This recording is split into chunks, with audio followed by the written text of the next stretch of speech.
I beg to move that Mr. Speaker do issue his warrant to the Clerk of the Crown to make out a new writ for the electing of a member to serve in this present Parliament for the borough constituency of Makerfield, in the room of Joshua Cameron Simons, who, since his election for the said borough constituency, has been appointed to the office of Steward and Bailiff of His Majesty's 3 Chiltern Hundreds of Stoke, Desborough and Burnham in the county of Buckingham.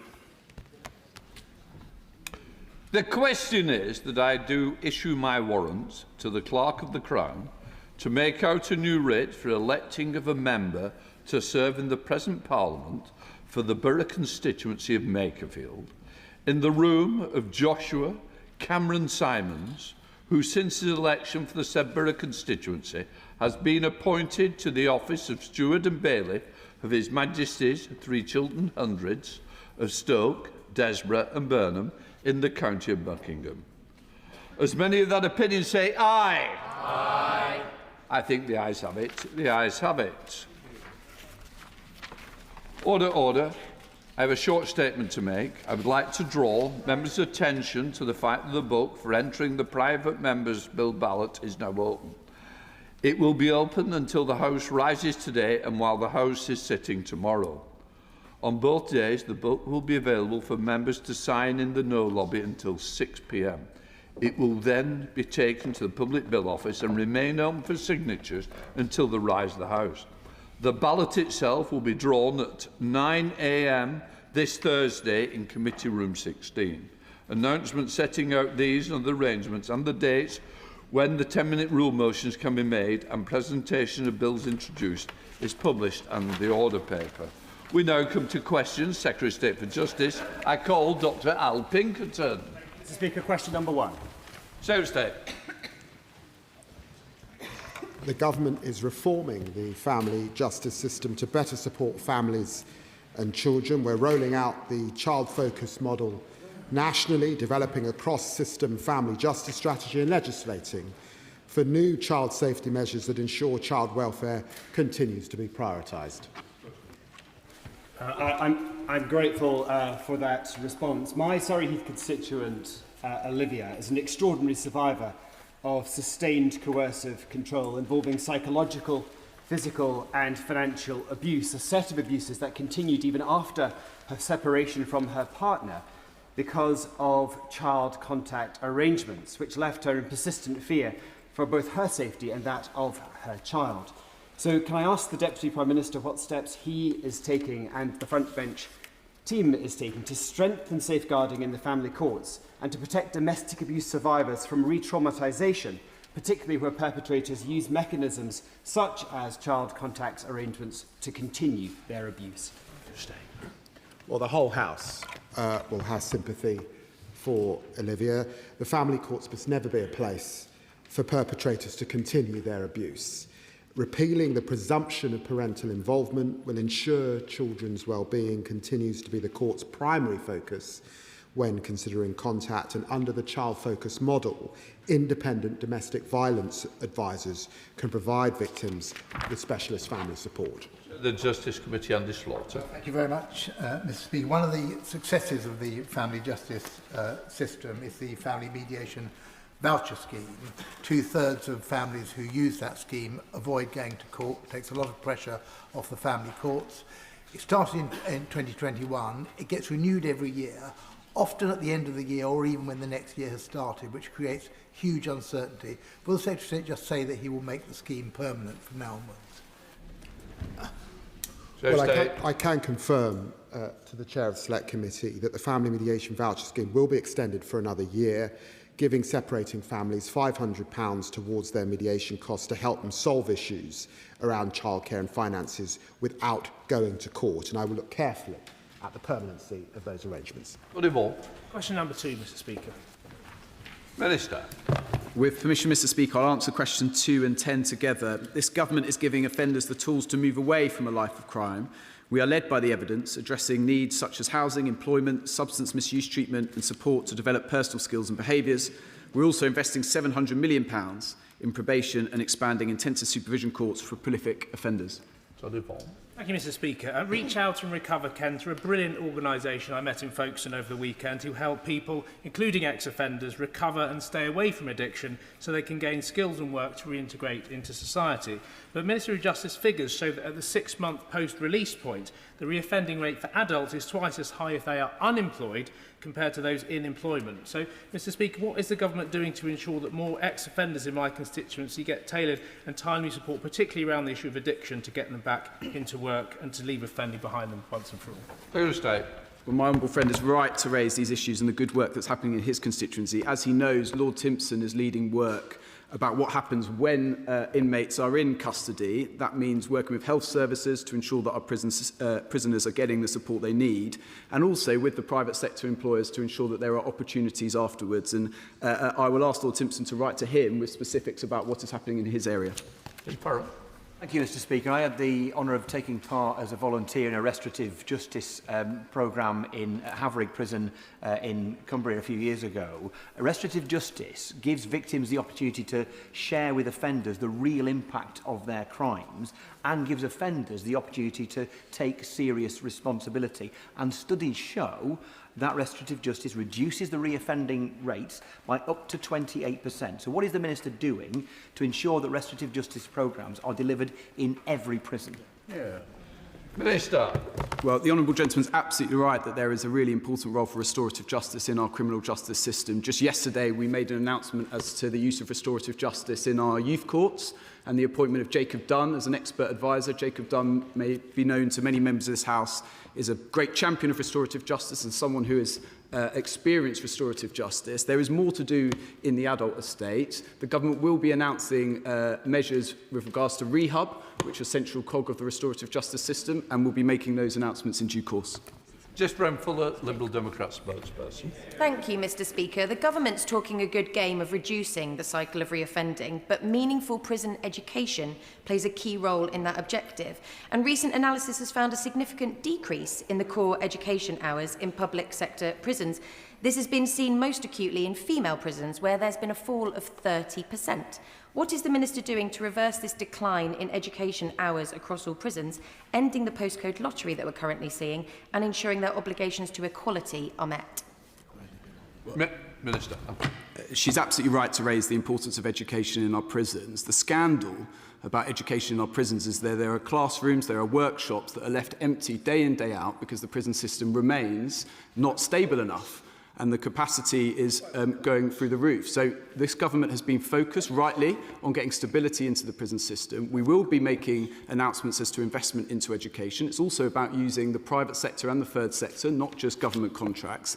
And again, Lord Timpson will be making announcements on that in due course. Deb Roberts. Thank you, Mr. Speaker. Number 3, please. Minister. With permission, Mr. Speaker, I will answer questions 3 and 4 together.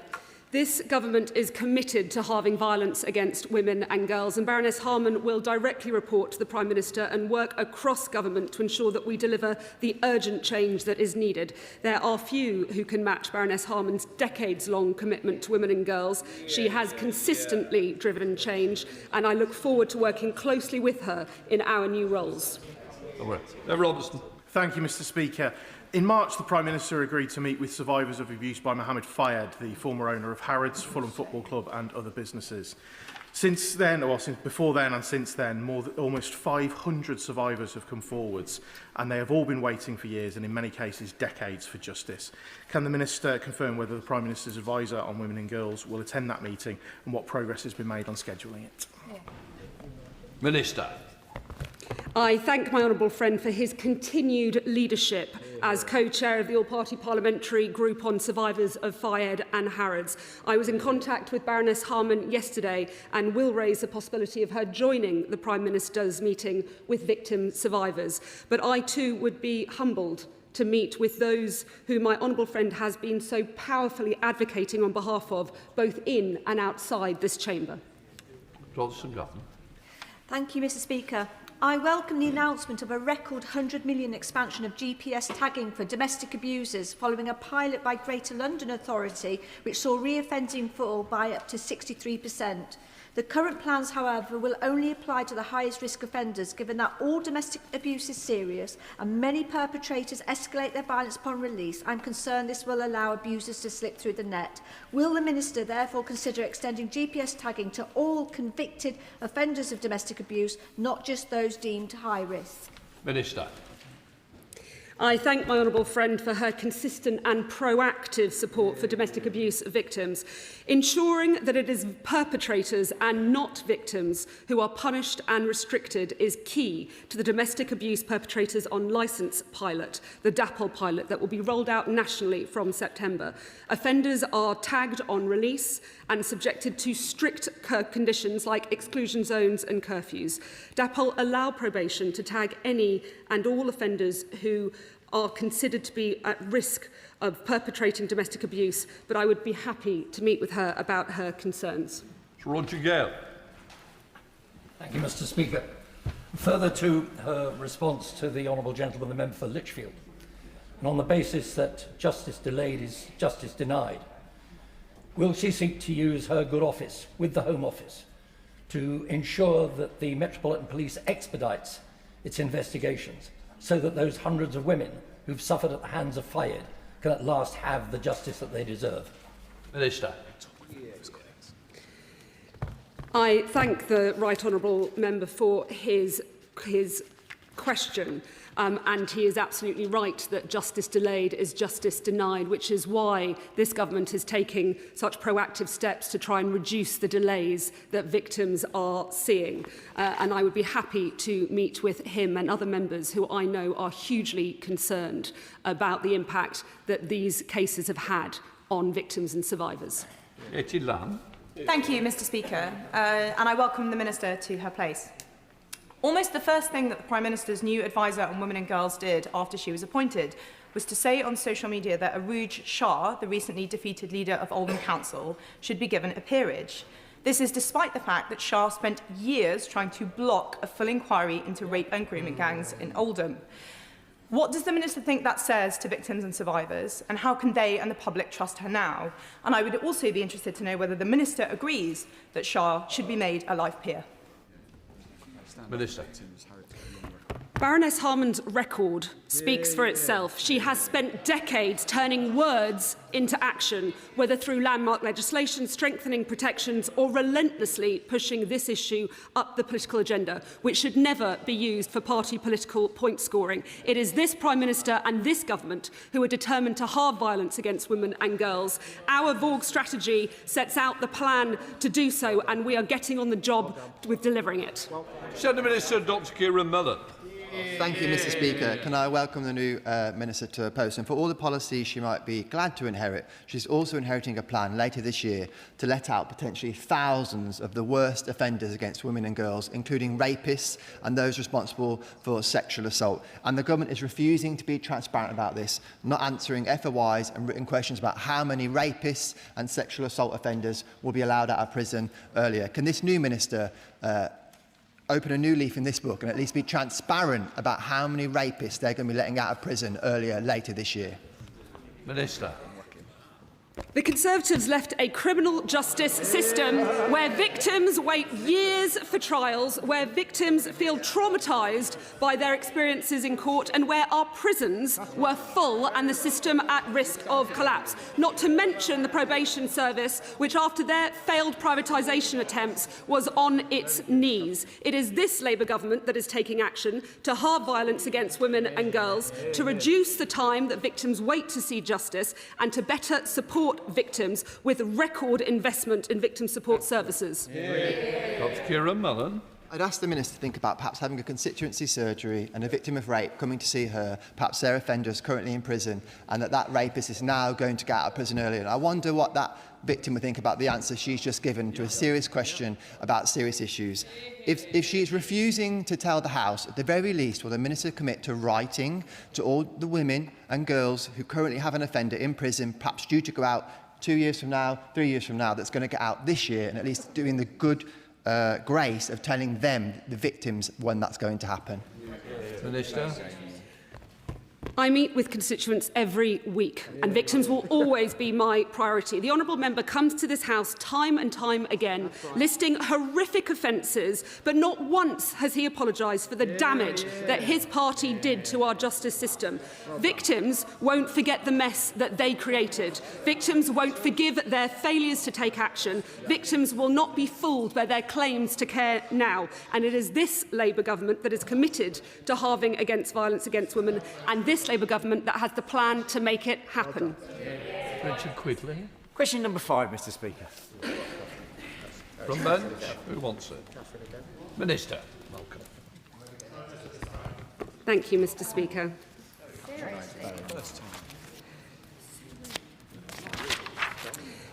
Perpetrators must not be allowed to use the family courts to further their abuse. While the family courts already have a range of tools designed to protect victims, we are going further by rolling out the child-focused courts model nationally.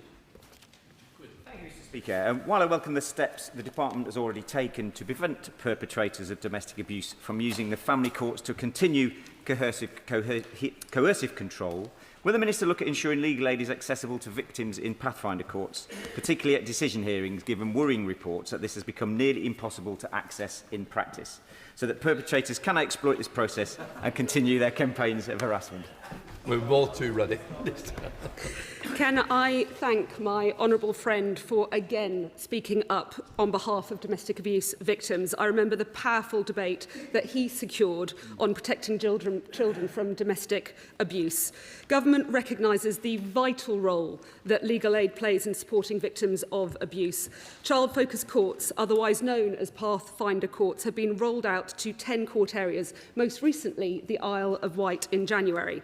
Legal aid is available in child-focused courts for victims of domestic violence or those at risk of abuse, but we are aware that there are challenges affecting timely access. I'm happy to meet with my honourable friend on this issue and can assure the House that we are working to resolve this matter swiftly. Rachel Gilmore. Thank you, Mr. Speaker. Around 1 in 20 rural households experience some form of domestic abuse, though experts believe this figure is significantly understated owing to chronic underreporting. Evidence shows that financial control and exclusion from business decisions is a particular feature in rural areas. The pressures of multi-generational living, the unique stresses of farming life, and the combination of geographic and digital isolation can all heighten vulnerability. Would the Minister set out what specific steps the Government is taking to address these rural risk factors, improve reporting pathways, and consider setting up a special committee to look into this? Minister. I thank the honourable member for raising this really important issue. And alongside the rollout of child-focused courts, there does need to be more work on looking at coercive control. I know that it's an issue that is of real interest to many across this House and something that this government takes very seriously. Gregory Stafford. Question 6, sir. Secretary of State. With permission, Mr. Speaker, I'll answer questions 6 and 20 together. We inherited a justice system in crisis with a backlog of over 80,000 cases, double what it was in pre-COVID era. Victims, witnesses and defendants waiting years for justice, and that is what truly undermines confidence in our justice system. Justice delayed is justice denied. Only by pulling every lever, investment, efficiency and reform, can we turn the tide around. Gregory Stafford. Thank you, Mr. Speaker. On the Secretary of State's watch, the court's backlog has reached record levels, yet his answer is to weaken one of the oldest rights in our justice system, trial by jury. The backlog was not caused by juries, and it will not be solved by scrapping juries. The Bar Council says there is very little evidence for the government's approach, while the Institute for Government estimates that it would save at most around 2% of court time, and even that may be generous. So why will the government not drop this ill-judged proposal and focus instead on the serious reforms needed to cut the backlog and speed up justice for victims? I've got to say, if the honourable gentleman were serious, he would get on the detail. We're not scrapping juries. Juries remain a cornerstone of our system. Just as Margaret Thatcher made changes to the jury system, just as the Blair government made changes to the jury system, we are making changes to bring down the backlog. Sir Purchase. Thank you, Mr. Speaker. Mr. Speaker, on Saturday, the Secretary of State promised extra court time for anyone arrested at the Kingdom March. Yet, we know there are grooming gang survivors who have waited more than 20 years for their cases to come to court. How is it that he is able to find court time to arrest protesters, and yet some victims of vile sexual abuse are waiting decades to hear their cases in court? I would have thought that the Honourable Lady, as a magistrate, recognises the right to protest exists in our country and we defend it. But where people spew hate, where they incite violence, where anyone is subject to criminal damage or harm, of course the courts will bear down on them in the strongest possible of ways. You understand, mate? Speaker, honourable members fairly hold strong views on these reforms. However, it is notable that the right to elect between solemn and summary procedure for certain offences does not sit with the accused in Scotland but with the Procurator Fiscal. But the people of Scotland are listening to this salient debate. Does the Secretary of State agree with me that we must conduct this debate on the government's reforms without feeding the increasing malignant narratives of certain groups seeking to undermine public confidence in prosecutions and convictions in every corner of the United Kingdom? Stay.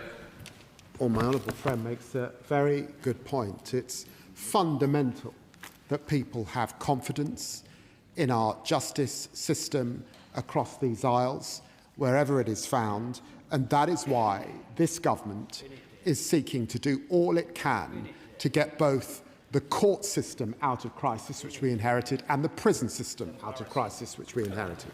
Carl Turner. Speaker, it must be absolutely exhausting holding on to an idea that only he, the Justice Secretary, still pretends is a good one. The Mayor of London is opposed to these changes and has tried to persuade him to bin it. The Mayor of Manchester is opposed to this ludicrous idea. The leader of Scottish Labour was opposed to this idea, and it doesn't even involve Scotland. The former Welsh First Minister was apparently opposed to it. When is he going to let his ego get out the way and bin this ludicrous idea of curtailing jury trials?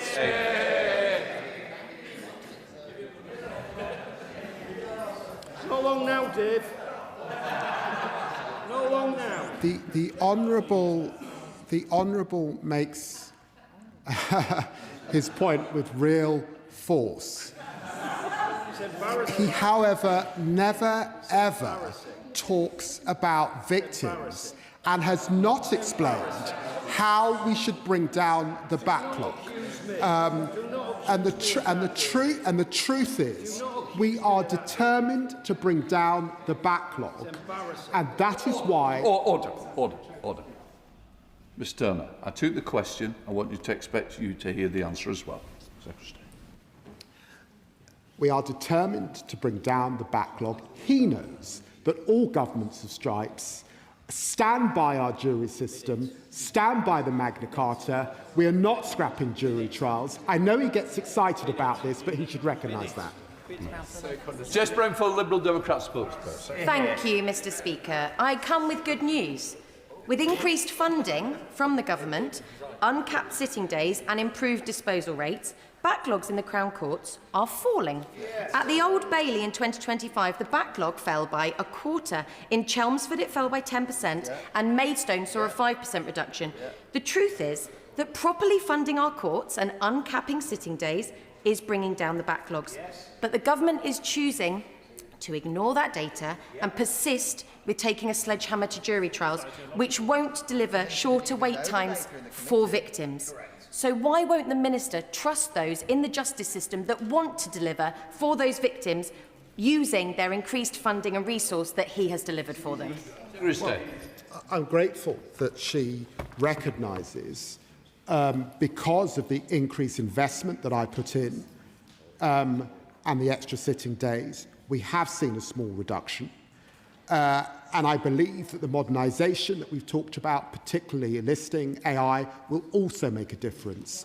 But I've got to tell her, if we're serious about bringing down the backlog over the next few years. Given its size, we will need reform as well. Alicia Kearns. Mr. Speaker. Minister. Prisoners are moved to an open prison as part of the rehabilitation process, but only after they pass a thorough risk assessment. Every prisoner, including those serving a sentence for a sexual offence, is subject to an individual risk assessment. They will not be allowed to move to an open prison unless they are assessed as presenting a low enough level of risk. A prisoner can be immediately returned from an open prison to closed conditions if their risk increases. Thank you, Mr. Speaker. Paedophiles should be behind bars, not roaming our communities. And I'm afraid the Minister's words will ring hollow for my constituent, who received a call in January to be told that her abuser, the paedophile, who is only 2 years into a 9-year sentence, has been moved into an open prison and now will have the right to leave the site freely and even stay out overnight. So will the government please review these moves, because clearly something is not working, and we specifically look into this case, which is utterly unacceptable. Minister. I'm very happy to look into that case and make sure that the appropriate officials look into that case. As I said previously, each case is taken on its own circumstances and the risk is assessed by those professionals. But I'm very happy to look into that specific case. Shadow Minister Bannister. Thank you, Mr. Speaker. As an MP with a Category C prison for male sex offenders, H&P Littlehay, in my constituency that's almost at capacity, I welcome the clarity from the Minister regarding paedophiles in the prison estate. We know that the Minister is on the hook to deliver thousands of new Category C and D prison places. So I want to ask him about the prison places he has made almost no progress on since the election, because the contractor ISG went into administration in September 2024. Since I first highlighted the failure of this project last year, can he confirm whether all of those 12 prisons have had new contractors appointed, and tell me by when those prison places will now be delivered? Minister. This government is undertaking the biggest prison building programme since the Victorian era. We will be building 13,000 new places by 2031. We inherited a prison capacity crisis. It takes some chutzpah from those opposite to start asking questions about prison building. We are committed to the prison building programme that we announced in 2024. We are confident, indeed, we will match that prison building programme, and we are fixing the mess that they created. Laura Kirksmith. Question 8, please, Mr. Speaker. So stay. Well, I'm delighted to be working with the Home Secretary and other Cabinet colleagues in delivering our ambitious goal to halve knife crime within a decade. In February, we published the Youth Knife Possession Guidance, which delivers tougher consequences for knife carriers. The Youth Justice White Paper, published just yesterday, sets out how the government will act to intervene earlier to stop children becoming involved in offending and to ensure those that do are dealt with swiftly and effectively. Laura Kirksmith. Thank you, Mr. Speaker, and I welcome the government's knife crime strategy with its ambitious goal to cut knife crime by half in a decade, and its recognition that serious violence is both a criminal justice issue and a social failure. I also want to commend Thames Valley Police for their hard work to tackle it in Aylesbury and the villages. We've seen some really good measures like the knife crime amnesty bins, which have had a positive effect. But as the Secretary of State, we know that the challenge of knife crime starts with root causes, including poverty and lack of opportunity for young people, and we still struggle with that in Aylesbury and the villages. So can the Minister outline, the Secretary of State outline what more he was doing to work across government to address these two? So stay. Well, I'm very grateful to my honourable friend. Can I agree that poverty, exclusion and the lack of opportunity are all root causes of crime? Our Youth Justice White Paper focuses on intervening earlier to address risks before they escalate, working across government to tackle the root causes and ensure every child has the support and opportunities that they need to thrive. Gregory Campbell. Speaker, can the Secretary of State establish the success or otherwise of previous administrations that introduced knife amnesties in order to try and achieve a reduction in knife crime, given the prevailing presence and increasing presence of knife crime in many large urban centres across the country? So stay. Well, he's right. There is a role for knife amnesties, and as it happens, I was out last week in Deptford looking at a knife amnesty programme. If he looks at the first item on my Instagram, he'll see me doing that. Shadow Justice Secretary Nick Timothy. Thank you, Mr. Speaker. Last year, 6,397 knife criminals were sent to prison. The average sentence was just over 8 months. As the government scrapped almost all sentences below a year, will the Justice Secretary say very clearly if he expects as many knife criminals to go to jail next year as they did last year? That's I think. The outrage under the last government was watching knife crime go up year on year when he was sitting in the Home Office. And when you... I'm very... Order. Mr Timothy, you're going to come in on 2 questions. Can you not just at least wait half a minute before you jump in? It's a serious subject, and I'm pleased that just after 22 months in office, knife crime has seen falls in the last year, and we will continue with our knife crime strategy. Nick Timothy, second question. Thank you, Mr Speaker. What the Justice Secretary just said about the record of the last government was factually untrue and he should withdraw it. It is his policy, he didn't want to admit it, but it's his policy to send fewer knife criminals to jail. That's why he just said what he did. And buried in his white paper yesterday, it's on page 46, you can read it again, was his plan not just to go soft on young criminals, but make others, this is a quote, including vulnerable adults and young adults subject to a different process. That is wrong. So can the Justice Secretary rule out weaker sentences and targets to reduce imprisonment rates for any adult criminals? The Secretary. I've got to tell him, he left us with a prison capacity crisis, and the last government had success in reducing the amount of young people in prison. He knows it, the record is there, and I worked with Michael Gove and David Cameron as they set about on that mission. The strategy we published yesterday, of course, puts public protection first. There will always be young people that have to be in custody, but working with the most vulnerable, we are determined to reduce the amount of young people, particularly on remand. Patrick Hurley. Number 9, please, sir. Minister. The victim will deliver a new, strengthened victims' code. We've engaged with victims, support services and criminal justice professionals in a consultation that closed on the 30th of April, and we are now taking time to consider nearly 200 responses. We will issue a public response ahead of finalising the new code and bringing it into force. Patrick Hurley. Thank you, Mr Speaker. In my constituency, an acknowledged victim of a violent crime is being alleged to be contributorily negligent in the civil courts. This is re-traumatising and appears to be contrary to natural justice. So will the Minister agree to meet with me and my constituent to discuss further and to see what measures can be put in place to address concerns about how the civil law system deals with cases such as these? Minister. The new Victims Code will ensure that victims know the service, support and information that they're entitled to in the criminal justice system, but our civil and family courts should never be used to perpetuate the trauma that victims have suffered. I would be happy to meet with my honourable friend or arrange a meeting with the relevant minister to better understand the case that he is raising and what his constituent is facing. Thank you, Mr Speaker. In 1990, Dr David Burkitt was brutally murdered in a crime that shocked the Teesside community. He was discovered by his young daughter, who is a constituent of mine. Despite the Deputy Prime Minister's very welcome opposition, the murderer was recently released. Can I thank the Ministry for agreeing to a request from myself and the Honourable Member for Middlesbrough and Thornaby East to meet with my constituent to hear about her concerns about the process and interactions she had with the parole board leading up to his release.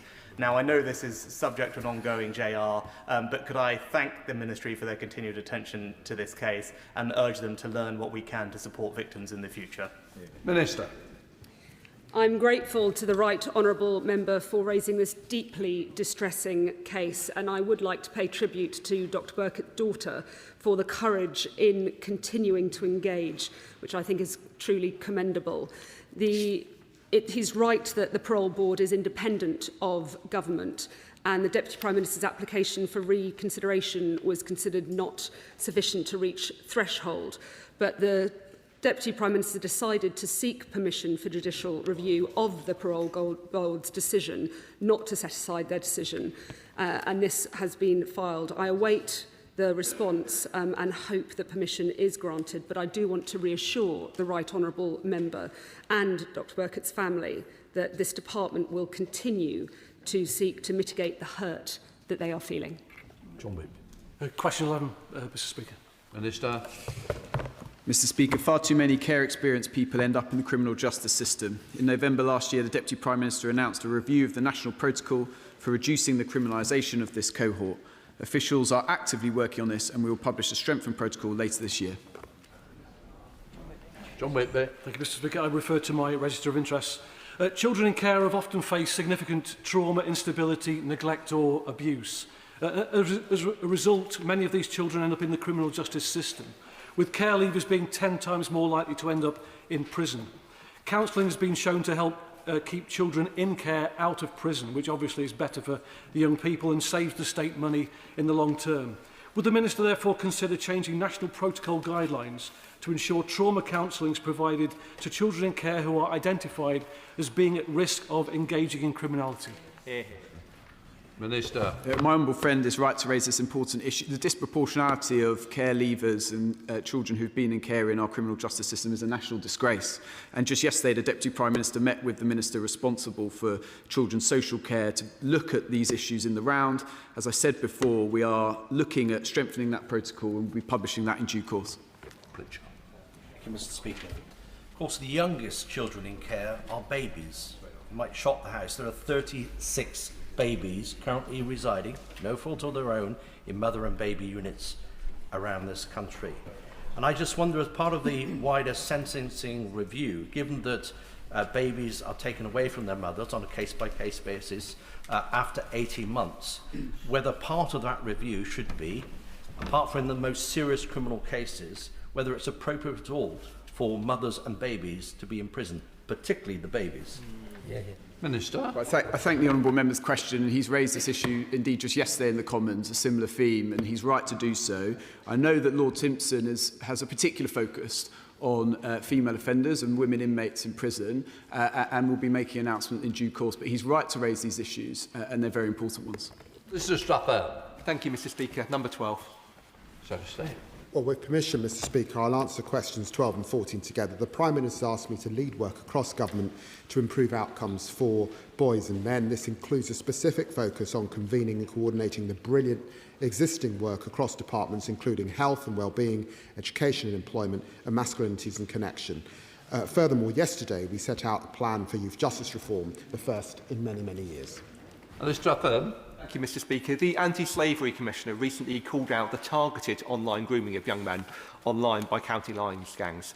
This is far from an isolated targeting. We know from the manosphere to predatory gambling companies and get-rich-quick schemes, young men growing up in Britain today are all too often targeted by the worst corners of the internet.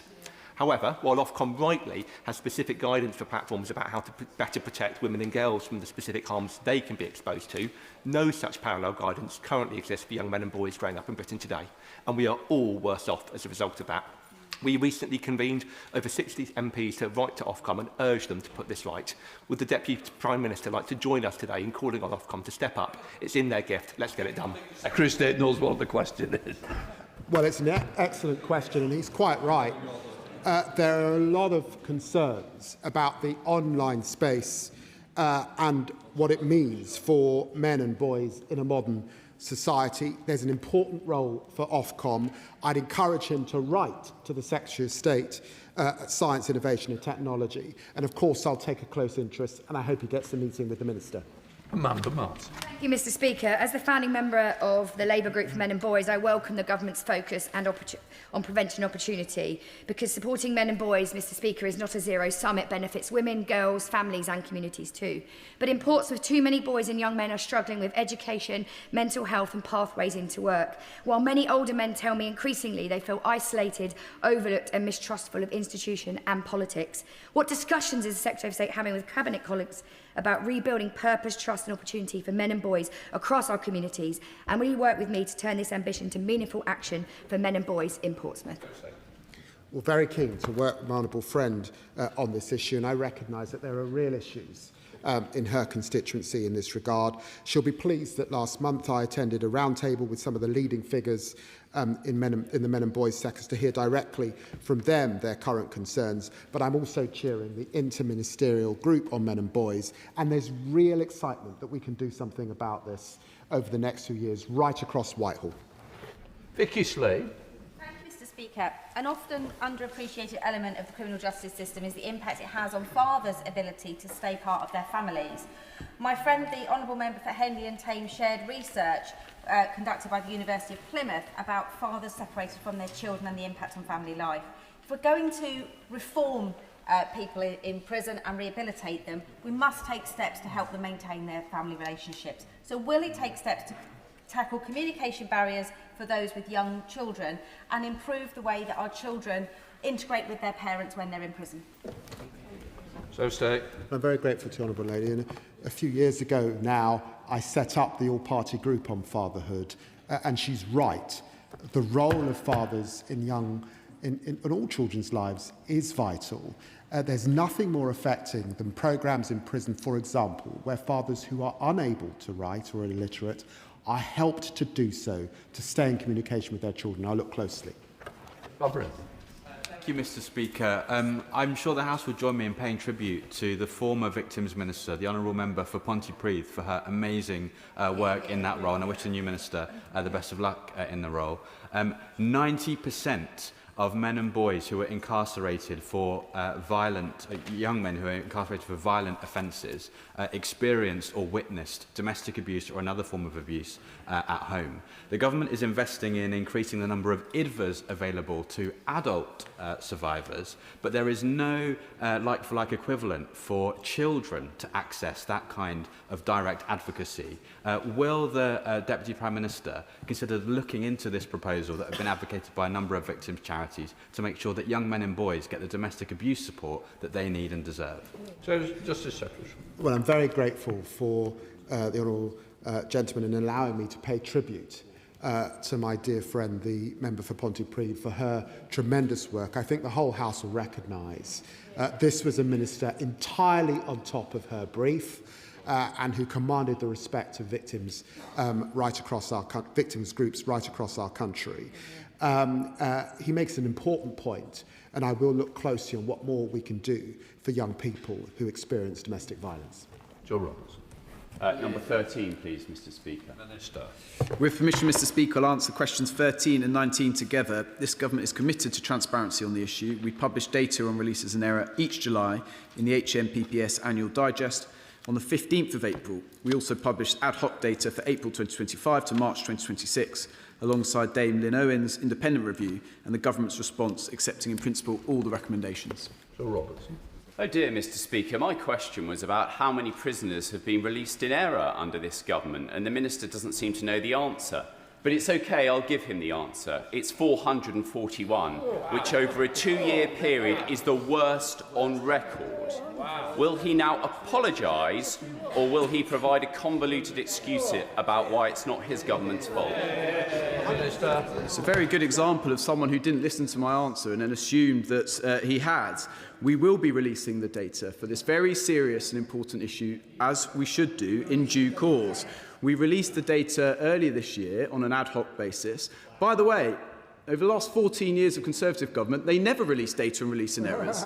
So we're not going to take lectures from the opposing bench on this issue. Fundamentally, Dame Lynn Owens has done a review into this important issue, has set out a series of recommendations as to how we solve it. We've accepted them and we begin to implement them, but I won't be taking any lessons from the opposing benches on this issue. James Wilde.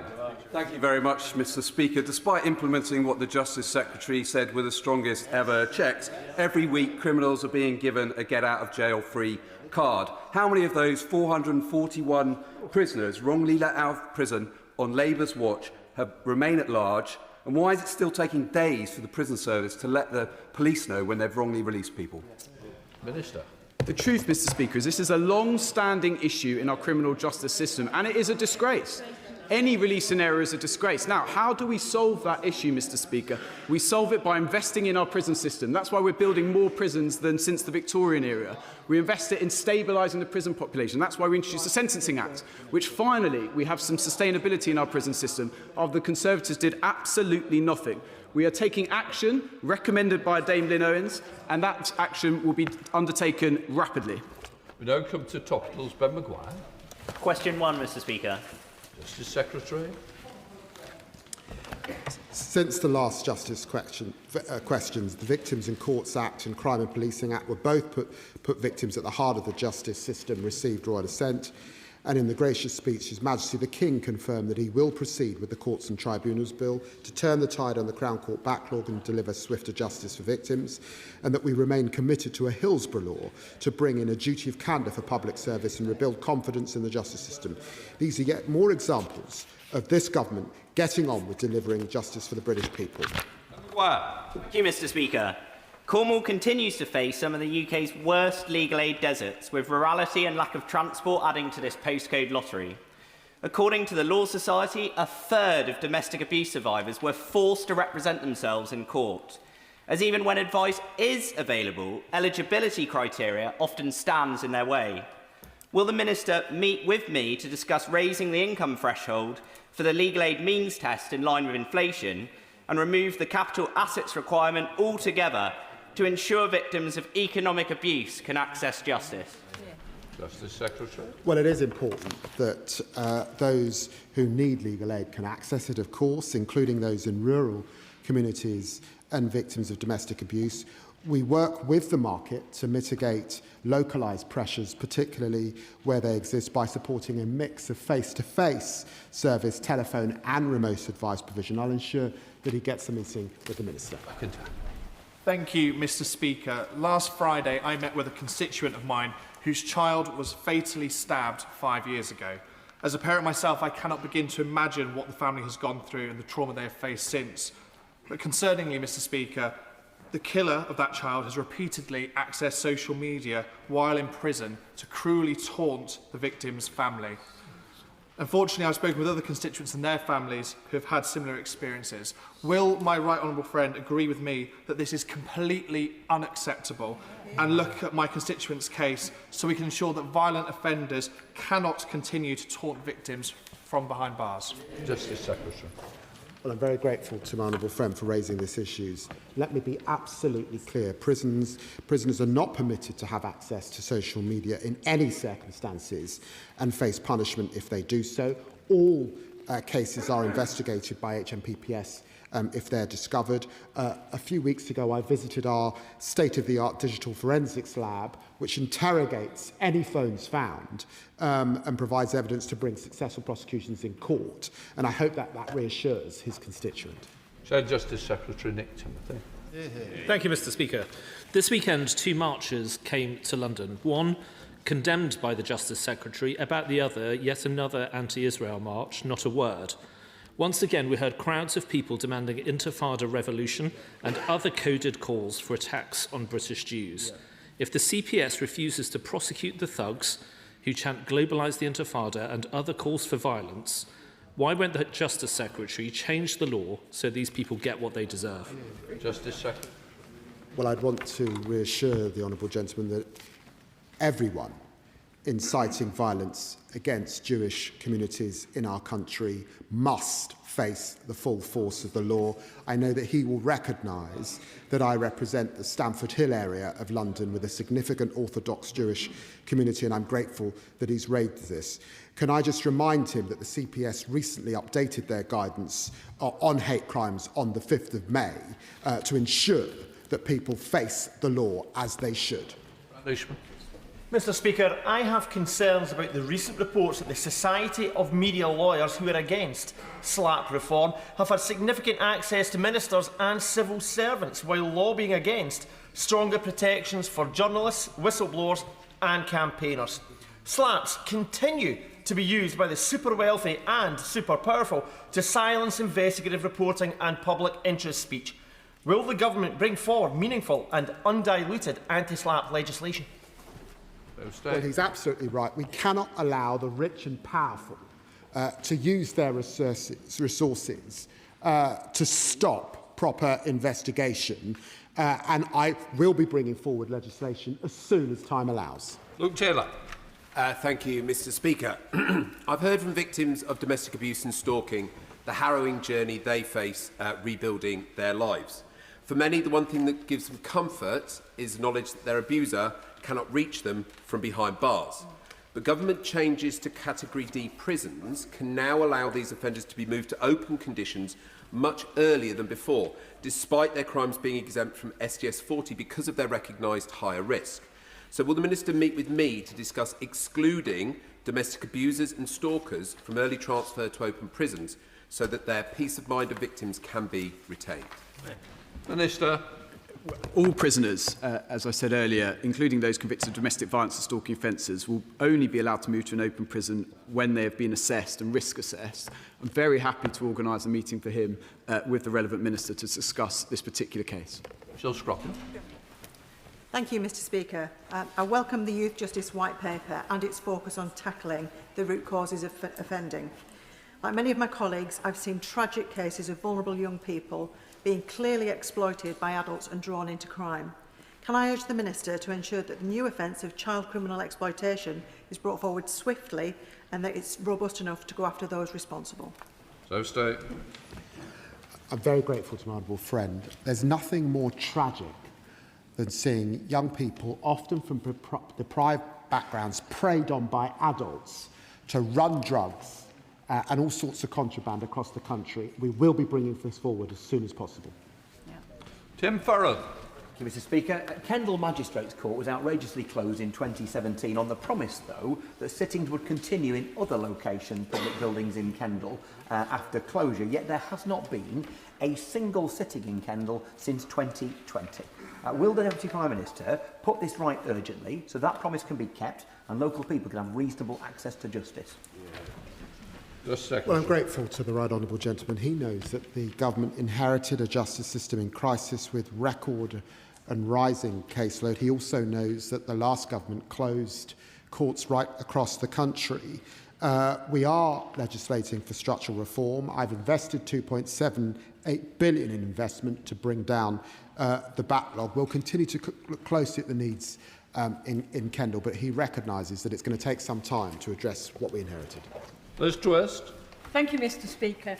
The latest Women's Aid annual audit highlights that nearly 80% of domestic abuse survivors now face devastating tech-facilitated abuse and online stalking. How will the Justice Department collaborate across government to ensure that our courts and prosecutors are fully equipped to tackle digital violence? Minister. I thank my honourable friend for her question and her consistent efforts to raise online harms. Whether it's physical, oral or online, abuse is abuse, and this government is determined to tackle violence against women and girls online as well as off. We are making it illegal to take or make intimate images without consent, including deep fakes. Our new deletion orders will ensure that courts can require offenders convicted of intimate image offences to delete images of their victims. The VOG strategy sets out our plan to tackle digitally facilitated violence across government. Thank you, Mr. Speaker. We know how grooming gangs regularly traffic young, vulnerable girls across the borders. But survivors of these appalling crimes are deeply concerned that the UK Government and Scottish Government inquiries are doing separate inquiries and won't investigate cross-border grooming gangs. So what is the Minister doing to ensure that the perpetrators, both the perpetrators of these horrific crimes, but also the institutions that failed their victims, are being properly held to account?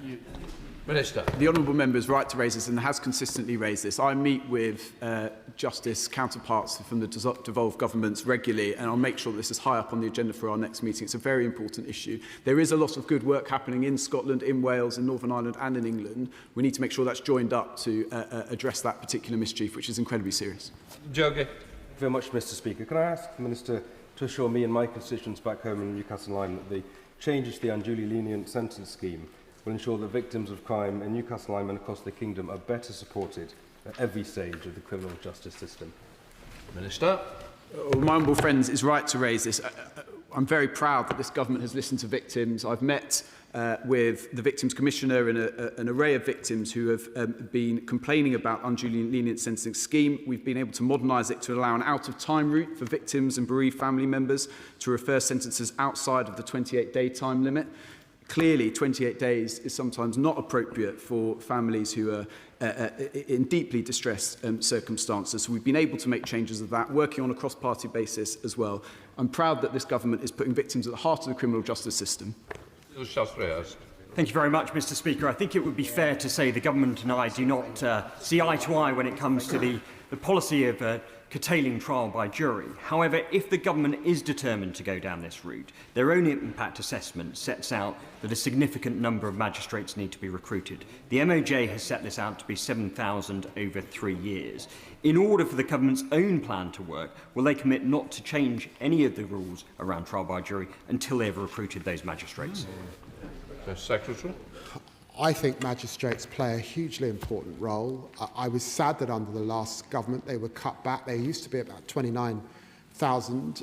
He will see the recruitment campaign right across the country. I think we need a new generation of magistrates, and I want them to come from all backgrounds. Mr. Speaker, half of all prisoners lack the basic literacy skills needed to navigate everyday life. Only 1 in 3 secure employment within 6 months of release, and a third re-offend within a year. So rehabilitation, reducing re-offending and improving public safety must be at the heart of our criminal justice system.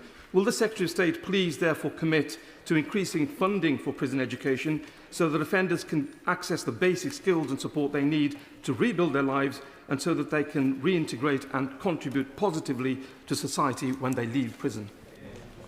My honourable friend has been consistent in raising this important issue. We are committed to ensuring that there is a sufficient education provision for prisoners.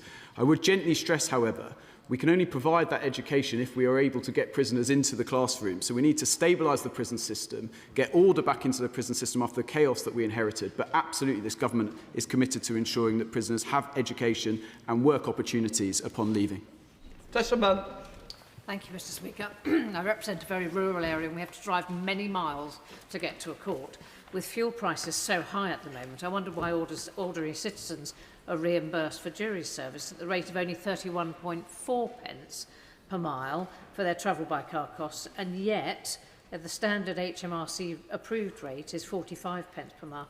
It doesn't cover the cost of travel and penalises those who live in rural areas. Minister.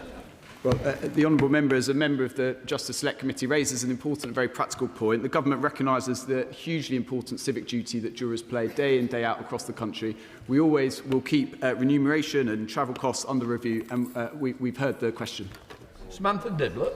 Thank you, Mr. Speaker. I'm sure it's not missed anybody's radar that I recently launched a campaign for lifelong sex education, and as of last week I met with some parish councillors, one of which works within the probation service, and she thanked me for the campaign because of the amount of re-education they have to do, of young men in particular, when it comes to what is acceptable within sexual relationships. So I wonder if the Secretary of State would, and the relevant ministers would meet with me to talk about the importance of lifelong sex education in re-educating potential offenders re-offending. Secretary of State. Well, can I thank her for her campaign and her work in this area? It is important that prisoners and those on probation are re-educated, really, as to codes of conduct. And I'm very happy for her to arrange to have a meeting with the Prisons Minister. Adam Dance. Thank you, Mr. Speaker. Can the Secretary of State outline what steps he is taking through the criminal justice system to support victims of violence against women, particularly those that report historic cases of sexual violence, like several of my young constituents who face terrible communications, years of delays, and ultimately the CPS not progressing with the prosecution? Minister.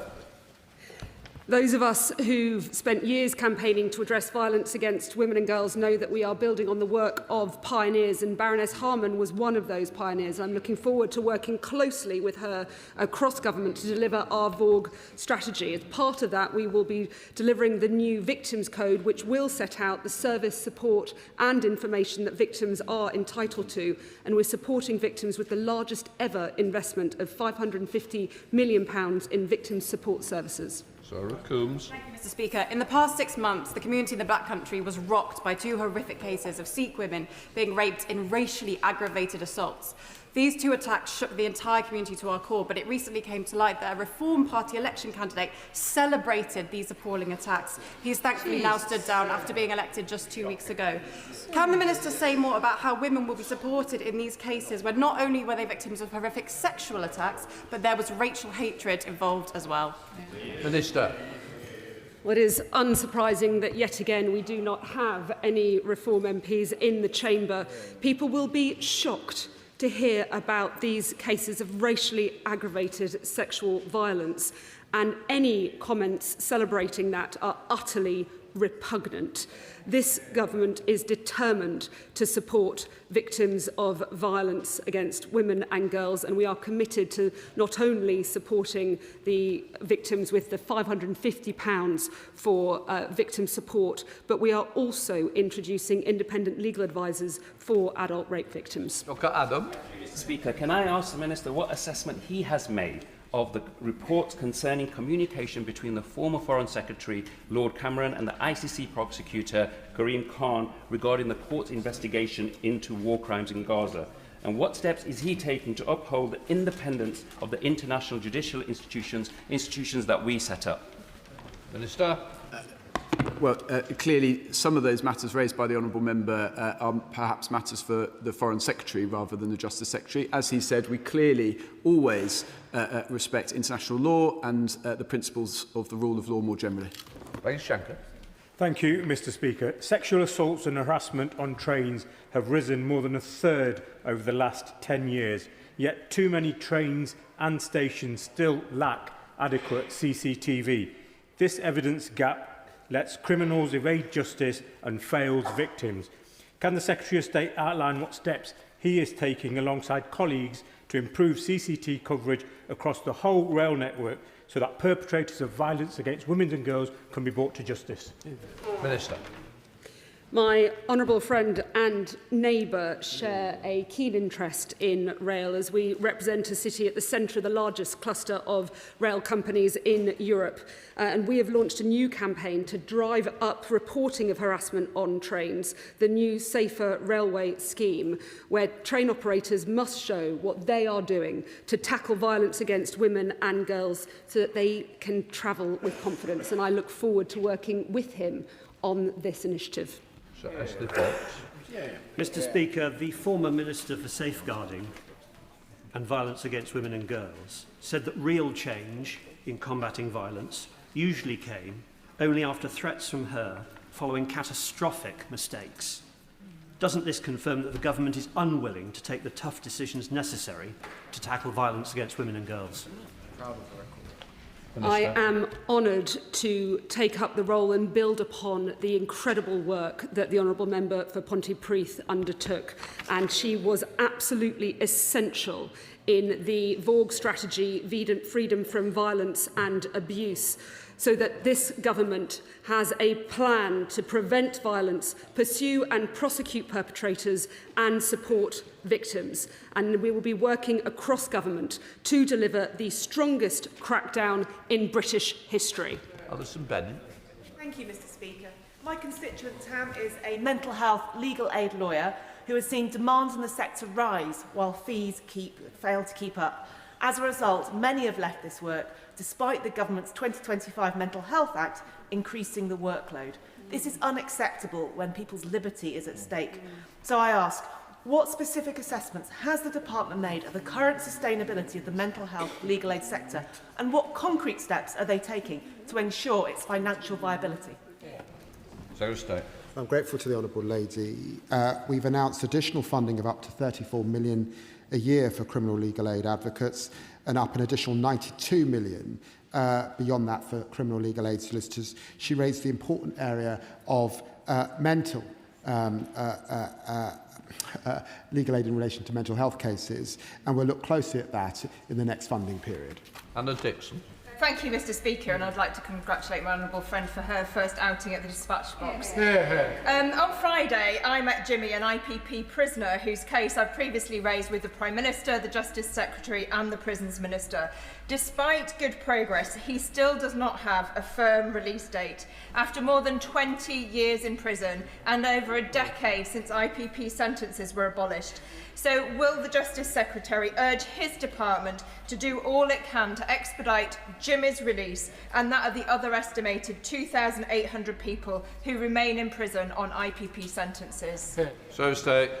Well, I recognise the real issues that exist for IPP prisoners, and we have discussed this at length and will continue to do so.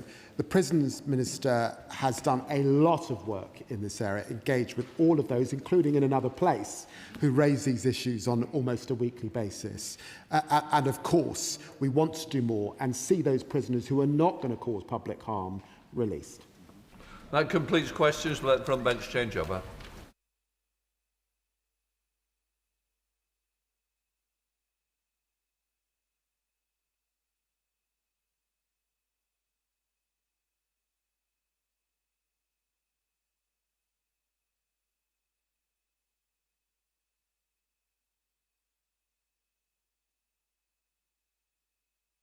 We now come to the urgent question. Sir Jeremy Wright. Thank you, Mr. Speaker. To ask the Chancellor of the Duchy of Lancaster if he will make a statement on the government's approach to redacting or withholding documents within scope of the humble address agreed by this House on the 4th of February this year. Secretary Jones. Thank you, Mr. Speaker. As I set out to this House on previous occasions, the government is working to comply with the motion passed in February. I can reassure the House that this remains the case and can provide the following update today. The government confirmed before prorogation that it had referred over 300 documents to the Intelligence and Security Committee, which at the time represented all of the documents in scope of the motion, where the government believed that publication would be prejudicial to UK national security or international relations. The government has repeatedly assessed all of the documents it has collected to make sure that all of those that need to be referred to the ISC are referred to the committee. As part of this quality control process, the government identified a small number of further documents that it felt should be reviewed by the ISC and immediately submitted these documents to the committee. As Friday's statement from the committee set out, it has now considered all of these documents. As I have previously said to the House, the government will be publishing a second tranche of material. This is currently being finalised and will be one of the largest government publications ever laid in this House. This is reflective of the breadth of the motion and also the government's commitment to transparency in responding to it. It constitutes a very significant disclosure exercise involving sensitive material from across government. The government has taken seriously its obligations to comply with the humble address in full, while also upholding other public interest issues, such as our duty of care to junior staff. The government has carried out this work according to a robust process with assurance from an independent KC. Given the House is due to rise on Thursday, Mr. Speaker, and given the length of the publication, the second tranche will now be published after Whitsun recess to give the House sufficient time to review the material and to be able to ask me and the government questions, Mr. Speaker. It could have been published this Thursday, Mr. Speaker, but I felt that the House would deem that to be inappropriate, given it will be such a significant publication. Mr. Speaker, I just refer back to my previous comments. This will be the largest publication, other than I think the Chilcot Inquiry report, ever published to the House. When the government publishes this second tranche of documents, we will also publish a methodology confirming the process we have followed, and it will be clear from the published information the basis on which content has been redacted. The targeted redactions made to the material, beyond those made relevant to national security or international relations, have been made in line with clear precedent set by previous administrations in responding to humble addresses. As I said out to the House on the 23rd of February, and again when we published the first tranche of material on the 11th of March, we have taken the normal approach to redacting junior officials' names, contact details like telephone numbers and email addresses, the personal data of third parties where this is not in scope of the motion, and where relevant, legal professional privilege. This has been done using the principles set out in the Freedom of Information Act and in line with the Ministerial Code and the resolutions on ministerial accountability passed by both houses in 1997, which state that ministers should be as open as possible with Parliament and not provide information only when disclosure would not be in the public interest, which should be decided in accordance with relevant statutes. I'm sure members across the House will recognise there is no public interest in the government publishing the names and contact details of junior officials or their telephone numbers. Mr. Speaker... Order. I don't know, I know you've been here quite a time, but it's 3 minutes. We're over 3.5 minutes now. And I wasn't given notice of extra time needed, and obviously the other people would need to know that. Please, I did set out rules of the House. We should adhere to them. Once again, we've broken them. We've only been back a few days. Secretary Jones. Forgive me, Mr. Speaker. In that case, I will sit down and answer further detail in answer to questions from members of the House. The next round. Sir Jeremy Ryan. Thank you very much, Mr. Speaker, and thank you for granting this urgent question. Thank you to the Minister for what he has said. But as you and the House know, the Intelligence and Security Committee has been considering redactions to documents on the grounds that, if unredacted, those documents may prejudice national security or international relations. But it has become apparent to us that the government also intends to redact documents for other reasons, not specifically permitted in the humble address, or in some cases, to withhold those documents altogether. Now, as the Minister says, the government did issue a list of further grounds on which it intended to redact, along with the first tranche of documents that it published, including, as he says, email addresses and phone numbers and what's described as personal data, though there is, of course, no mechanism for the House to confirm that those redactions are limited to only what is necessary. But I want to ask the Minister about material that the government intends to withhold for yet further reasons, for example, due to commercial confidentiality or to protect the monarch. The government also intends to withhold some documents related to vetting in their entirety.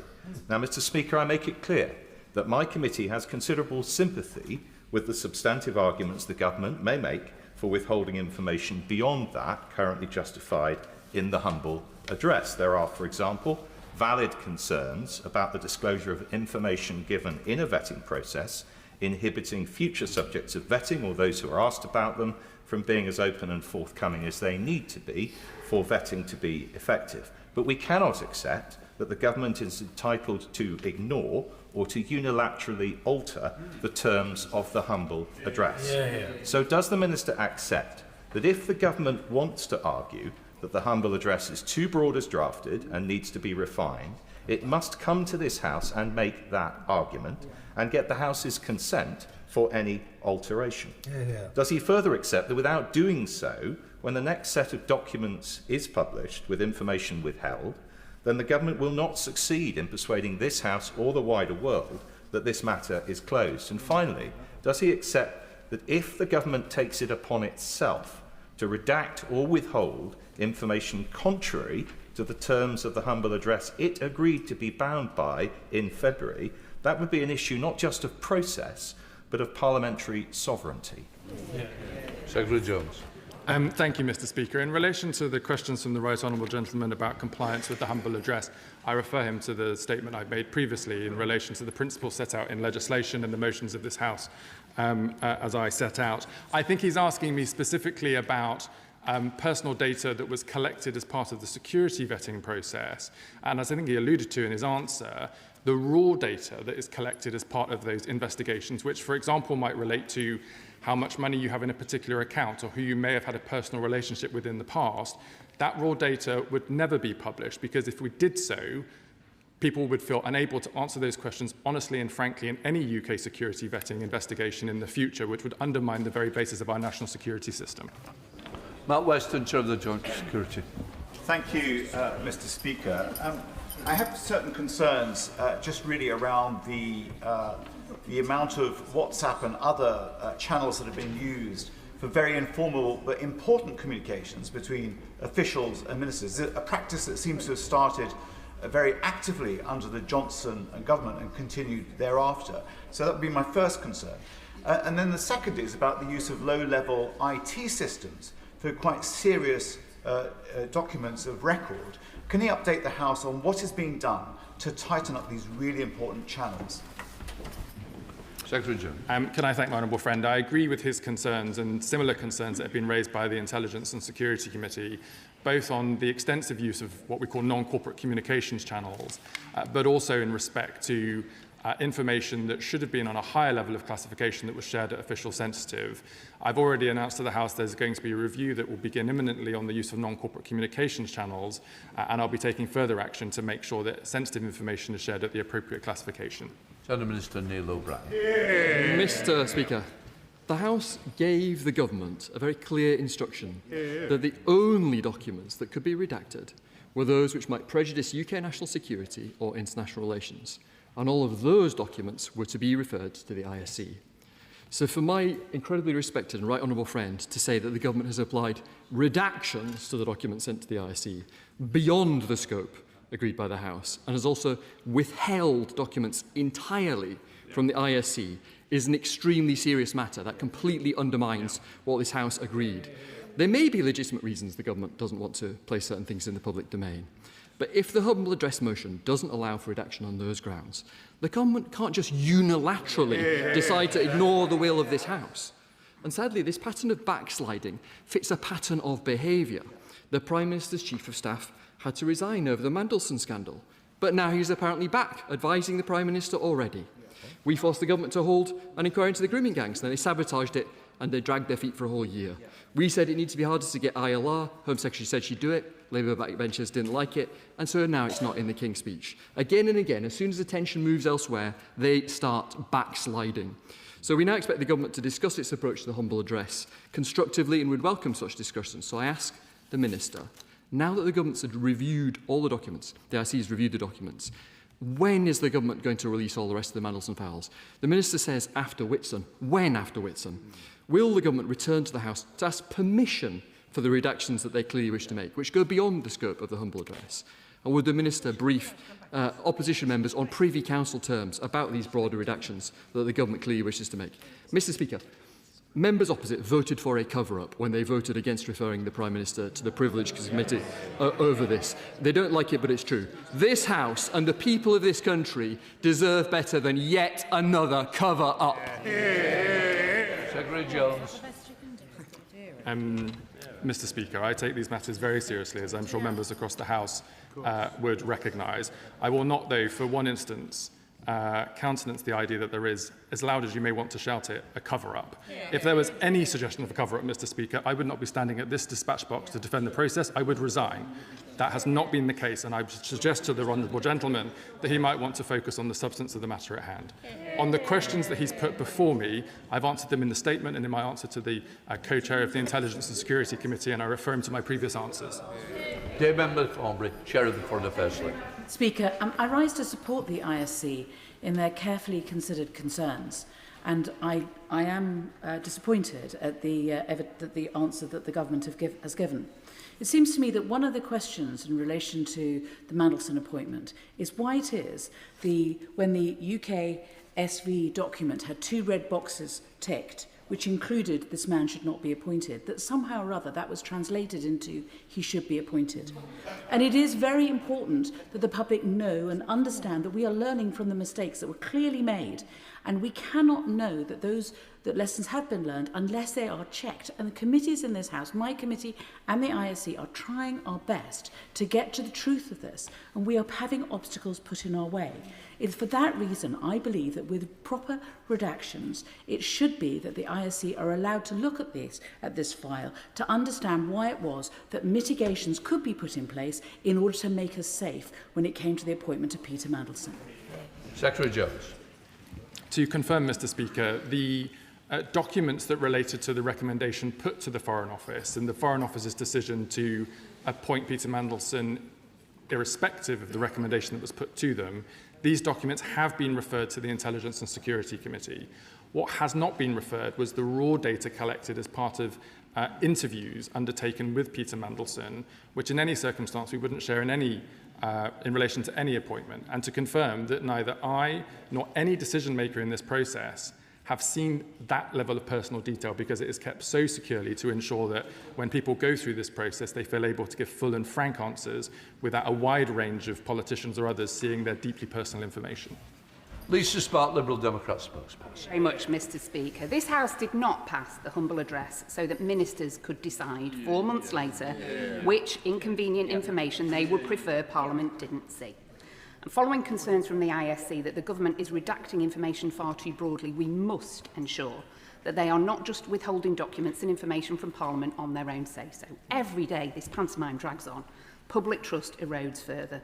Parliament asks for transparency. Epstein's victims deserve justice and the public deserves answers, not redactions. The point is not that any member of this House wants a junior civil servant's personal data to be published. It's that it's not the government's decision to make where the line is to be drawn. Mr. Speaker, given that documents on Andrew Mountbatten Windsor's trade envoy role are also due to be laid before this House shortly, will the Minister confirm that he will personally ensure that those will be produced without redaction too? On the first part of the Honourable Lady's question around the assumptions of the government withholding information that it shouldn't, I'm just afraid, Mr. Speaker, that is incorrect. This is the most extensive disclosure of information, I think, ever in relation to a humble address. The sheer depth of the document when it's published will illustrate to the point that the government has gone to great lengths to ensure that it's complying with the humble address. That's why we've established a process with the Intelligence and Security Committee and the Public Administration Committee with independent KC oversight to assure that this process is being done properly. In relation to her question about the motion in relation to Andrew Windsor, that humble address is being administered by the Department for Business and Trade, and I understand it's due to be published very shortly. Richard Butt. Speaker, I've asked the Minister both in this House and through written questions on numerous occasions to give the House reassurances that Morgan McSweeney only ever handled documents for which he had the appropriate level of security vetting when working in Downing Street. Now, the vagueness of the Minister's replies has been noted by members of this House and by journalists. So today, I again give the Minister the chance to put this issue to bed by stating clearly on the record that at all times while working in Downing Street, Morgan McSweeney had the appropriate level of security clearance for all the documents he handled. Can I thank my honourable friend for his question? I refer him to my previous answer. Sir John Hayes. Thank you, Mr. Speaker. The Minister will be aware that on the 21st of April, the ISC on which I sit made clear that the humble address does not allow for documents to be withheld from Parliament, only for redactions to be made where the ISC has agreed to them. Last week, we were obliged, Mr. Speaker, to issue a further statement saying that it had come to our attention that documents were being withheld from the ISC. Now, the honourable gentleman may feel that that's justified, but the humble address doesn't permit it. The point is that he is confusing scrutiny with disclosure. The ISC is well used to making judgments about what's made public. That's why the House chose the ISC as the mechanism to deal with these matters. Will the honourable gentleman confirm that in line with the humble address, all material will be submitted to the ISC, and in particular, will he confirm there was no document or any communications, emailers and so on, related to mitigation of any risks associated with Peter Mandelson's appointment? All documents that are in the scope of the humble address will be published in the normal way. In relation to his question about the work of the Intelligence and Security Committee, any redaction that had any relationship with international relations or national security had been submitted to the committee for their consideration. As he knows, as I confirmed to the House, that process has concluded. I think he's asking me again about personal data, and I refer him to my statement, which makes the point that compliance with the humble address sits within the context of the Freedom of Information Act, the Ministerial Code, and motions passed by both houses about how to comply with that statement. And as I said, all further information will be published in due course. Jim Johnson.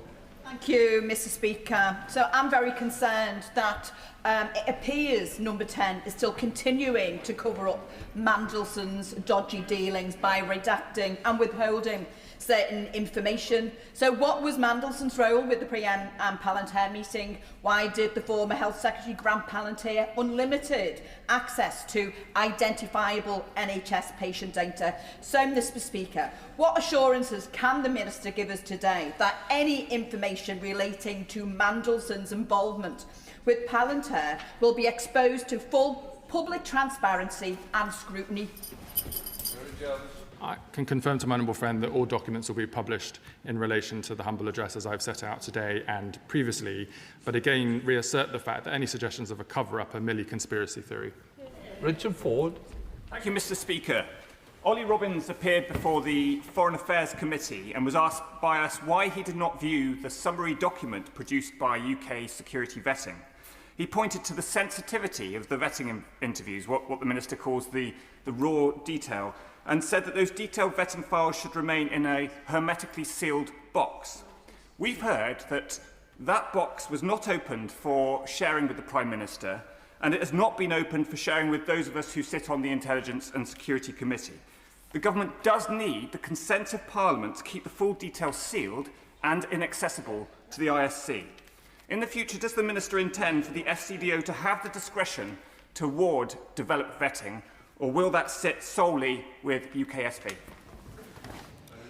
Mr. Speaker, as I've said, any summary documentation and recommendation that was put by UKSV to the Foreign Office has been shared with the Honourable Gentleman's Committee. What has not been shared was the raw data collected in interviews with Peter Mandelson. And as I've said repeatedly to the House, and I'm sure he will agree with me, if there was a mechanism for that level of personal detail, and I am talking about how much money you have in personal accounts, who you may or may not have had a relationship with in the past, if that was known to be able to be made public to politicians, people going through this security process would not feel able to give full and frank answers. That would undermine the very nature of our national security system, and I'm sure as a member of the Intelligence and Security Committee, he wouldn't wish to advocate for that. Amanda Martin. Thank you, Mr. Speaker. Mr. Speaker, I'd also like to thank the ISC and the Foreign Affairs Committee for their role in this process. Mr. Speaker, although it's not mentioned today, I would also like to ask the Chief Secretary to provide the House with an update on the government's proposed legislation to remove peerages from those disgraced peers. Can I thank my honourable friend for her question? I was delighted to see that it was confirmed in the King's speech last week that legislation will be introduced in this session, and we'll be bringing that forward shortly. Good. David Ellis. To press the Minister on his lack of answer to my right honourable friend for South Holland and the Deepings. When it became apparent that Mandelson posed an obvious, serious security risk to the state, it was said that there were ongoing mitigations put in place in order to control that risk. Will the ISC see those ongoing mitigations, and if not, why not? I think, Mr. Speaker, this is a question specifically to the Foreign Office in relation to evidence given by the former Permanent Secretary, which is about how mitigations can be put in place to manage risks. For example, as I understand it, Mr. Speaker, if you previously had a client in a commercial relationship with a business, you would not be allowed to meet with them privately whilst you hold public office. These are the types of mitigations I think the Foreign Office was referring to, and I think sound legitimate in the circumstances. Thank you, Mr. Speaker. And can I thank the Secretary for his statement today and the way he conducts himself about this very sensitive issue. And I know when he stands at the dispatch box to talk about it, his thoughts are with the victims of Jeffrey Epstein. Can I ask him whether this second tranche of materials will include materials that have previously been referred to the ISC? Can I thank my honourable friend for his question? The second tranche of information will publish all remaining documents except those that are currently with the Metropolitan Police in relation to ongoing criminal investigations. As I've said to the House in my statement, this will be a very, very significant publication that will warrant careful consideration from members across the House, and so we want to publish it with sufficient notice to allow members to consider it before coming to the House to ask any questions they may have of the government, which is why we are now publishing it after the Whitsun recess. Julian Lewis. In more than 30 years of its existence, the Intelligence and Security Committee has never once suffered from a leak. Therefore, anything that is disclosed to it, no matter how sensitive, is not going to be published.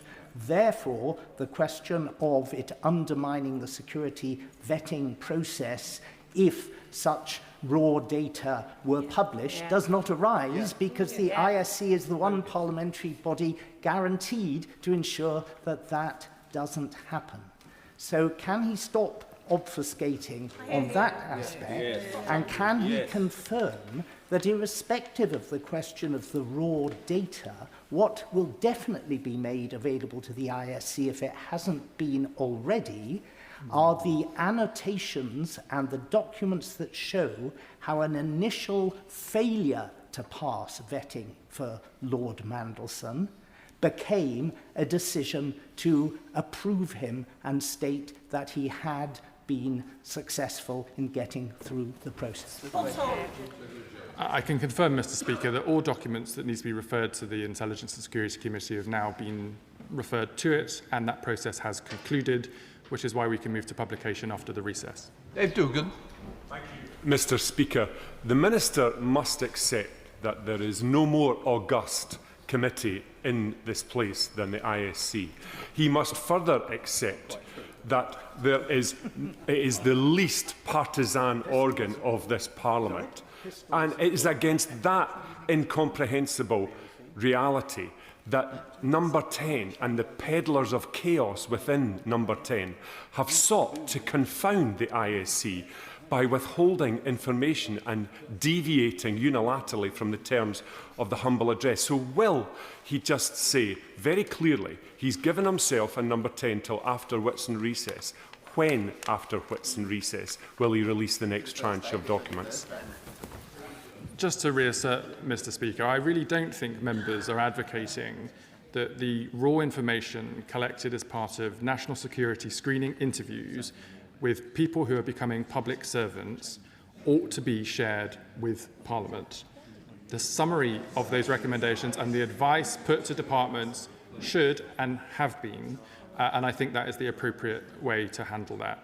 He asked me specifically about when the document will be published after Whitsun recess, and we stand ready to do so as soon as we're able to secure the time in the House. Sir Jones. Mr. Speaker, this is a deeply unhappy and unacceptable situation to have the Chair and the ISC Committee coming to this House after writing, after raising questions informally with officials and the Minister himself, to be coming here today and having to pose a UQ. It's completely unacceptable.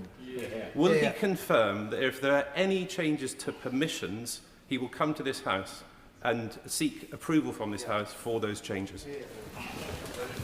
Mr. Speaker, I think I'm right in saying that the honourable gentleman who secured the urgent question made the point that in relation to the government's argument about sharing raw data, the committee was in some agreement with that. I don't think that's the issue that is in dispute. So any suggestion of withholding information against the will of the motion, I'm not sure is in contention. He asked me about compliance with the motion more generally, and I refer him to my previous answer. Christine Jordan. Thank you very much, Mr. Speaker. I would simply repeat that the House surely has a right to know when we're going to get this report. The Intelligence and Security Committee said that they were unhappy with the amount of WhatsApp messaging that was being used by the government. The image which is being created amongst the public is a government which is avoiding the issue, is incompetent, and it's undermining public confidence. The Minister started off by saying he could have presented the document this Thursday. So if he knows he could have done it on Thursday, can he tell us when, after Whitsun, we will see it? Mr. Speaker, as I say, and the House will see when the document is published, if I'd published this document on Thursday with the House rising on Thursday afternoon, members would rightly have criticised the government for not being able to have sufficient time to read it and to be able to ask questions of the government. I'm keen for it to be published as soon as possible after the Whitsun recess, and I'm arranging that with business managers. Mr. Speaker, I'm afraid the answers about publication simply are not good enough. Mr. Speaker, the Minister may think that he's putting an argument to this House, but he's treating not just this House as a bunch of mugs, he's treating the public as a bunch of mugs. And the reality is that one of his own backbenchers said as a result of what happened, his party is being called the Pedo Protectors Party. So may I say to the right honourable gentleman, will he, yes or no, publish this data before the unnecessary, costly by-election? The publication will be published to the House after the Whitsun recess, as I set out, and I'm afraid I just disagree with the honourable gentleman's sentiment. Gordon. Mr. Speaker, I would add to the comments of my honourable friend for Edinburgh West, in the sense that the Minister's outlined a date this week that it could be published. So why can he not actually just commit to a timetable so we can hold him to account? That's the key point. This whole grubby saga, as highlighted by the Ministerial Code and responsibility in government, is something that the public don't seem to think actually counts for anything anymore. So I wondered if, as a lesson from this grubby saga, the Minister might look to bring forward legislation that would make the Ministerial Code binding and ensure the consequences where ministers fall short and don't honour up to their end of a deal actually have something taken as a result and action from that. The Government believes the Ministerial Code is functioning as it should. We've increased the accountability measures associated with it, and where legislation is required, for example, to remove peerages from disgraced peers in the other place, we bring forward that legislation shortly. Francois. Thank you. Do Labour MPs not realise that it's because of high-handed behaviour like this they suffered the drubbing they suffered on the 7th of May? The Minister has said that the documents will be published after we return from Wit on the 1st of June. But he has repeatedly refused to answer whether or not they will be published by the Makerfield by-election on the 18th. So let me ask him yet again, can he guarantee the House and the constituents we represent that this large batch of documents will be published in advance of the Makerfield by-election on the 18th of June? Yes or no? Mr. Speaker, the Right Honourable Gentleman knows that we have to secure time in the House with business managers for business action. I am ready for this document to be published as soon as we are ready to do so, and I'm committed to do so after the recess. Dr. Kieran Mother. Speaker, one thing this sorry episode has achieved is to make the Minister an absolute expert on warm words and platitudes. I want to go back to the issue of disappearing messages that the member opposite raised. Obviously those messages aren't retrievable, but the very minimum we should get is a detailed breakdown of all those who were asked to supply information and were told they couldn't do so because they had disappearing messages on their phone. I think we're entitled to know which ministers and which conversations are no longer accessible to us. All of the documents that have been made available through the Ample Address will be published in the second tranche. Shocker Adam. Thank you, Mr. Speaker. In 2021, the Prime Minister wrote an essay where he said, "Where the current Tory government has muddied the waters of transparency, I want to make it easier to hold government to account. A Labour government must play its role in restoring honesty, decency and transparency in public life." And yet here we are. Does the Minister agree with me that after all the redacting of these messages, that it is not only the Labour Party that is being damaged, but democracy itself? The Honourable Gentleman is making assumptions about redactions that he's neither seen nor read. Redactions have been made in relation to personal data or in relation to national security and international relations. That is it, Mr. Speaker. Luca. Thank you, Mr. Speaker. Now, the government stands accused by not one, but two of the most august committees in this House about not playing fair and giving across the information. The Minister's argument is simply this, that the government has done nothing wrong. Why, therefore, would both of these committees come to this House and lay those accusations? It's a question, Mr. Speaker, for the committees. Thank you, Mr. Speaker. We heard at the Foreign Affairs Committee about the pressure that the Foreign Office was under to move quickly on the appointment of Peter Mandelson as Ambassador to the United States. Now, concerns have been raised about the lack of transparency surrounding the papers connected to that appointment. If the government has nothing to hide, why is it now changing the terms and scope of the humble address, withholding and redacting documents from the Intelligence and Security Committee? And so will he confirm that he will ensure that the UK SV summary document will be shared with the ISC committee? Mr. Speaker, the government isn't trying to amend the terms or the scope of the humble address. It's just a factually incorrect statement, Mr. Speaker. She asks me about documents that can be shared with the Intelligence and Security Committee in relation to UKSV's recommendations and the decisions made by the Foreign Office. I can confirm those documents have been shared. Jim Sharma. Thank you, Mr. Speaker. Can I thank the Minister for his statement that the constituents have contacted me regarding the overreach of government bodies and the refusal to stay within the parameters as displayed just in the last few days in the legal judgment funded by the Police Ombudsman claim of your UC collusion in Northern Ireland were found to also exceed legal powers. Ever mindful of that, again today, we have a statement. Constituents are highlighting overreach that sees refusal to be accountable to the public. Rebuilding trust is absolutely vital. The Minister, I believe, is committed to that. So how will the Minister start the process of rebuilding trust in all aspects of public life when appointed individuals refuse to stay within their limits, and what steps can be taken to enforce this in every level of public service? Thank you. Mr. Speaker, I share the sentiment of the honourable member in relation to trust with the public. That's why the government has initiated the Ethics and Integrity Commission, updated the ministerial code, it's bringing forward legislation on the removal of peerages from disgraced peers in the other place, and is undertaking what is probably the most wide-ranging set of work in relation to ethics and standards in public life for many decades. Thank you, Mr. Speaker. When this Parliament passed the humble address, it was very clear that the House did not trust the government to do this. So that's why we wanted the ISC to do this. It is very clear that there are redactions that are happening beyond the will of that humble motion, the will of Parliament. And if that is the case, does the Minister accept that he has to come to the House to ask for permission? And if they don't do that, he needs to tell us why he won't be doing it. Well, nailed it. Mr. Speaker, I refer to my opening statement in relation to compliance with the humble address and the right for government to withhold information subject to public interest duties, for example, the names and contact details of junior officials. In relation to the humble address and the work of the Intelligence and Security Committee, all redactions that are in relation to national security or international relations have been submitted to the committee and agreed in line with the humble address. Thank you, Mr. Speaker. Given the scale and significance of the Mandelson files due to be released, why does the Minister not accept that the review of those files over wits and recess would be a good use of everyone's time, with questions to the Ministers being put after the 1st of June when we return? Is it because Ministers are intent to limit scrutiny by this House? Because that's exactly how it looks like to me, and it looks like that to my constituents. And Mr. Speaker, he's wrong. The intent is to increase scrutiny, not to decrease it. Sir Ashley Fox.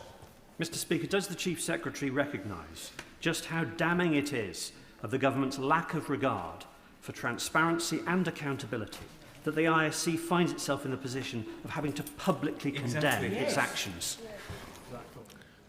The question about the committee statement is for the committee, Mr. Speaker. As I've set out, we've complied fully with the humble address and the work of the Intelligence and Security Committee.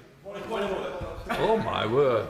Let's work our way around. Sir David Davis. Thank you, Mr. Speaker. Given that it applies directly to the Minister, can I draw the House's attention to the motion brought by the now Prime Minister on the 4th of December 2018 following non-compliance with a previous humble address, in which it starts that this House finds ministers in contempt for their failure to comply with the requirements of the motion for return passed on the 13th of November 2018. It should be noted that that motion was passed by this House. We've just debated an area where the government may potentially be in contempt of the House. Indeed, the obfuscation we've heard looks like that. It's important to the House, and indeed the government knows of the precedent in this area, and I give notice, Mr. Speaker, that if after we've received the next tranche of documents, the humble address has not been met in full, or indeed that we haven't been told the truth, the whole truth, and nothing but the truth, I will seek to bring such a motion in the future. But let me just try and deal with this one. Look, what I don't want to is continue the debate, so this might be a bit of advice for others that's trying to catch my eye. A very experienced member, like Sir David, won't leave it here. I know he will pursue it through many other avenues that will be available to him, and I suggest that it will be coming back at some point. And just to say to the House, I've also had a letter from the ISC, and at some point I will also need to respond to that. So it isn't quite the end as we see yet. I'm coming round. Dr. Kieran Mullen. Same experience as my colleague to the left. The Minister has said that the documents are ready to publish, and that the only issue is securing government time to do that on the first day back on the 1st of June. What advice can the Speaker provide us and the whole House as to what other mechanisms are available to make sure there is time on that day if the government are unwilling to allocate the time for the measure? It's not a matter for me, it's a matter for the government, thankfully.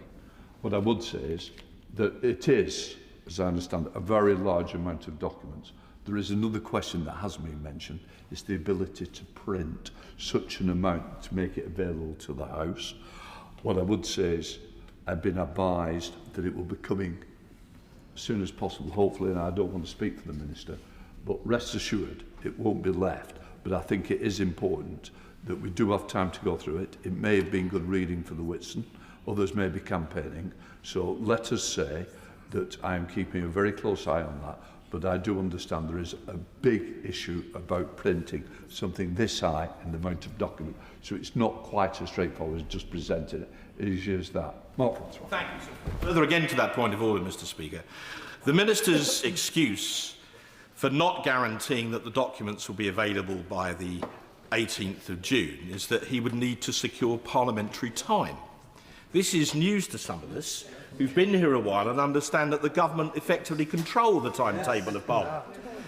Indeed, every Thursday when the House is sitting, they make a business statement and tell us what's coming up for the next 2 weeks. So, Mr. Speaker, are you aware of anything in standing orders or Erskine May that would prevent them from making a business statement on Thursday and naming a day for publication after the Whitsun recess? We love speculation. I didn't quite hear the Minister say, or worried about the by-election. I would say, and I know the Secretary of State, that he would also want to ensure this House is informed ASAP. I will be looking to ensure that happens as well. So please, let us calm down, let's not speculate too much, and let us see, and hopefully Whitsun might bring some generosity to some of the members. I think they need the sunshine a little bit more. Right, that now completes points of order.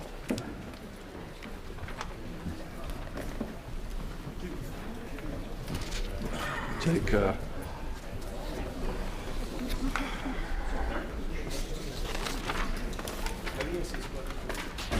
Order.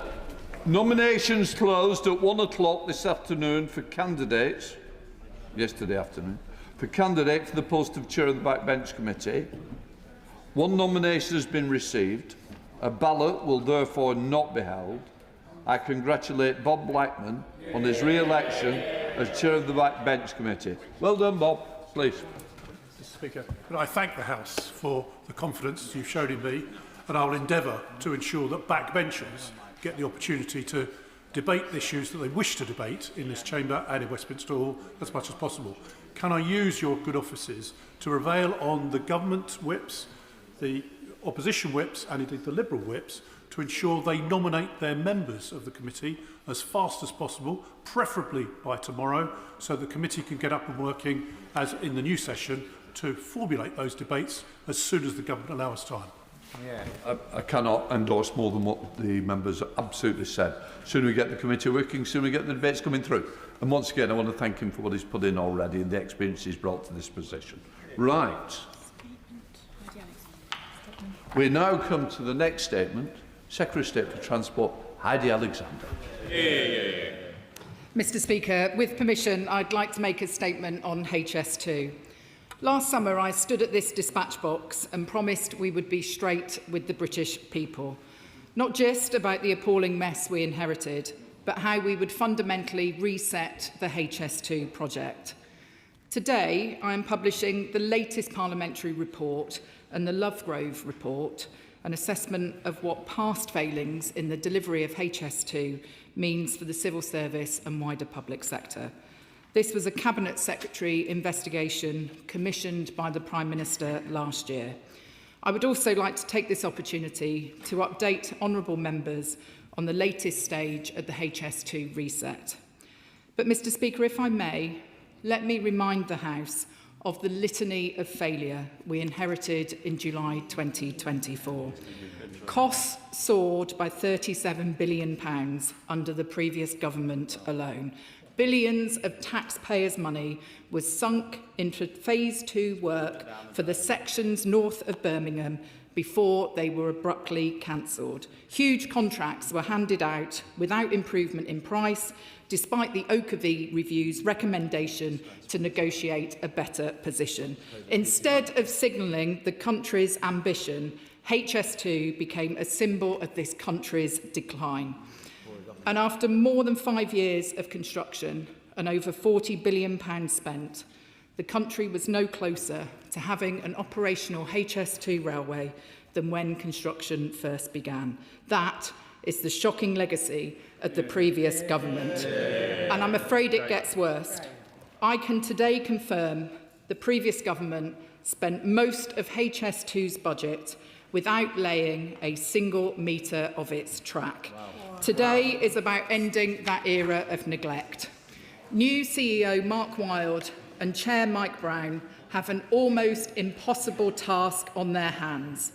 As Mark put it to me recently, it's like changing the engine of an aeroplane mid-flight. However, the new leadership team at HS2 is turning things around.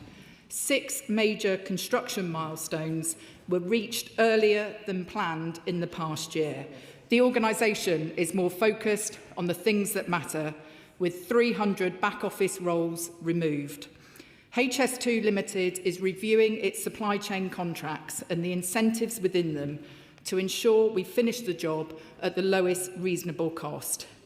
And it is managing those contractors properly now to make sure supplier performance is up to scratch. Finally, we're seeing improved oversight, with HS2's leadership now receiving real-time updates, helping to prevent delays and keep construction to time.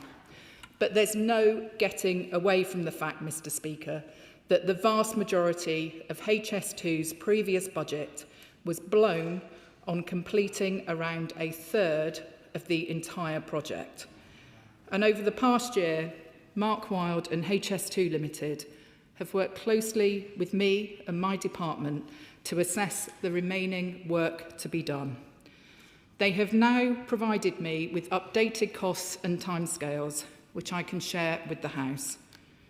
It gives me no pleasure to say the expected cost of completing HS2 is now between £87.7 billion and £102.7 billion priced in 2025. 2/3 of this increase is down to past misunderstanding of the work required, underestimation and inefficiency, issues within the control of HS2 Limited, some of its suppliers and previous governments. The remaining third is linked to inflation, which was not factored into previous cost estimates regularly enough. On timings, I said last year that I see no route by which trains could be running by 2033. We now expect first services to run from Old Oak Common to Birmingham Curzon Street between May 2036 and October 2039. And where the previous government could not say when the full HS2 scheme between Euston and Handsacre Junction would be delivered, I now expect that will happen between May 2040 and December 2043. Lessons have been learned from the Stewart Review, meaning HS2's cost and schedules are now built on more solid foundations, with credible estimates published as ranges to ensure they better stand the test of time. Colleagues may feel that they've heard all of this before, and I understand that scepticism, but it is different this time. HS2 Limited have now used the same experts and methods behind the successful Crossrail reset. They have priced future work against what we've learned so far, and their homework has been checked by an independent panel of experts. But, Madam Deputy Speaker, if this seems like an obscene increase in time and costs, it is because it is. And if it seems like I'm angry, it is because I am. I am angry on behalf of taxpayers and affected communities who have been swindled by the failures of successive Conservative governments. I'm angry on behalf of the thousands of rail and construction workers giving their all on this project who do not deserve to have their industry tarnished in this way. And I'm angry on behalf of passengers who continue to wait for the new services and new opportunities they deserve. Madam Deputy Speaker, despite this sorry situation, we are determined to claw back as much time and money as possible. Not only does the Lovegrove report corroborate the Stewart Review's damning assessment of the decision-making environment under the previous government, but it also talks about the original gold plating of HS2. It talks about the focus, and I quote, on the highest possible speeds, resulting in bespoke and highly engineered design. Madam Deputy Speaker, to translate, it was a massively overspec'd folly with the prospect of the fastest trains anywhere in the world tickling the fancy of Conservative ministers. If we were a country the size of China, I could understand it, but we are not. Passengers just want reliable trains that turn up when they're supposed to, more services and more seats. They want a common-sense approach that gets them the railway they deserve, not a vanity project with trains so fast that proper testing couldn't be done until track and railway systems were complete. So, Madam Deputy Speaker, I asked Mark Wilde to remove the gold plating and complexity from this project.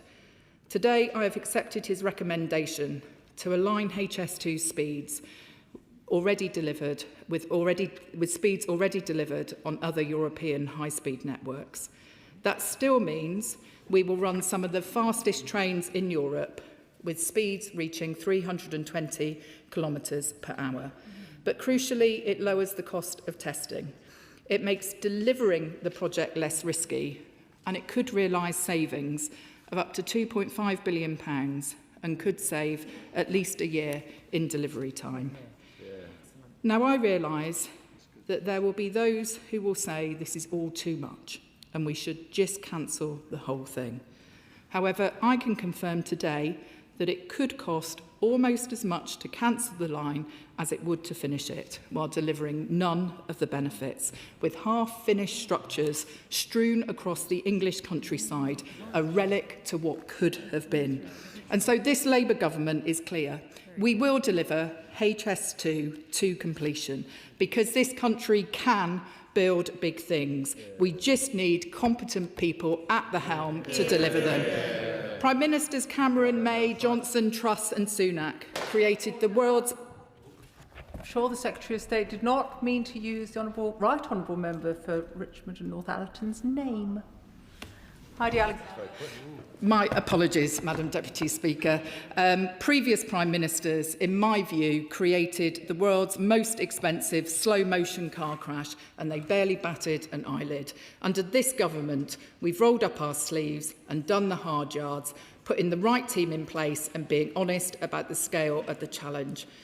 Madam Deputy Speaker, I understand that this statement today will be met with cynicism and anger.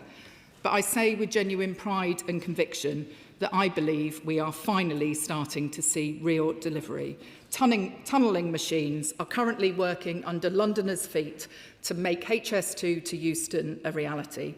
Birmingham skyline is changing before our eyes, with new film studios, a sports quarter and housing all being built around the new Curzon Street station. This is national renewal in action.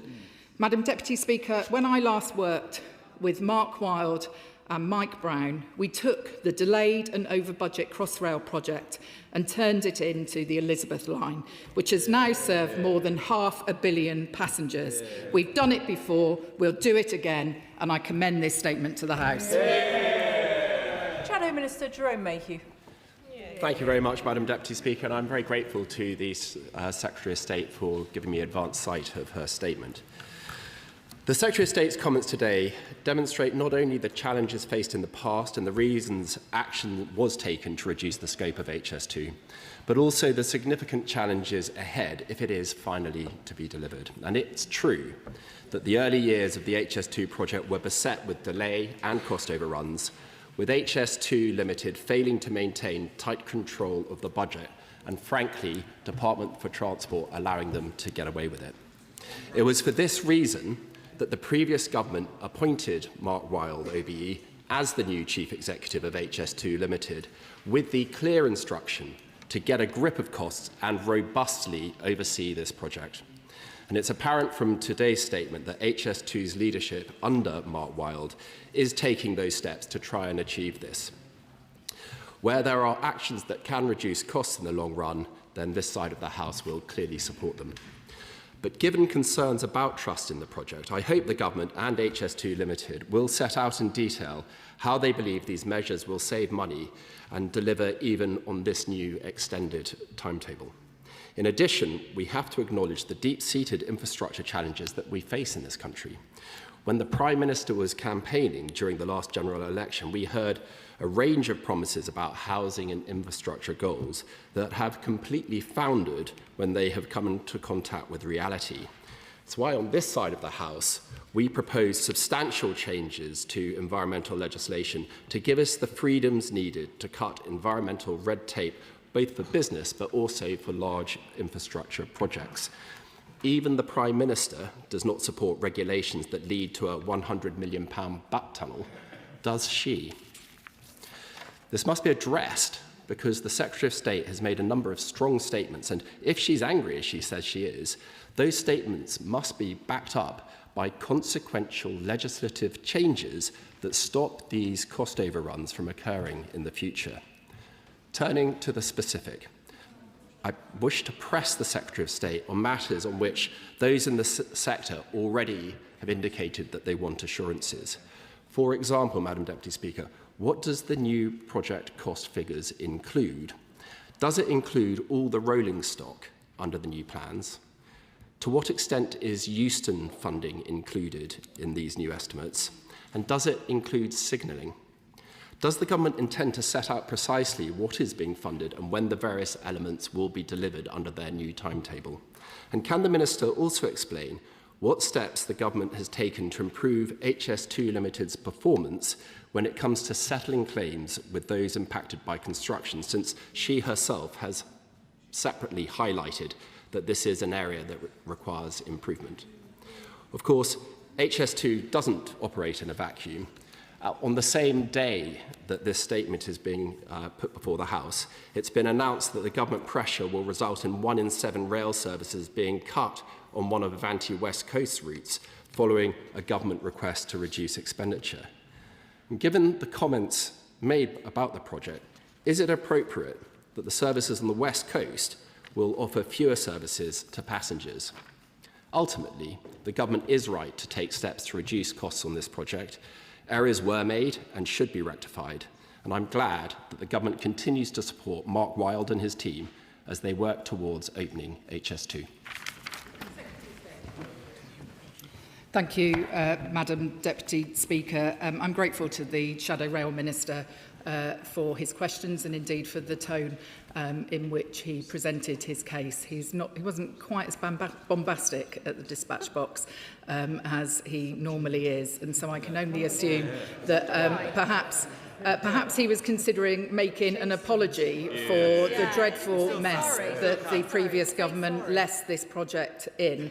I didn't hear one, but look, I accept the manner in which he made his points. I do also, though, question where the Shadow Secretary of State is today. This is not the first time, Madam Deputy Speaker, that the Shadow Transport Secretary has run scared from an oral statement, and I can only assume that's because he's frankly embarrassed by his party's abject record when it comes to transport. He talked about the appointment of the new CEO, Mark Wilde, under the previous government. I do have to say to him gently that it's a bit like an arsonist demanding praise for calling the fire brigade, because let me quote what Mark Wilde said about what he had inherited when he spoke to the Public Accounts Committee just days after he started in his job. We are in a completely unacceptable position. We have to acknowledge that HS2 has failed in its mission to control costs. Madam Deputy Speaker, the Honourable Gentleman asked me a number of specific questions and I will answer them directly. He asks how reducing the speed to 320 kilometres per hour will save money and ensure delivery. To be clear, Madam Deputy Speaker, this will mean that trains on HS2 are running as fast as bullet trains in Japan. We're making 3 scope changes in this announcement today. 1, reducing the speed, 2, reducing automatic train operation, and 3, ensuring that the signalling that we put in on HS2 is aligned with the ETCS system that is being rolled out on the Transpennine route upgrade and across the Network Rail system more broadly. We will depend on proven technologies. We are not taking a punt on world firsts. I think that is the way to reduce risk in the delivery of this programme and potentially reduce cost as well by up to £2.5 billion. He asked me about bat tunnels. Well, I can tell him we are building no more bat tunnels on HS2 and that this government has changed legislation through the Planning and Infrastructure Act, which could mean a different approach to protected species in future. And I gently say to him, who was overseeing this project when HS2 took the decision to proceed with the bat tunnel? It wasn't this government, it was his government, and we've taken actions to ensure that regulations in future do not get in the way of building the homes and infrastructure that this country needs. He asked me specific questions about whether the revised cost ranges include a number of different areas, and I can confirm that on Euston that there is provision within this range for the delivery of Euston, although we've also gone out to market to attract private investment, given that in the 10-year infrastructure strategy we set out our ambition to deliver the new HS2 station through a public-private partnership. The signalling costs are also included in these cost ranges. He asked me rightly about what action HS2 is taking to improve its performance when it comes to settling claims on land and property. I know that there are very many honourable members in this House whose constituents will have experienced frustrations in this regard. And in the letter I recently wrote to the chair of HS2 setting out his priorities for the year, I was clear that I wanted greater attention on this area. And finally, he asked me about some of the minor changes that Avanti West Coast have made recently to their summer timetable. They came to me with a proposition to better optimise their service pattern to meet the demand in the summer months, when actually if we can save money because we're not moving trains around the country with half-empty carriages, as a responsible government, I think it's reasonable for us to look at that. What I would also say to him in the timetable that was introduced on Sunday is that we've seen significant enhancements, including additional seats on London North Western services between London and Birmingham. We're seeing the most regular Mid-Cornwall Metro service in 60 years. And so where his government failed to invest in Britain's rail network, this government is doing exactly the opposite and making sure that people across the country have got the trains that they need and that they deserve.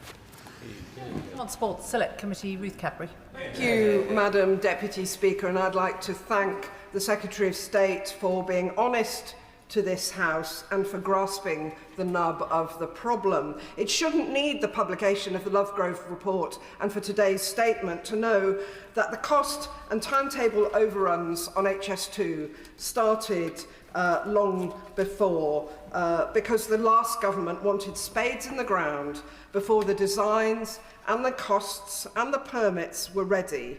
And then they cancelled the project, half the project. So we have the Aston to Old Oak Common project. I'm so glad that the government picked up that and is moving ahead on the Euston element as well. But because we had the Stewart review and the Ogilvy report to tell us what went wrong too. I'm not going to my question is not actually going to be on HS2 because we've got the Rail Minister and HS2 Chief Exec coming to us tomorrow. But elements that that I believe are picked up in the Lovegrove report. What is the Secretary of State doing now to ensure that from now on essential transport projects, starting with the Lower Thames Crossing and the Northern Powerhouse rail project, don't go the same way? Will she assure me that she won't put on the high-vis and the hard hats for the photo opportunities until all of the detail, all of the permits and all of the cost budgets are in place first? Thank you, Madam Deputy Speaker. My honourable friend, the Chair of the Select Committee, is right that the problems of HS2 were born many years ago.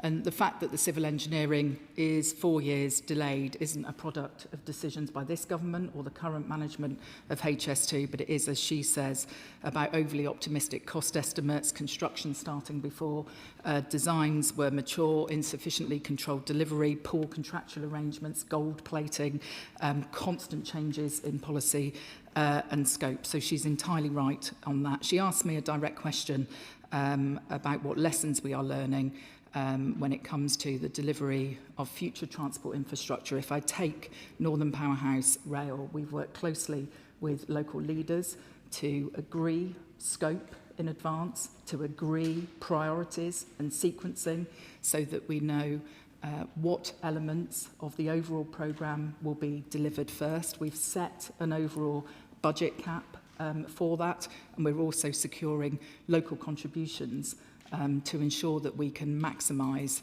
the economic and regeneration potential of that new transport infrastructure in those places. So we are learning the lessons. Liberal Democrat spokesperson Ollie Glover. Thank you, Madam Deputy Speaker. And can I start by thanking the Secretary of State for her candour on this matter and to the scale of the HS2 disaster, and also for the specificity of the range of dates that she has provided. And certainly we on these benches agree with her intent. We need to make the most of this shambles, and it would indeed be better to do something of what has been built rather than scrap it and hope that that resets the past. It's also good news that the Secretary of State has outlined commitment to proven technology rather than the innovations of the future, warp drive and whatever else was being talked about before. And particularly use of ETCS as signalling is welcome for that. Now, Madam Deputy Speaker, we in this country know how to build high-speed lines because we did between London St Pancras and the Channel Tunnel at reasonable cost. And of course, our French and Spanish allies also know how to do it. And the high-speed line from Tours to Bordeaux in France took 15 years, including all the planning and all the construction. So whilst the Secretary of State highlighting Crossrail's expertise on this expert panel she mentioned is welcome, is she sure that that expertise is the same as needed for the more specialised thing of high-speed rail construction? And is she confident that her expert panel has the high-speed construction and commissioning specific skills that we need, either from the UK or abroad, to turn this situation around? I'm grateful to the honourable gentleman for his support for the overall approach that we are taking.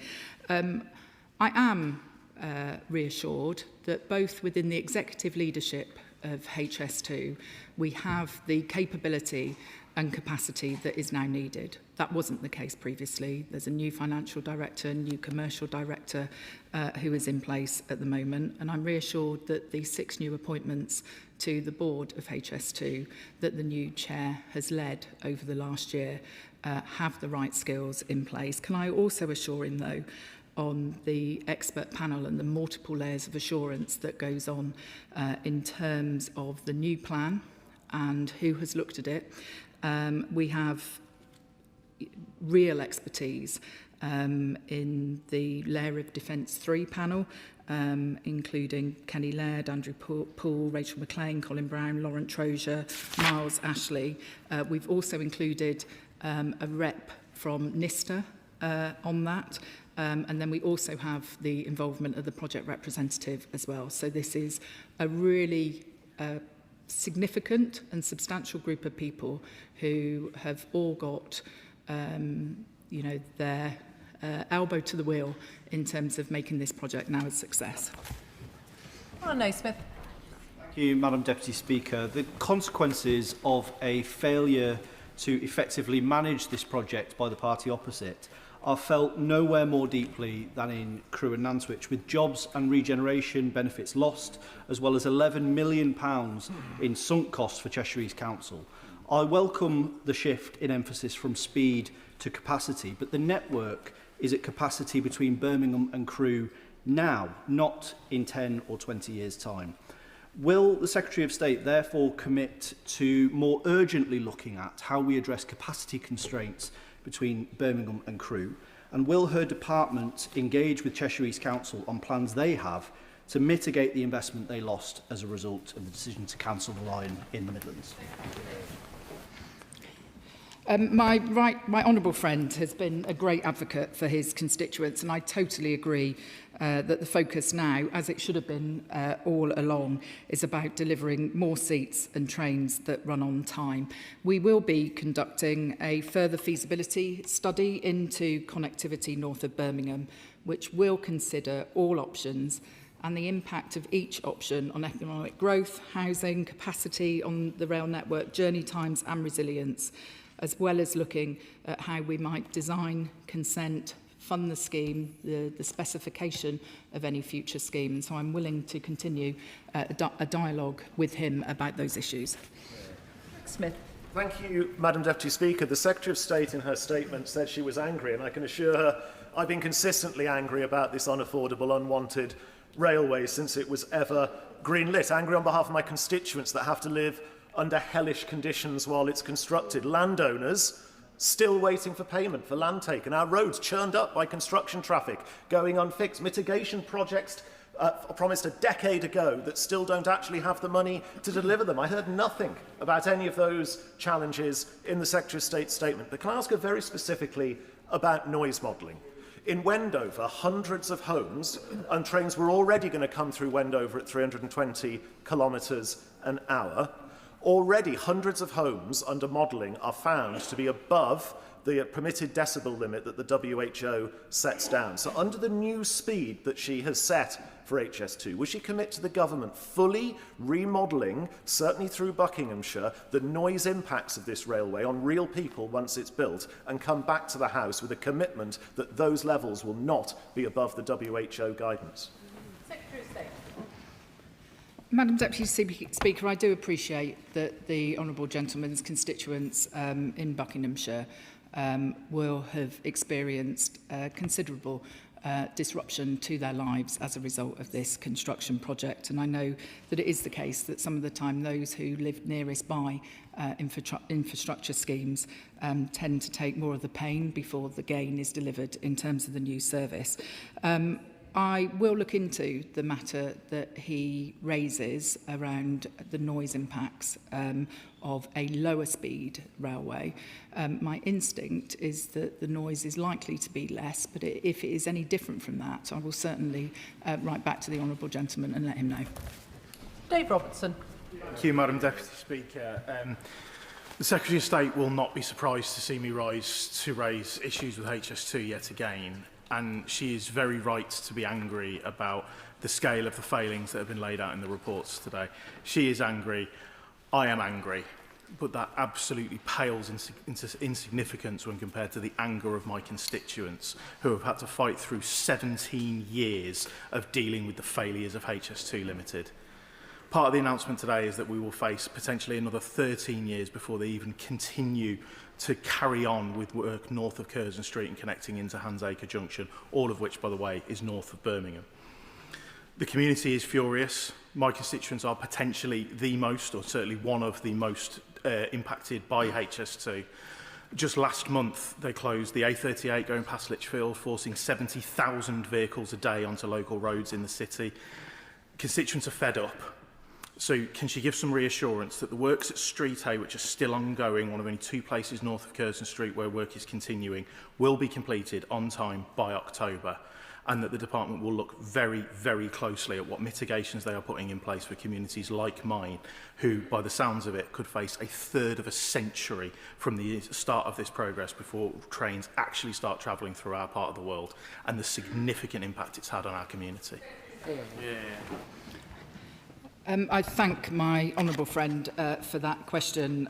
He has been a fearsome advocate for his constituents on this issue, and I know that he will be meeting with the Rail Minister later today to talk about constituency impacts. I have heard nothing to suggest that the works at Street Hay will not be delivered on time. If there is any latest information that I haven't been apprised of, I will certainly come back to my honourable friend and let him know. Of course, it is important that we do continue with the works north of Birmingham up to Handsacre Junction, because this is the way that HS2 will connect into the wider rail network. And whilst in the short term this will this project will improve connections between London and Birmingham. In the longer term, this is about improving the frequency, capacity and reliability of connections to the northwest and beyond to Scotland as well. So I appreciate his constituents' patience on this project, but it is important for the national interest. Sir Jeremy Wright. Thank you very much, Madam Deputy Speaker. I have to say I share a good deal of the Secretary of State's frustration, not least because I was one of those who argued at the time that if the speed of the railways reduced to roughly what she's proposing, it would open up a number of alternative route options, avoiding the open countryside that the line now cuts across. But can I counterintuitively ask her to be a little more ambitious, despite everything she said about high-speed rail? She will recognise that the strategic benefits of high-speed rail, as they were put to this House originally, were about a network nationwide, not simply a line between London and Birmingham.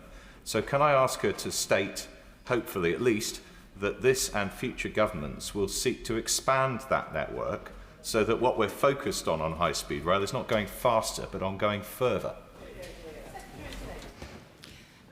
The honourable gentleman makes a very interesting point, and I would say to him that one of the things I'm most keen to do is to ensure that this huge investment that we are putting into HS2 between London and Birmingham actually results in an improved passenger experience for people more broadly across the rest of the country.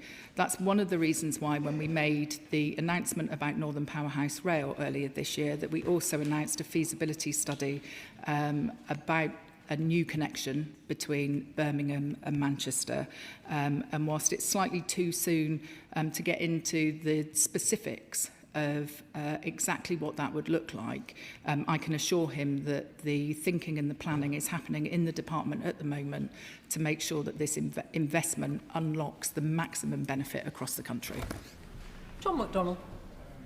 Given the huge sum she's talking about, what I want to raise might appear relatively trivial, but actually for my community it's quite significant. It is that we have a charity called Hillingdon Outdoor Activities Centre that ran a lake to enable local young people in particular to learn to sail and canoe.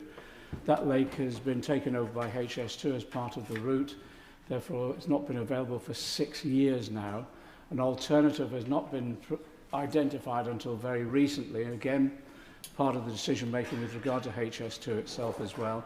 It's meant that charity now, all its reserves have now gone, and the staff are being laid off. And I just wonder, could the Secretary of State arrange for a meeting with her officials and HS2 that I can meet them to talk through the opportunities that there might be to assist the charity to continue providing such an excellent service to our community?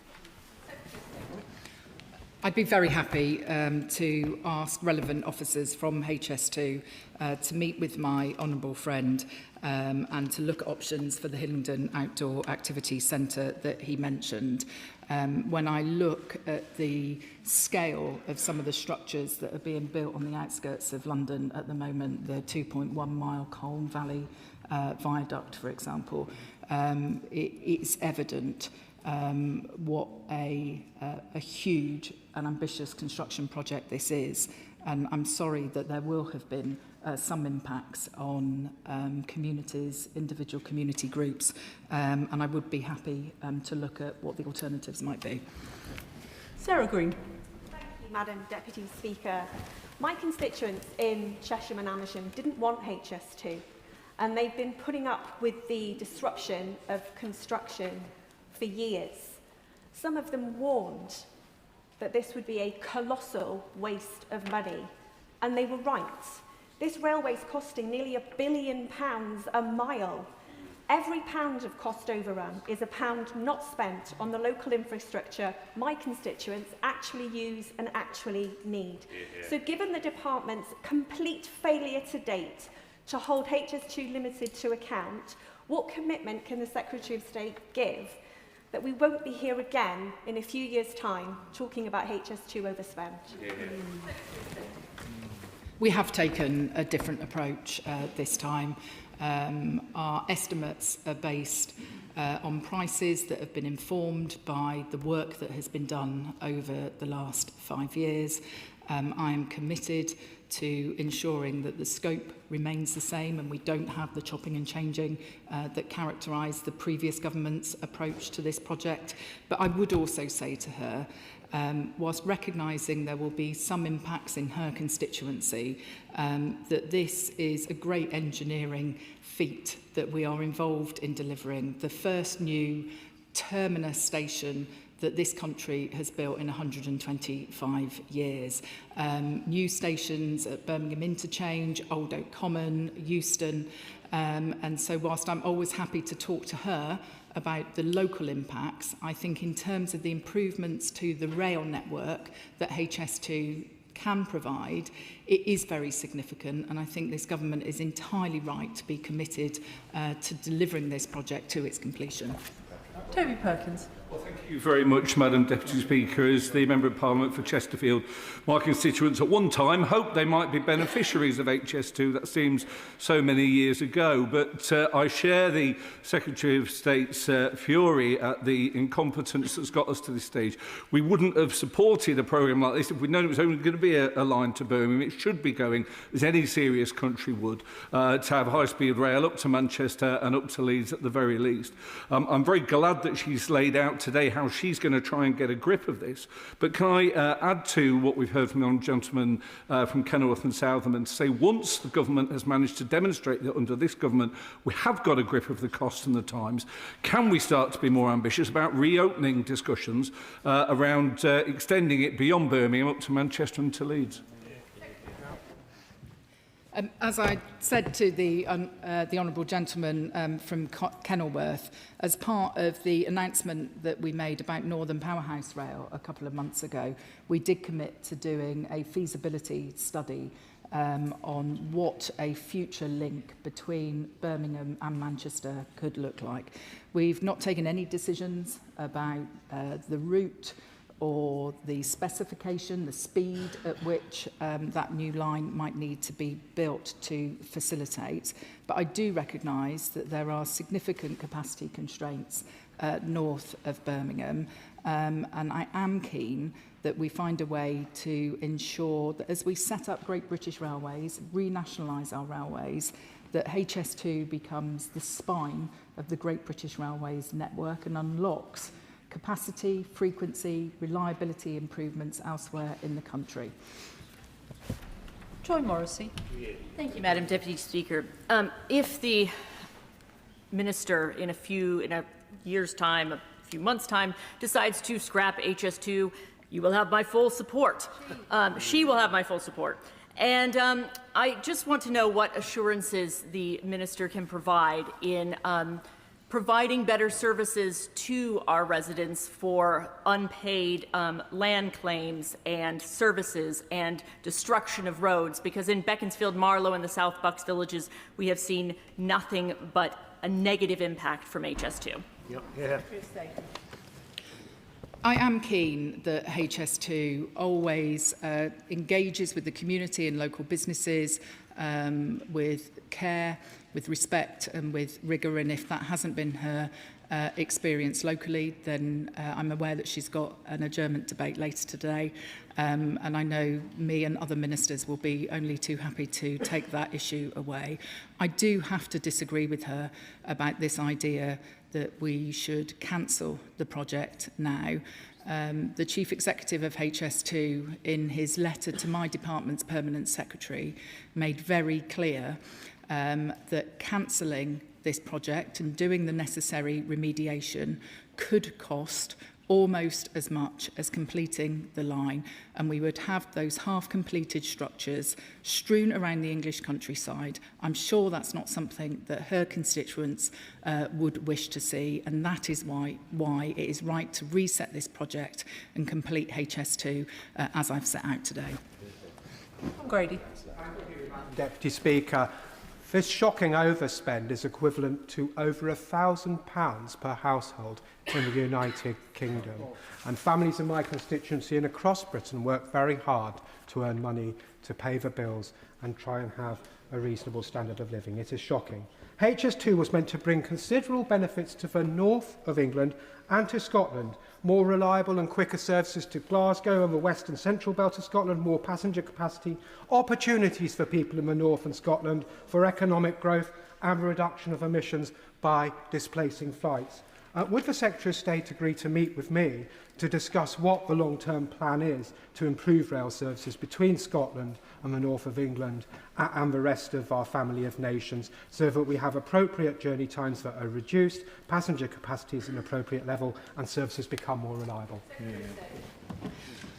My honourable friend is right. This is shocking, and the truth of the matter is that this government is picking up the bill for the mess created by the previous government. I would be very happy to meet with my honourable friend to discuss the ways in which we can improve capacity, frequency, reliability of services between England and his constituents in Glasgow, and I look forward to discussing that in more detail with him soon. Seamus Logan. Thank you, Madam Deputy Speaker. I can sense the Secretary of State's anger at the scale, the width and depth of the failures in this project. But of course it was initiated in 2009, when Labour were in power. And when I look at this collective failure on both sides of this House, yet members opposite so quick to point out the ferries problem in Scotland, nothing. It pales into insignificance with the scale of this incompetence. But I want to ask the Secretary of State, the member for Brentford and Isleworth, the chair of the Transport Select Committee, said on BBC Radio 4's Today programme yesterday that the most important thing, and I'm quoting, the most important thing is that HS2 will create a high-speed link between London and the North West and eventually to Scotland. Scottish taxpayers are paying for this folly. So can the Ministry explain when is the project? When? She can say 2043 for the rest of the project. When is this project going to extend to Scotland, as was suggested yesterday? And how much more in Scotland are we going to be expected to pay? And how many years after 2043 will it be delivered? I have been clear, and I remain clear, that we will not be extending HS2 north of the West Midlands. What I have announced when I made the Northern Powerhouse Rail announcement a couple of months ago is that we will be doing a feasibility study about, in the longer term, after the delivery of HS2 to Birmingham, after the delivery of east-west connectivity across the north of England through Northern Powerhouse Rail, how we can then look to invest in improving the infrastructure between Birmingham and Manchester. That work will start this summer, and I'd be happy to keep him updated. Menton Glyn. Thank you, Madam Deputy Speaker. I welcome the clarity and determination to deliver on HS2. Rail investment is infrastructure investment which drives growth. But can I also urge the Minister to look at driving growth between towns as well as between cities, such as bringing lines like the Calder Valley line into the 21st century? That philosophy and that approach certainly lies behind much of the work that we put together in our plans for Northern Powerhouse Rail. He will also be aware that at the spending review we announced over £15 billion for mayors in our city regions to improve connectivity between towns and cities, major centres of employment. So the aspirations that he has for his area and his constituents do align very closely with ours. Batty. Thank you, Madam Deputy Speaker. My communities in Balsall Common and Birksall have taken huge amounts of pain long before I was first elected in 2019, and what has further exacerbated that pain has been the conduct of HS2 and its subcontractors with communities. I met with Mark Wild. He knows my concerns around that, and I do take heart in the level of engagement that he's given on that, and I hope that continues. But one of the key issues that's affecting my communities is the land that has been taken by HS2, which is yet to be released, including around Arden Cross, which is a project worth hundreds of millions of pounds, including a health campus in conjunction with the local mayor, local councils and Warwick University. I'm being told it might take 4 years. I think it can be done in 2. Will the Minister please take a look at this? I hope he is reassured that I'm already looking at this, and I have had discussions with the leadership of HS2 about this, and certainly the Member of Parliament for Birmingham Hodge Hill, or as it used to be called, I'm not sure whether that's still the name of his constituency, has raised this matter with me as well. I'm keen that where it is possible to release land to enable development, regeneration, unlock new homes, unlock new workspaces. If that can take place whilst not compromising the delivery of HS2, then I'm keen that that happens, and there is a piece of work that is underway within HS2 to look at the specific issues in relation to Arden Cross. Dr. Rupert Huck. Madam Deputy Speaker, I welcome the honesty and clarity after years and years of sitting opposite Conservatives when we didn't know if it was happening at all, where it would start and stop. It was going to be a Y shape in the beginning. So, I mean, this is good news in a way, but also, and I also echo the praise for Mark Wilde, who's met with my residents, and for Lord Hendy in the other place. But for my residents in Old Oak Common, this fabled area that was once going to be the terminus, it is disappointing about this ever-lengthening timeline. I wonder if she might be able to look into opening the Elizabeth Line station a bit earlier, because some of them in new builds, like Oakland's Rise, would promise there'd be a brand new station in 2026. Surely there should be something in it for them before 2039.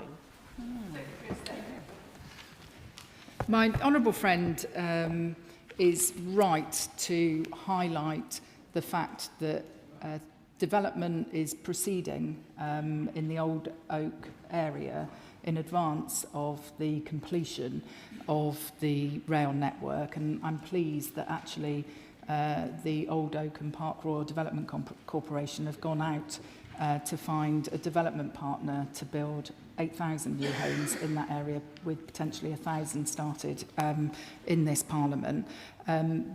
We do need to ensure that any homes or any development that happens, there is adequate public transport provision to provide for those new residents.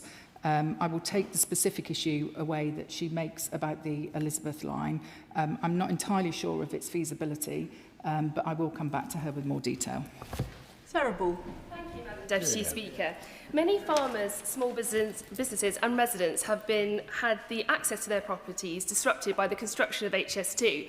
The Wilcoxes in my constituency have been battling for over 5 years to get a simple deed of easement to guarantee access to their property. And as a former property lawyer, I know that's a very simple document that should have been agreed, and without it, properties become unmortgageable and unsellable. So could the Secretary of State set out what steps she's taking to ensure that these deeds of easement are entered into without further delay? I am sorry to hear the situation that she describes. If she wants to write to me about the specific case, I will raise it with the leadership of HS2 for her. Anne Davis. Madam Dirprwy Llefarydd. Can I thank the Secretary of State for her honesty in coming to the House with this update? Wales is, of course, footing the bill for HS2, a project based entirely in England, now costing up to £103 billion.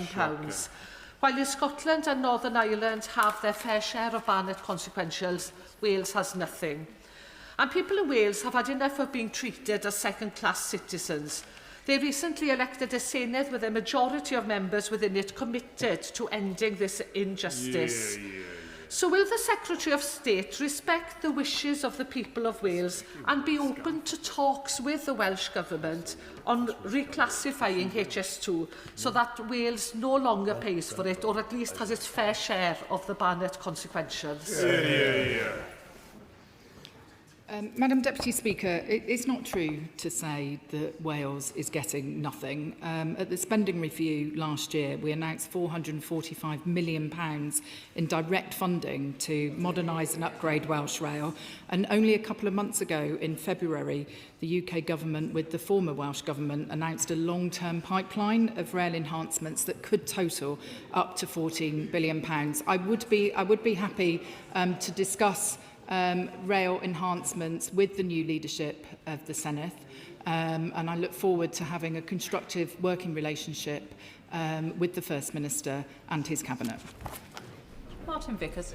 Thank you, Madam Deputy Speaker. Having chaired the all-party rail group for the last 9 of 10 years, I've seen a procession of ministers and officials come along and give reassurances such as we've heard from the Secretary of State today, and it's hard to believe that her successors will not be coming to the House in the distant future talking about further resets of the project. But could I ask her in particular, can she give an assurance that this, the spending on HS2 will not affect the announcement she made a few weeks ago about improving other rail services in the north?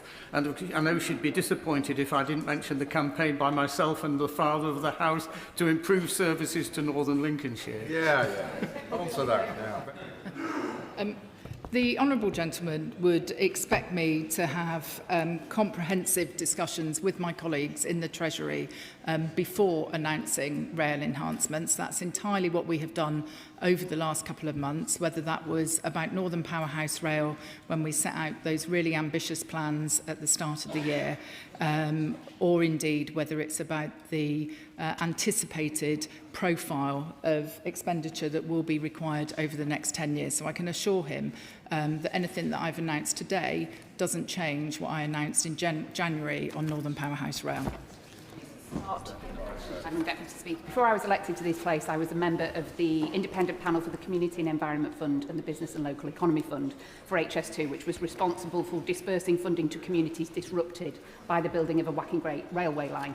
One of the reasons communities rightly and understandably get grumpy when large-scale infrastructure projects affect their communities is when there's no obvious benefit to them, when a railway line goes through but there's no station for them to benefit from.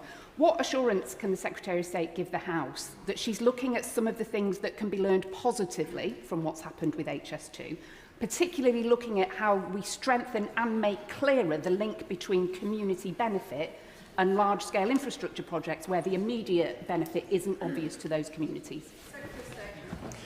I think one of the failings with HS2 has been to focus on the speed of the line and the 4 stations, when actually one of the major benefits of HS2 is to free up capacity on the existing West Coast main line between London and Birmingham to enable better regional services, to enable more freight, for example, to transfer from lorries on the road and get that onto the rail network.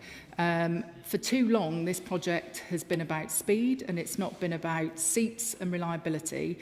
And I think through this reset, we are changing that and we are determined to ensure, as I said earlier, that this is the spine of the Great British Rail network that we will deliver as we renationalise the railways. Tom Gordon. Thank you, Madam Deputy Speaker. I thank the Secretary of State for her statement. It's outrageous to hear the waste and money thrown away by successive Conservative governments. Even now, the eye-watering level of money required to reset HS2 grates on people up in Yorkshire and the north, where the northern legs were cancelled and comparatively we get less funding per head for transport than counterparts in the south. So does the Secretary of State agree with me that a small amount of money saved from reducing the scope and speed would be better spent on schemes like Northern Powerhouse Rail, reinstating the York Area Capacity Scheme, estimated at only around £150 million, that would unlock the bottleneck at York Station and deliver benefit across the north? I can't spend this money twice. I have taken the decision to reduce the speed of HS2 to 320 kilometres per hour.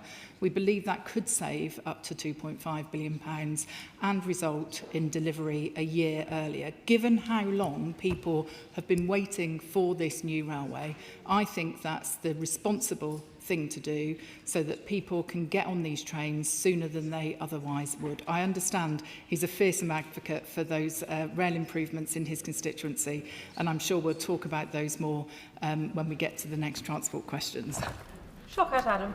Thank you, Madam Deputy Speaker. The truth of the matter is that despite spending taxpayers over £103 billion of taxpayers' money, my son has laid more rail track from his Lego set than the previous government has done from the HS2 programme. But seriously, there's considerations and concerns from whistleblowers who have alleged that costs were deliberately hidden from Parliament, documents were shredded, and staff who spoke out were sacked. So before another penny is spent of the British taxpayer, How will the Minister ensure in the future there are accountable binding mechanisms to stop contractors and executives from misleading this House again? He is right to raise these very important issues, and we will always take any whistleblowing complaints with the utmost seriousness. Can I also reassure him when it comes to fraud, that as part of the reset that HS2 is going through, it is strengthening its counter-fraud capability, its internal controls and processes, because when you're spending this amount of taxpayers' money, you should treat it as if it was your own, and the care and attention that you would apply to your own money. And so we're taking all necessary steps to make sure that we strengthen the controls within the organisation to ensure value for money for the taxpayer. Tim Farron. Thank you, Madam Deputy Speaker, and I thank the Secretary of State for reeling out a list of very depressing dates in the far future, which leads all but the youngest of us to contemplate our mortality. And what is also depressing is the serious lack of investment in rail infrastructure in the northwest, north of Manchester. It's an ongoing issue. Now, I get that HS2 has sucked up money, energy and attention, but I wonder whether the Secretary of State might seek to put this right by being creative with the use of the existing main line. For instance, would she work with Network Rail, myself, Westmorland Furness Council, to advance the cause of reopening stations like Shap and T-Bay, ensuring massively improved public transport links for rural North Westmorland? State. If the Honourable Gentleman, the Right Honourable Gentleman, would like to write to me about the case for reopening Shap and T-Bay, I would gladly consider it. We are reopening some rail stations across the north of England. The Northumberland line, which I visited at the start of last year, has been an enormous success with new stations at places like Ashington and Blythe. We are investing in rail in the north of England. That was demonstrated by our commitment to Northern Powerhouse Rail, but I'm happy to look at the specifics of the scheme that he suggests. Freddie Van Mierlo. Madam Deputy Speaker, can I thank the Minister for delivering this really important update in the House rather than at party conference as the previous Tory Prime Minister did. I think what's really struck me about this debate is that the cost of HS2 is now measured in the hundreds of billions, but what we're spending on active travel is measured in the hundreds of millions. The government previously committed, I think it was only 600 million until 2030 on active travel. And projects there, things like the Tame to Haddenham Greenway, would deliver enormous benefit to my constituents. So would she reflect on the differential between how much is being spent on active travel and this project? State. I would gently correct him. We may be talking about tens of billions when it comes to HS2. We are not talking about hundreds of billions when we talk about HS2. He makes a fair point about the importance of investment in walking and cycling.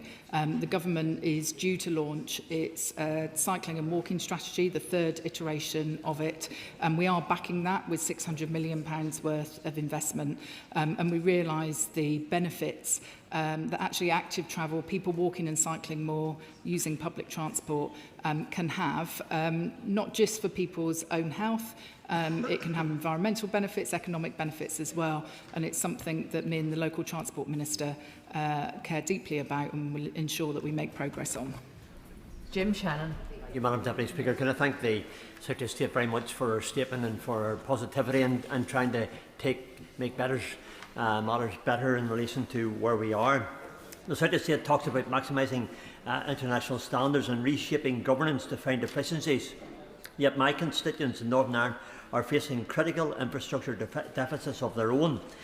If this fundamental reset is truly about driving economic growth and to maximise value across the United Kingdom, can the Secretary of State please very genuinely, explicitly outline how the billions clawed back from streamlining HS2 will be used to support union connectivity and in particular air passenger duty, which hampers connectivity within the United Kingdom of Great Britain and Northern Ireland? Thank you. State.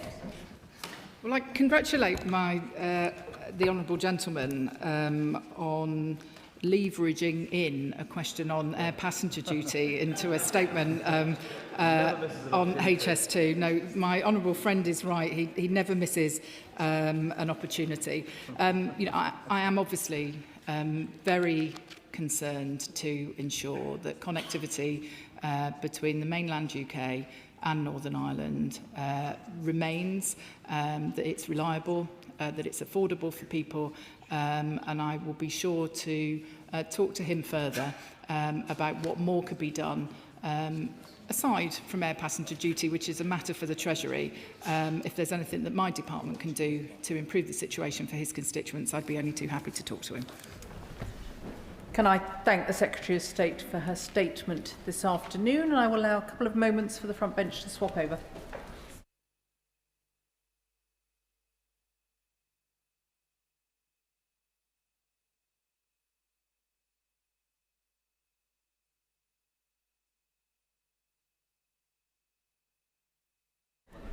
The clerk will now proceed to read the orders of the day. King's Speech, motion for an address, adjourned debate on question.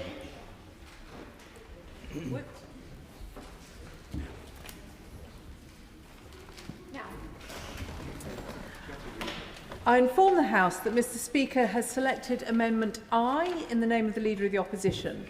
The question is that an humble address be presented to His Majesty as on the order paper. I call Claire Cortino to move the amendment. Thank you, Madam Deputy Speaker. I beg to move the amendment as on the order paper. And in fact, this may be our last meeting across this dispatch box, because the Secretary of State is once again on manoeuvres. So considering he's gunning for a promotion, let's review his record, shall we? He promised in the election that he would cut everybody's energy bills by £300. And what's he delivered? Energy bills up by £200 thanks to his plans. He said he would protect pensioners, but weeks into office he axed the winter fuel payment, a policy that many of them have cited as their worst political decision in power. He promised that Great British Energy would lead to, and I quote, a mind-blowing reduction in bills. And yet 2 years in, it hasn't taken a penny off household bills, but it has given a six-figure salary to one of his mates. And now we learn that Great British Energy has been putting solar panels made by Chinese slave labour on British primary schools, something he promised this House he would not do. So what's next? Oh, that's right. He said he could control the price of wind. But his botched wind auction signed us up to the highest prices in a decade, way more than the cost of electricity that he inherited. Promise after broken promise. Bills up, pensioners betrayed, six-figure salaries for his mates, and eye-watering contracts for wind developers. And now, to top it all off, a so-called energy independence bill, which would shut down the North Sea. The greatest act of industrial self-harm in a generation. If that's what gets you a promotion in the Labour Party, then Lord help us all. So let's turn to this so-called energy independence bill. For true energy independence, we need our own oil and gas. But this bill enforces the willful destruction of the North Sea.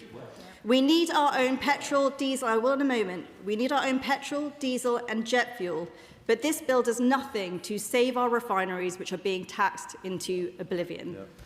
We need an electricity system which keeps the lights on for British households and industry, but his plan will leave us at the mercy of foreign imports. This isn't independence. It doesn't even come close. It's an energy dependence bill that would leave us weaker, poorer, and more reliant on foreign regimes. Grateful to her for giving way. She says that for energy independence we need our own oil and gas rather than investing in renewables. She'll know that under her government, the government paid £44 billion to subsidise our energy during the time of the Ukraine price spike. Can she tell us how much were our bills reduced as a result of having our own oil and gas when the Ukraine crisis happened?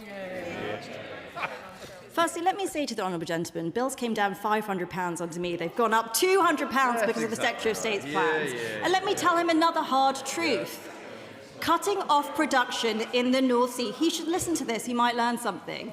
Cutting off production in the North Sea doesn't mean we use any less oil and gas. Production is not linked to consumption. All that it means is that we'll import more of that gas from abroad. That is weaker. That makes us more reliant on imports. No, he used up his chance. He should have asked a better question. Now, look, there are some parts of this work that I welcome. The Fingleton Review is impressive. I thank those involved, and as I've made clear before, we will support this work going forward. Nuclear is the only form of energy that can provide round-the-clock, totally clean power, and I'll always support policies which make it as easy as possible to build. However, there is a catch. The Secretary of State says he wants to ease nuclear regulations, whilst at the very same time he's cancelled the project that they would be used upon. By cancelling the third large-scale nuclear power station that I signed off, he has killed the nuclear pipeline. He is repeating his own mistakes.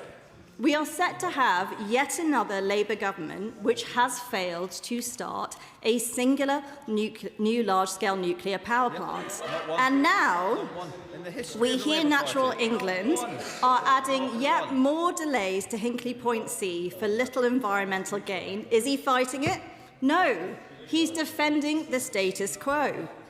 But by the end of this Parliament, we'll still be waiting for a decision as to whether SMRs will go ahead. By 2030, there will be less nuclear online than there is now. And in 2035, which is 10 years away, they still won't have started any new large-scale nuclear power plants in this country. This is the same old stop-start approach that killed the industry to begin with. If that's what he calls being ambitious for nuclear, he needs to give his head a wobble. I thank the honourable lady for giving way. In my constituency of Morecambe and Lunesdale, we have Heysham 1 and 2 power plants. The reason that nuclear power will possibly go down is because plants are coming to the end of their lives.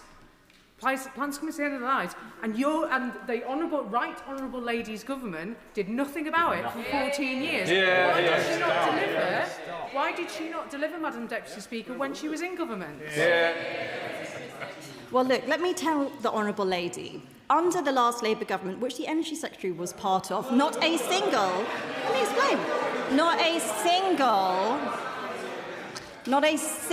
new nuclear power plant was started. So when we came into power in 2015, when we got control of the energy brief, there was one nuclear welder left in the country. It is the stop-start approach which kills the nuclear industry. And here's the problem. They have killed the pipeline again. These are the same old mistakes. And that is why I'm raising them, because we're getting into the same trouble again. Now, Madam Deputy Speaker, he says they weren't mistakes. It wasn't a mistake not to start a single new nuclear power plant. That's what he thinks, on the record. Now, Madam Deputy Speaker, on to the North Sea. Andy Burnham, who is hoping to be Labour leader, talked yesterday about reindustrialisation. But meanwhile today, the Secretary of State is asking his backbenchers to vote to shut down the North Sea. This is the single greatest act of industrial self-harm we have seen in a generation. Only a complete wacko would respond to a supply shortage by shutting down their own oil and gas industry. We are in the absurd position of the Labour Chancellor thanking Canada and Norway for increasing their oil and gas production while her own government is shutting British production down. And why? So we can be more reliant on higher emission gas from Qatar or the US. So we can send billions of pounds to Norway to import gas from the very same basin that we could be drilling ourselves. And they're calling this energy independence. Have they lost their minds? Yes.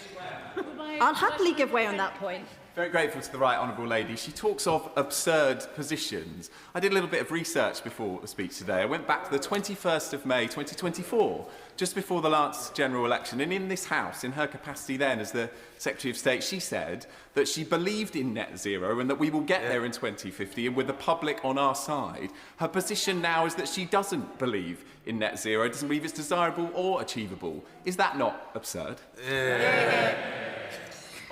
Madam Deputy Speaker, people change their minds when they look at facts. hiding for this.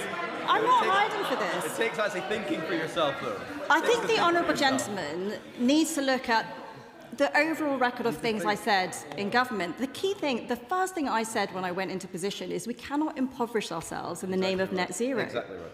You know, I started a true costing of renewables in department because we didn't have a proper costing of energy. Yeah. Who cancelled that work? The Secretary of State. I backed the North Sea. I signed off Rosebank. I legislated to protect those North Sea licences. Who is turning all of that around? The Secretary of State. And we all know the real reason that he's doing it. He's shutting down British oil and gas to show climate leadership. Yep. He put that in the King's speech. Yeah. Let's be crystal clear, though. What he's saying is that he's willing to turn his back on British industry, even though we won't need any less. We'll just rely on higher emission imports from abroad. Yep. Because he cares more about the climate bureaucrats than the jobs of British workers. That is what climate leadership means to him. But the question I would ask is, where exactly is this meant to be leading us to? Bankruptcy? Where does it end? Cheering as the lights go out, as the last factory in Britain closes. That's what his North Sea and carbon tax policies are doing. Yep. They are simply offshoring British emissions to the coal-powered refineries of India, the diesel tankers bringing us gas from the US and Qatar, to the factories we are now getting our ammonia from in Trinidad. That doesn't help the climate, and it doesn't help British workers. I'll give way to the little lady. Thank you. I thank my right honourable friend for giving way. Businesses in Bognor Regis and Littlehampton need stable and affordable energy to grow and invest. So would she agree that with our Get Britain drilling bill is vital, not just for energy security, but for our future economic security? I thank the Honourable Lady for her question. The North Sea is a vital part of our industry. It not only provides us with the gas that we need for energy security, but it provides feedstock. That feeds into our chemical industry, our plastic industry. There's a whole supply chain, a whole set of other industries which rely on the North Sea and us having a successful industrial base. You lose one of those, I'll just make a bit more progress. You lose one of those foundational industries and it's like dominoes, the rest go. And this is the point. If we keep offshoring British emissions, it doesn't help the climate and it doesn't help British workers. And the question I would ask them is, do they understand how bad it looks when they make speeches patting themselves on the back here in Westminster, whilst hard-working Brits out there lose their jobs so we can import more goods with higher emissions from abroad? That's why the vote on the North Sea today should be a litmus test for them. Right. Do they reject decarbonisation by deindustrialisation or not? Now let's talk about electricity. I'll just make a bit of progress. A key part of the Secretary of State's plan is to make us more reliant on electricity imports. He doesn't like to talk about it, but at the height of winter, when we need it most, we'll be importing twice as much electricity by 2030 as we did when they came into office. What does that mean? It means relying on the goodwill of France and Norway to keep the lights on in Britain. I'll remind the House, we are now in a situation where France is on the edge of a debt crisis with the National Rally topping the polls. Does the House really think it's prudent to hand over the keys to our electricity security to Marine Le Pen? Because let's be honest, that is the right honourable member's plan. Whichever way you look at it, this isn't an energy independence bill. This is an energy dependence bill that makes Britain beholden to Marine Le Pen for our electricity, to Xi Jinping for our solar panels, and to Donald Trump for our gas.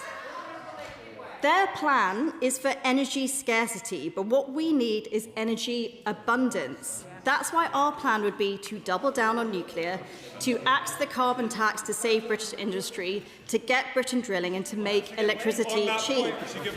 I will happily give way to that. I'm very grateful. She paints in her speech a very stark consequence of the Labour Party's policy of a total proscription on new oil and gas licences.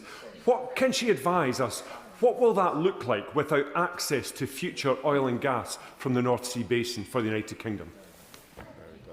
Well, I thank the honourable gentleman, and I know his party has changed position on this recently, and I welcome that change. Like I said before, the North Sea is a foundational industry. It's not just the oil and gas it provides, it's not just the tax revenues, it's not just the jobs that exist within that industry, it's all of those other industries it supports, the chemicals industry, the plastics industries, even the renewable industry, by the way. They support more drilling in the North Sea because they need the specialist rigs, they need the undersea technologies, they need the exact same workers. There are so many industries and wider economies that they are killing just because of the ideological bent of this Secretary of State.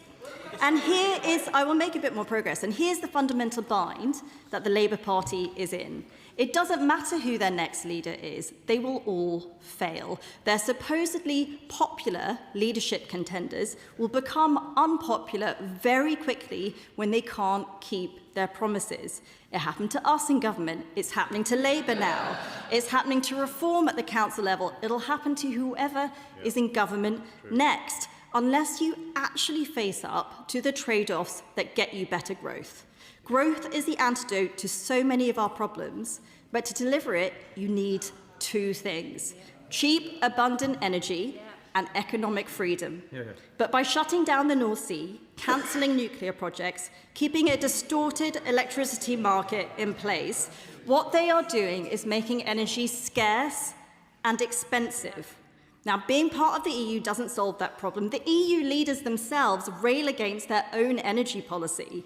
Reindustrialisation is just a meaningless slogan unless you back the North Sea, axe the carbon taxes that are killing British industry and cut the cost of energy. If none of their contenders have the courage to say anything about these issues, then nothing will change. And alongside cheap, abundant energy, the most important ingredient for growth is economic freedom.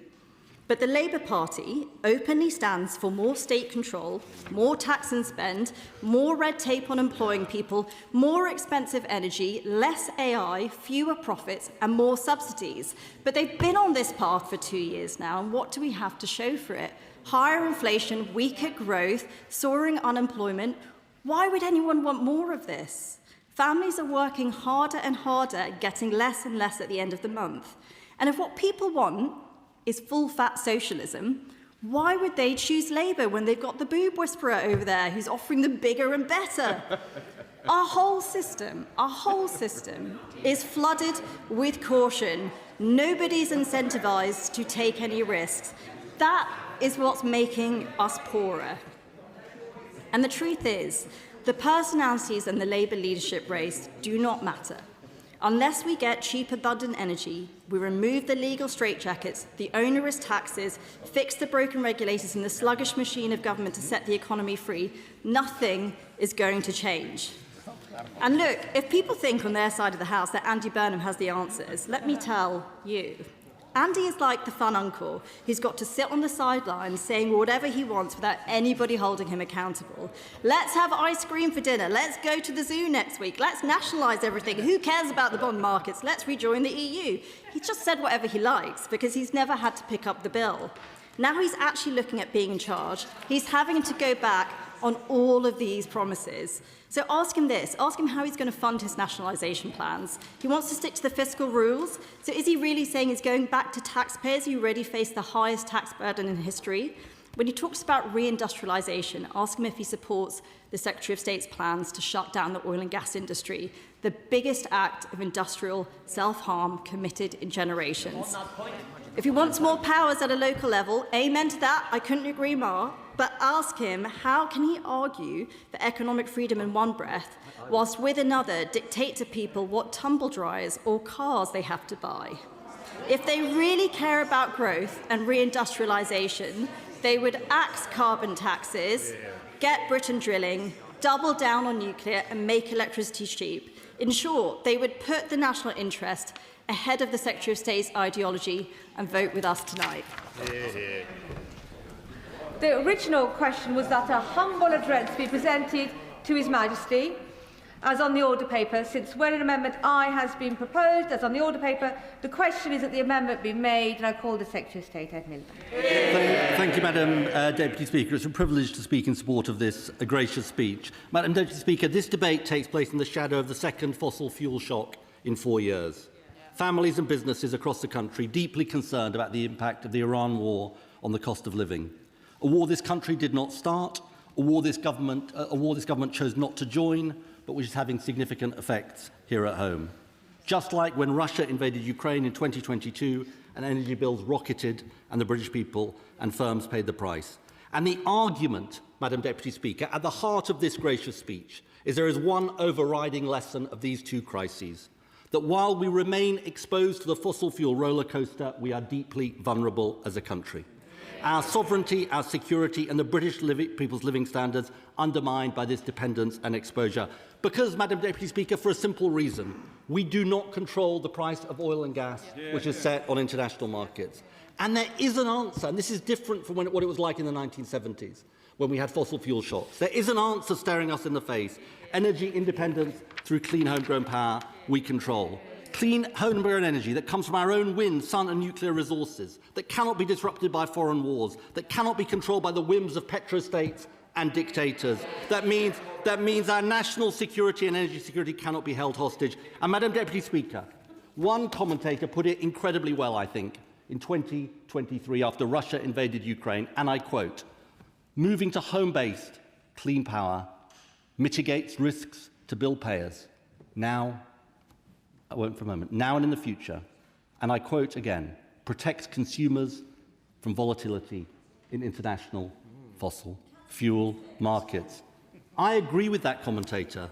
It was the Right Honourable Lady, the Shadow Energy Secretary, Hansard, the 16th of November 2023.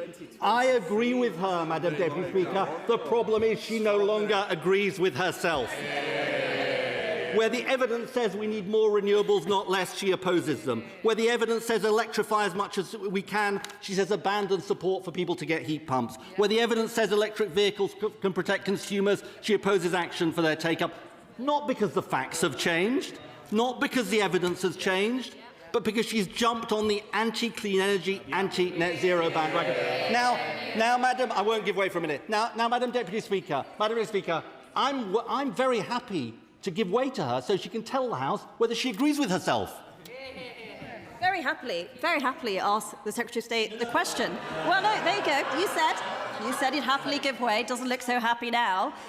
In the department, I started work on the true costing of renewables because the department does not have an accurate cost of energy. It does not have an accurate costing of Clean Power 2030. Why has he not published one?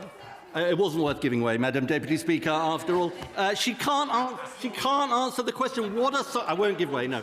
What a sorry... Well, I will later on. What a sorry state of affairs. She cannot even agree with herself. And there was a gaping contradiction. There was a gaping contradiction at the heart of her speech just now. Because for all the verbiage, or everything she said, she has no answer to the crisis before us. Yeah. Because even she can't seriously believe what she is putting forward.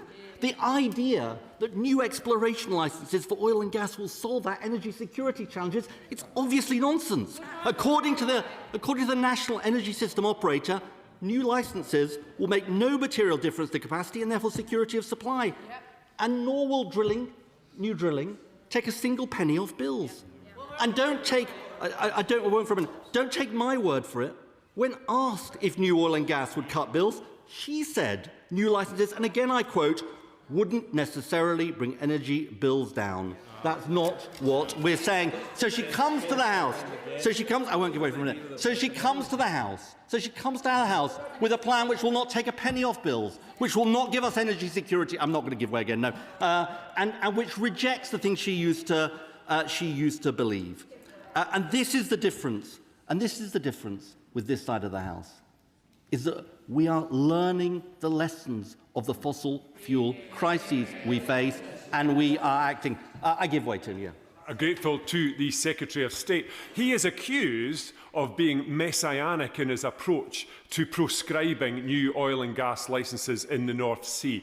Would he explain to the House today, if it can be demonstrated that UK consumption of oil and gas is not falling at a rate that is equal to or faster than the rate of production in the United Kingdom, will he release his screeching U-turn, handbrake turn on new oil and gas licences in the North Sea?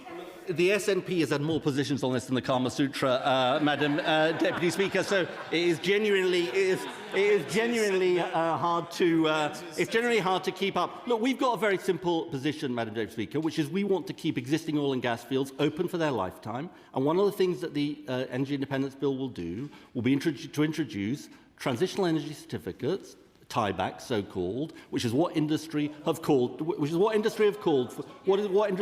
for. And so we're not in favour of a turning off the taps position. But I'll just be honest with the House. Madam Deputy Speaker, nor are we in favour of a drilling every last drop position. And that explains our position on why not, he says, because if we did that, we would end up in climate disaster. And that is the truth. And Madam Deputy Speaker, look, I'm not going to give away. No, don't take my word for it. Don't take my word for it. Right? This is what the Energy Transitions Commission, which includes energy companies, says. Any national strategy which assumes that all fossil fuel reserves must be exploited is incompatible with limiting global warming to safe levels. And the truth is that new licences are totally marginal to the North Sea, as I said. I'm going to make some progress. Then I will give way. For nearly 2 years, Madam Deputy Speaker, we've been moving at speed on our mission to make Britain a clean energy superpower. And we came to office amidst a legacy of the irrational onshore wind ban, the fiasco of the AR5 auction with no offshore wind secured, and years of dither and delay in nuclear. And she did amuse me, the Right Honourable Lady on nuclear. I'll come to that in a second. And they left us exposed, Madam Deputy Speaker. 14 years of neglect, and we are clearing up their mess. And in less than 2 years, opposed every step of the way by the party opposite, we've secured enough clean energy for the equivalent of 23 million homes through 2 record-breaking renewables auctions. But the lesson of these 2 fossil fuel crises is we need to go further and faster. I'll make a bit more progress. That's why we've already brought forward our next renewables auction and taken steps to fast-track the rollout of renewables on public land. But renewables are only part of the story. And I want to come to nuclear, because this is going to be fun. I have to say, those drafting the opposition amendment obviously have a real sense of humour, Madam Deputy Speaker. Here's the truth about their record.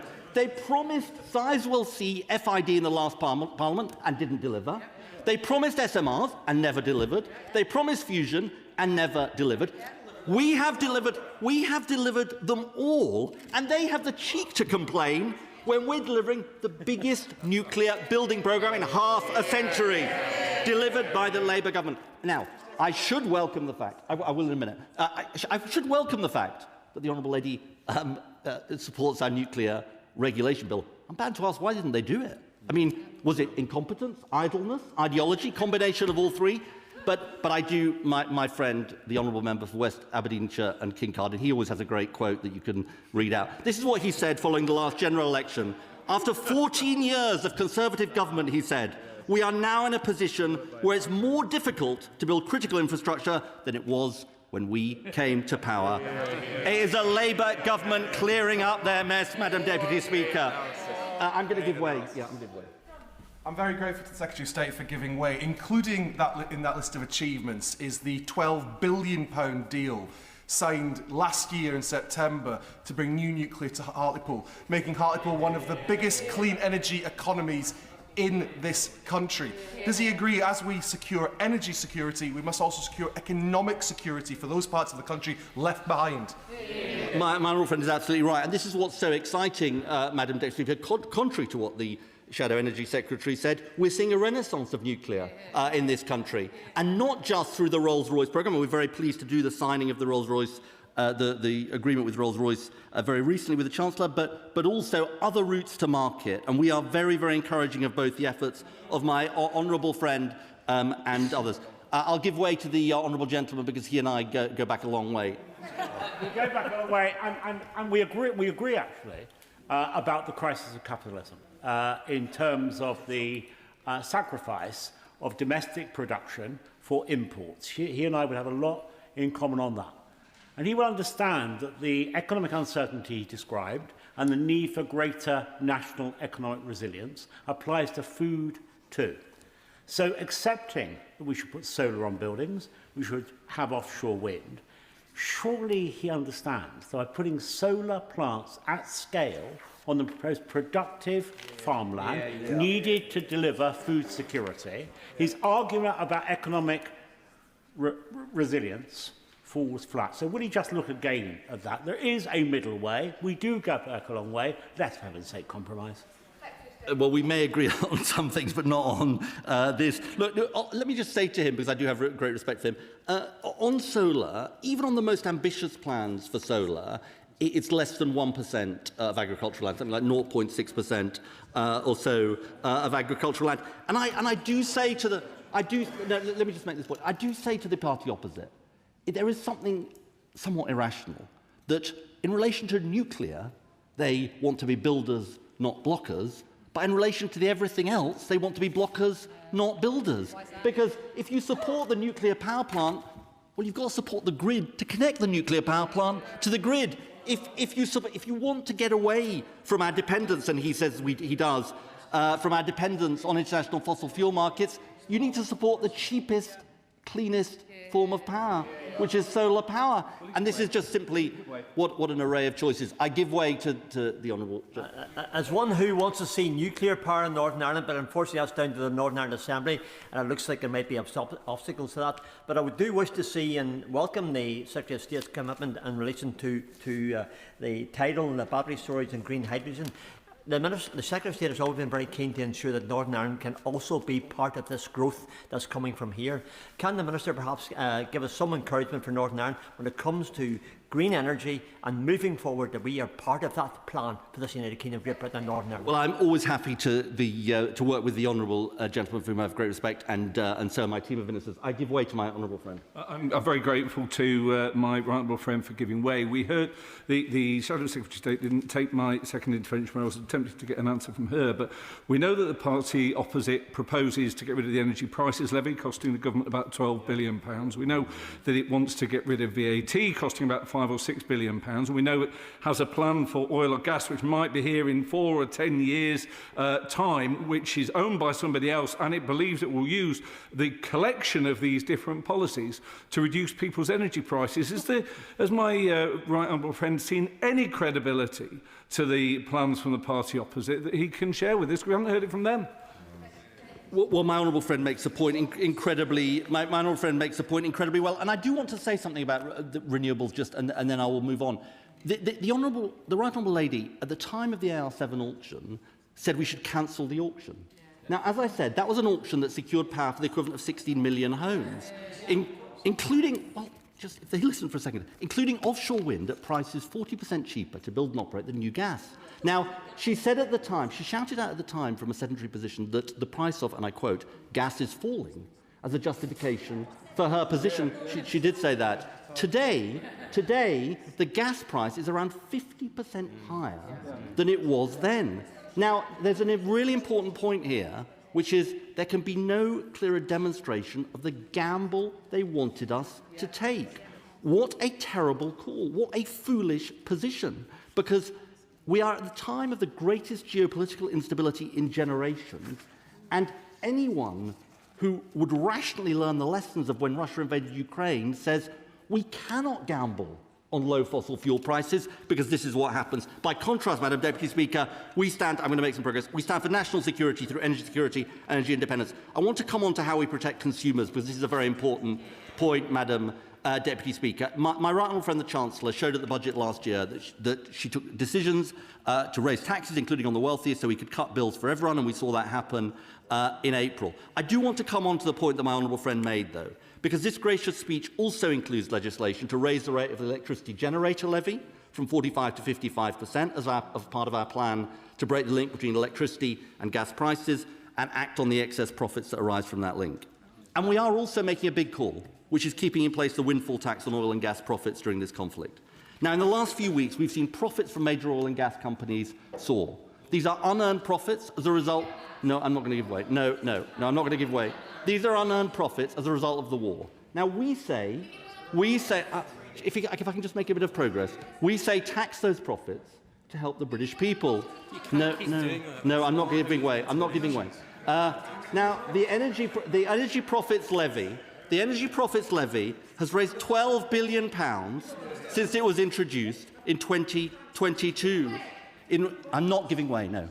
In the words of the right honourable member for Richmond and Northallerton, the former Prime Minister, he was then the Chancellor. And this is not my words. This is not Red Ed. It's Red Rishi, Madam Deputy Speaker. The oil and gas sector is making extraordinary profits, not as the result of recent changes to risk-taking or innovation or efficiency, but as a result of surging commodity prices. He was right. No, I'm not giving way, just if he listens. But at this moment, what has the official opposition, alongside the SNP, decided to call for the government to dump the policy? So let's just get this straight. At the precise moment that the British people struggle with the effects of the war, they say the priority for scarce resources is to cut taxes for the largest oil and gas companies making record profits. And let's be clear, Madam Deputy Speaker, no amount of false accounting or fuzzy maths can hide the fact that the idea that cutting these taxes at this moment of windfall profits will improve revenue. I will give way to the Honourable Secretary of State for giving way. Just so no one is under any false interpretation of what this tax does and how it works, does the Secretary of State understand that this tax does not apply to trading nor overseas production? It's on production from the North Sea, which is not where those profits are being made, are they? No, But the Honourable Lady doesn't obviously understand that prices are going up, including from the North Sea. And let's just go to the amount this raises. According to the OBR, even before this crisis, the windfall tax was forecast to raise £5 billion by September 2027. So the Conservative Party, the official opposition, are going to have to explain, where's the money going to come from then? They're going to cut this tax, £5 billion, cutting taxes for the biggest oil and gas companies. Now, by contrast, we believe you should tax fairly and use the resources to help the British people. And I do want to. I'm not going to wait. I need to finish soon. So, on the Energy Independence Bill, we're going to help legislate to deliver the biggest investment in home upgrades in British history through our 15 billion warm homes plan. And as part of this, we'll act to help private renters. And this is important, because this is about how do we make sure that in the drive to clean power, we help everybody in our society. And it's a scandal, Madam Deputy Speaker, that 1.6 million children living in private rented homes are suffering from cold, damp or mould, according to Citizens' Advice. We say it's time to act. Now, minimum energy efficiency standards for renters was promised by the previous government, then scrapped, and the Energy Independence Bill will legislate for them, cutting bills for renters, lifting 400,000 families out of fuel poverty by 2030. And as part of this, and it goes to the question, he's no longer there, but the honourable gentleman asked me, we also believe that this drive for energy independence can deliver for workers and communities. We're already seeing the jobs clean energy is creating across the country. 11,000 more workers in nuclear, according to the industry's estimates. 8,000 more in offshore wind. Thousands more upgrading the grid on the way to 400,000 extra clean energy jobs by 2030. 90 billion of private investment announced since the election. And we also want to ensure that those... I'm not going to give way. We also want to ensure that those jobs are good jobs. And so we will amend employment legislation as part of the EIB to enable us to bring the rights of offshore renewables workers in line with those working in oil and gas. And I do also say that it's by driving forward in clean energy that we can have the best chance of a fair transition in the North Sea. 70,000 jobs were lost in less than a decade under the last government. We're determined to lead the world in industries such as offshore wind, hydrogen and carbon capture, and we will continue to use the North Sea and oil and gas for decades to come by keeping existing fields open for their lifetime. That's why the Energy Independence Bill will legislate to introduce transitional energy certificates, as welcomed by industry, Madam Deputy Speaker. I would also say to the reform benches that we also look forward to the debate in the EIB on their plans for fracking, because fracking will make no difference to bills, it's dangerous and it's roundly opposed by local communities, and we will act. Let me close by saying this, Madam Deputy Speaker. This is the approach to energy security. I will give way, yeah. I thank the Secretary of State for giving way. part of my constituency is in Lancashire, where we did see fracking testing and we suffered earth tremors because of that. Does he agree with me that the British people do not want fracking in our communities and do not want to see the risks that we saw in Lancashire? Well, I have to say there is something quite ironic, my old friend puts it well, which is that Reform nationally say they want fracking, and then their representatives in Scarborough and Lancashire seem to say they're against it. And we're going to be asking from now to the general election where Reform candidates stand with the local community or the fracking industry. No. So this is the approach to energy security that underpins this gracious speech. Above all, we will learn the lessons of the fossil fuel crises of our age. We will build our energy independence, tackle the affordability crisis, deliver good jobs and investment in our communities, and make the right decisions, Madam Deputy Speaker, for today's and future generations. And I commend the gracious speech to the House. Before I call the Lib Dem spokesperson, I think it would be helpful to everybody to know there will be an immediate 5-minute time limit after she has spoken. Pippa Halings. Thank you, Madam Deputy Speaker. And oil and gas prices have a long history of spiking and damaging our economy. The UK was among the worst hit in Western Europe by the price shock following Russia's invasion of Ukraine in 2022. So as long as we remain tied to volatile international fossil fuel markets, then dictators and foreign wars will have a grip on our economy and on the pockets of families and pensioners across this country. So surely it is time to wake up to that reality and learn the lessons of the past.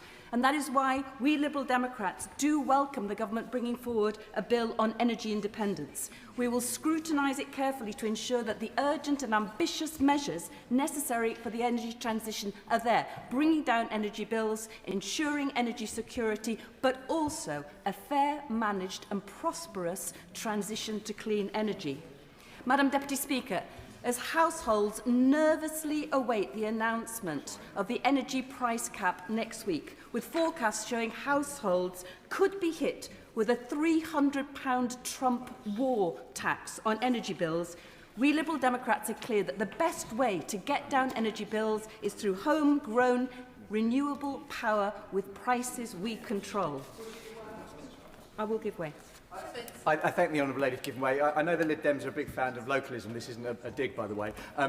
In my constituency of Harlow, we've got a primary school, Church Langley Primary School, that has led the way when it comes to solar panels on their roof, and they're actually able to generate all the energy they need from those solar panels. So would she welcome the work that this government are doing to ensure that other schools can benefit from the same sort of system? I definitely welcome that, and as you will see in my speech, we want to go even further on that. And as we know, it is Liberal Democrats that fix people's church roofs and put the solar panels on there, so we will too.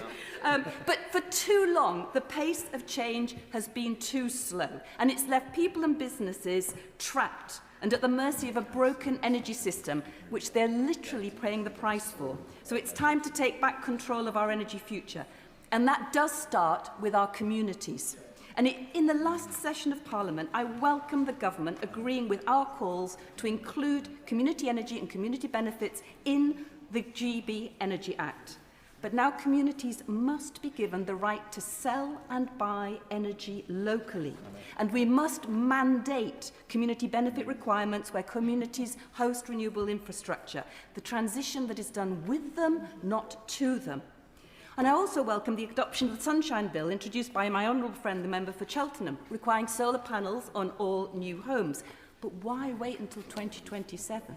And why not go further? We Liberal Democrats want to see solar on new warehouses and car parks, turning rooftops across the country into sources of clean, affordable power. And we also want to see solar panels on schools and hospitals. Since 2019, energy bills for schools and the NHS have more than doubled, forcing impossible choices between heating and healthcare or between bills over books. So the current government investment reaches less than 1% of schools. So Liberal Democrats would go further and faster, helping protect frontline budgets for our schools and hospitals. Families too want to do the right thing, and there's been a record increase in the sales of solar panels and heat pumps since the start of the war in Iran. We must build on this momentum, help households and small businesses take back control of their bills, giving access, we say, to zero or low-interest loans for upgrading properties by establishing an energy security bank to support electrification. However, at the same time, we do need to fix the broken energy market. It remains absurd that electricity is still priced so highly compared with gas. And that means that people are often not rewarded for electrifying their homes and businesses. And it's also crazy that consumers are paying billions to switch off our wind turbines when the grid cannot cope with surplus renewable generation. And that is why I welcome the recent steps taken to begin breaking the link between gas and electricity prices, a reform long called for by the Liberal Democrats. But we urge government to go further and faster in this bill, moving unfair policy levies off electricity bills, providing a progressive social energy tariff for those unable to absorb these repeated bill shocks, upgrading grid infrastructure, and ensuring that customers directly benefit from cheaper renewable power through flexibility when there's surplus renewable generation. Yes, we need energy independence, but that doesn't mean isolation. So the UK and the EU have deeply interconnected energy systems, but the damaging Brexit deal has meant a huge increase in energy costs. Our future lies ever closer energy ties to our nearest neighbours. And this government needs to drop its red lines on Europe.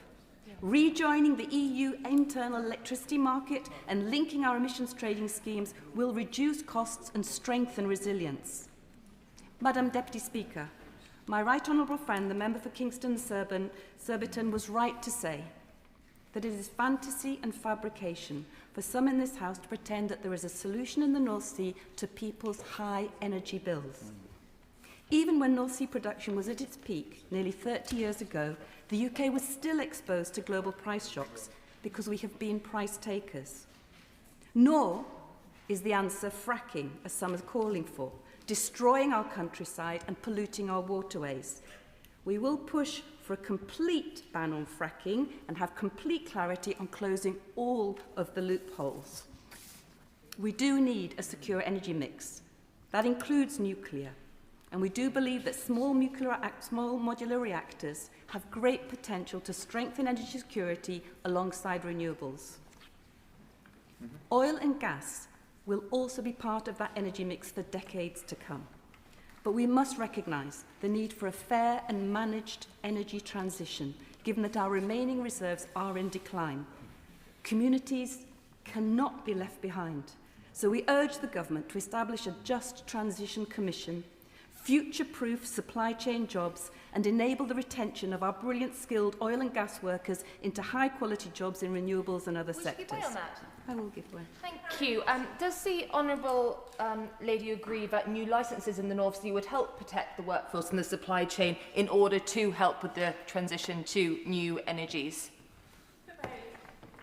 I think research has shown that the hundreds of new oil and gas licences awarded by the government between 2010 and 2024 has resulted in just about 6 days of extra gas. What we need to look at are the jobs that can move into. I think there were 75,000 jobs that were lost without any cries and outcries from the government before. We are looking at a just energy transition that really does help those high-skilled workers into business. On that point? I'll just keep going. Madam Deputy Speaker, what proponents of prolonged over-reliance on fossil fuels often ignore is the costs of inaction. There is overwhelming scientific consensus that transitioning away from fossil fuels is essential for our efforts to tackle climate change. Communities around the country are already feeling the impacts and costs of extreme weather events. My constituency of South Cambridgeshire is one of the most water-stressed in the country, and last month we saw 5% of annual rainfall, and we're feeling it. Floods and droughts have battered farmers across the country. They're reeling from the worst harvest on record, and that will lead to problems with food security and will put up our food prices. And one avoidable death is one too many for the elderly and vulnerable during recurrent heat waves. Nor does anyone want ravaging wildfires ripping through our most treasured woodlands and national parks.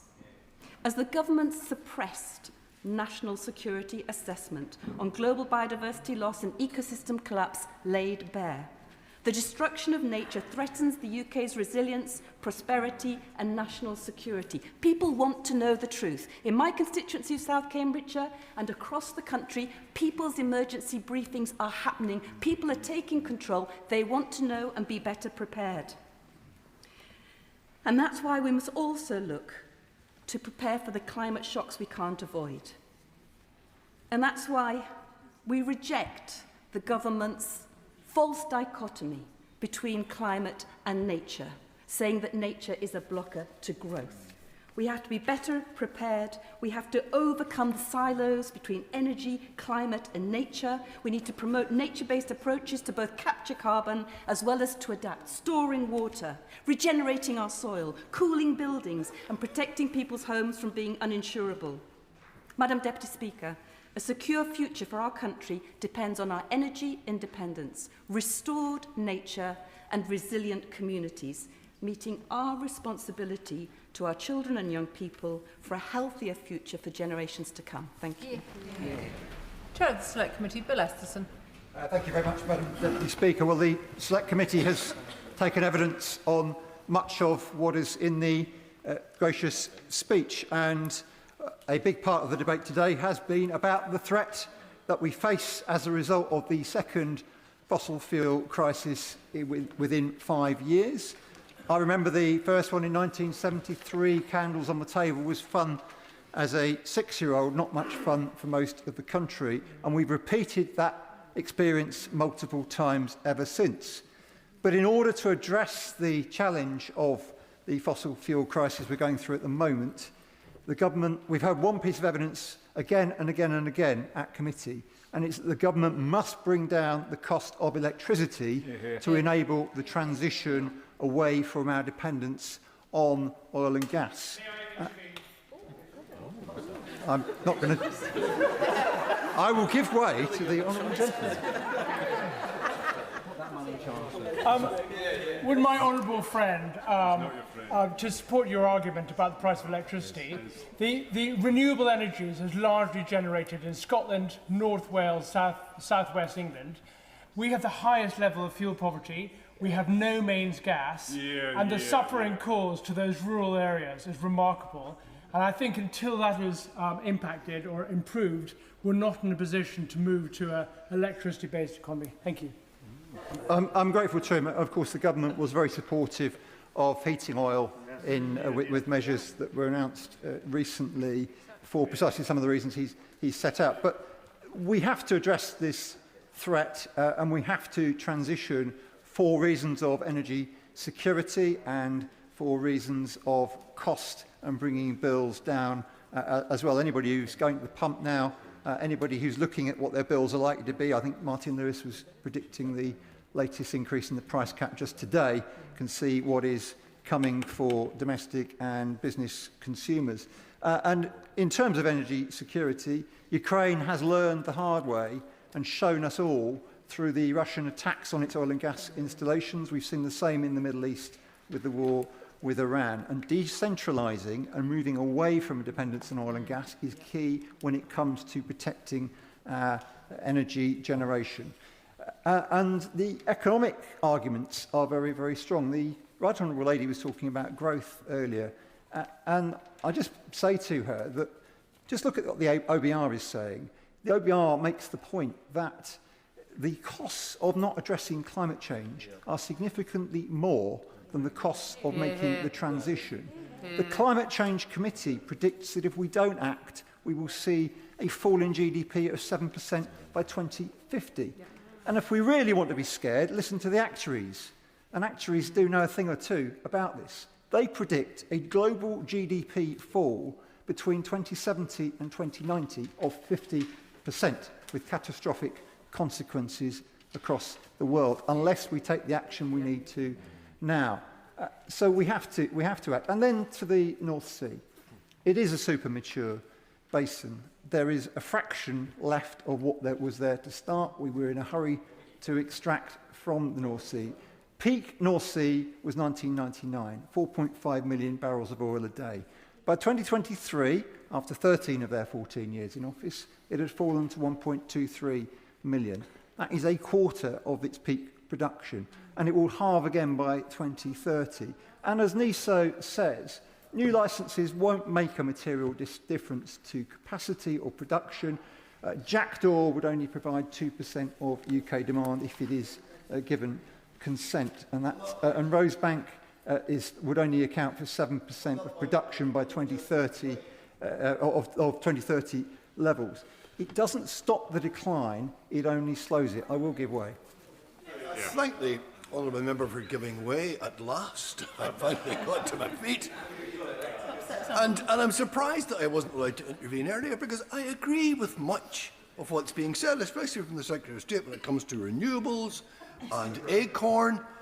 But I have a question for the honourable member.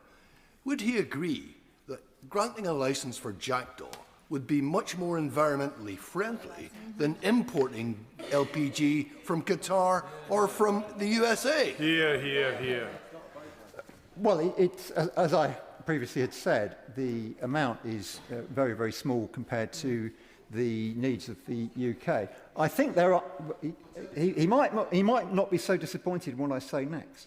I think there is an argument, and the government has done some of this with tiebacks, for continuing to support production in the North Sea, because the same supply chains that are responsible for our oil and gas industry are going to be critical for the development of the renewable generation that goes on in the North Sea and more widely. And many of those workers, and some of them have already moved into sectors like nuclear. So I think it is key, and it's really, really important that the agreement with the TUC on the Clean Jobs Plan is pursued. And I welcome what the Secretary of State announced before about rights in the North Sea for renewables.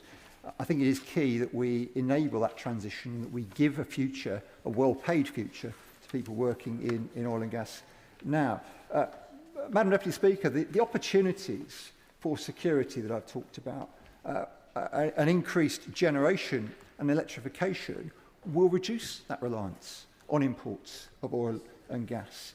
What the Secretary of State referred to, what's hopefully in the bill about optimising the grid, will only help with that process too. The government has already addressed via NISO the connection queue, which is being cleared already, and giving people access to excess renewables, being able to sell back to the grid, and encouraging businesses to make greater use of flexibility can only help give people access now to cheaper energy. So the economics of this really add up as well.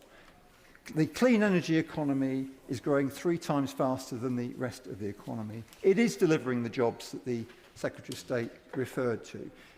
It is the Warm Homes Plan, and this will be supported by the Warm Homes Agency, which again has been announced, will deliver people healthier homes to live in. It will deliver better air quality. And what is critical, as I said at the start, is reducing the price of electricity so that people can take advantage of the technology in the Warm Homes Plan. It is already cheaper, according to Auto Trader, to buy a new EV. The second-hand market has been cheaper for some time. And enabling more people to drive electric can only help in that transition and in the reduction in our reliance on oil and gas. So, Madam Deputy Speaker, the government has to have the confidence to deliver this agenda. It has to have the confidence that it is right that energy independence comes through the move away from oil and gas and towards renewables. And it has to make the case to people that they will benefit from the investment in their homes, in their transport, and more widely. And I very much support and look forward to debating in detail the Energy Independence Bill. Well done. It's a pleasure to follow the Honourable Member for Sefton Central, who speaks with great authority and it talks a lot of good sense. I have to say to the benches opposite that changing the Prime Minister will solve nothing. We tried that 4 times, didn't do us any good at all. So this King's speech should have been an opportunity for fundamental reform, and does the government have the courage to do that? And what we suspect on these benches is that it does not. The fact is that for too many years we've concentrated on wealth redistribution rather than wealth creation, and we're getting poorer and poorer and less able to do the things in the public sector that we want to do. But let me start with a more consensual point and welcome the government, and I see the Minister sitting there and I've talked to him about it, welcome the government's commitment to the nuclear fusion site at West Burton, Gainsborough, only 2 miles from the town I represent. Fantastic, cutting-edge technology. Only this morning I received a letter from the Chief Executive. At the heart of STEP fusion is a world-leading technical effort. So those people who say Britain is broken should look at the thousands of jobs we're creating, the millions of pounds worth of investment. And he thanks us. He says the UK is recognised globally for its lead in fusion regulation, having set a proportionate approach comparable to industrial processes through the 2023 Energy Act. So there we are, consensual, working together, cutting-edge technology. We've heard a bit about solar farms. I visited over 30 villages in my constituency, an open churches festival this week, and I went to a village at Fillingham. I saw on Fillingham Aerodrome solar panels being built. Nobody seemed to care. Brown site, 100, 200 acres, but 16,000 acres around Gainsborough, prime agricultural land. I hear what my honourable friend says for South Holland and the Deepings. So just have a moderate approach. You know, I can climb the hill in the Wolds from my cottage, I can look across the North Sea, I can see that we're world leaders in offshore wind. Fair enough, popular. But 16,000 acres of prime agricultural land. All the profits going to entrepreneurs in London and large landowners. Yeah, I give way to the chairman of the Select Committee. I'm grateful to him what he said before, and I always find his contributions interesting. The Select Committee heard from the Country Land and Business Owners Association on the subject of solar panels on agricultural land. And their evidence to us was clear that it doesn't have the impact that is feared, and that actually it is often beneficial to farmers in providing an alternative revenue stream without affecting their ability to grow crops. £100,000 a year for owning 100 acres. Yeah. Very good, wonderful incentive. But can you grow? We are the breadbasket of England. Can you grow wheat and barley? Anyway, I don't want to go on about it.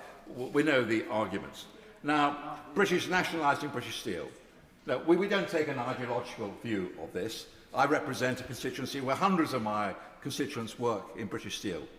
Greg Clark ran it for 9 months. He paid all the wages. So I personally, neither for nor opposed to it. But actually just nationalising British Steel won't make a difference when we're paying the highest energy costs in Europe. That's the real problem. So that's the problem that the government needs to address. Nationalisation or not, let's not get bogged down in these arguments. Let's find a private sector buyer. Let's get the workers back into operation, get our blast furnaces moving, and not be over worried about ideologies about the blast furnaces. We want to create British Steel. I thank my right honourable friend for giving way, and he's making an excellent point in respect of British Steel, where hundreds of my constituents also work. Would he agree that in the short-term nationalisation may be the way forward, but longer-term we need to get private sector investment into the industry, and the way to achieve that is to reduce energy costs, and that is absolutely critical, not just for steel, but for so many of our heavy industries. Yeah, my honourable friend is so well respected in the area for the fantastic amount of work he's done in Scunthorpe, constantly holding the government to account, working with the government. And we've got to do this together to protect our steel-making capacity for the sake of our industrial wealth. Now, the Energy Independence Bill, I agree it provides a framework for transitioning the UK energy market away from fossil fuels. We all agree with that, towards alternative forms of energy. No problem with that. This is sensible regarding nuclear energy. But the ideological pursuit of renewables is doing harm and is at odds with achieving energy security when we have our own fossil fuel resources in the North Sea. It's not a zero-sum game. I don't see the ideological virtue of simply exporting your carbon emissions, which we're doing too. No, but I've got to make some progress. I do apologise. So again, I would have thought we could have a compromise on that.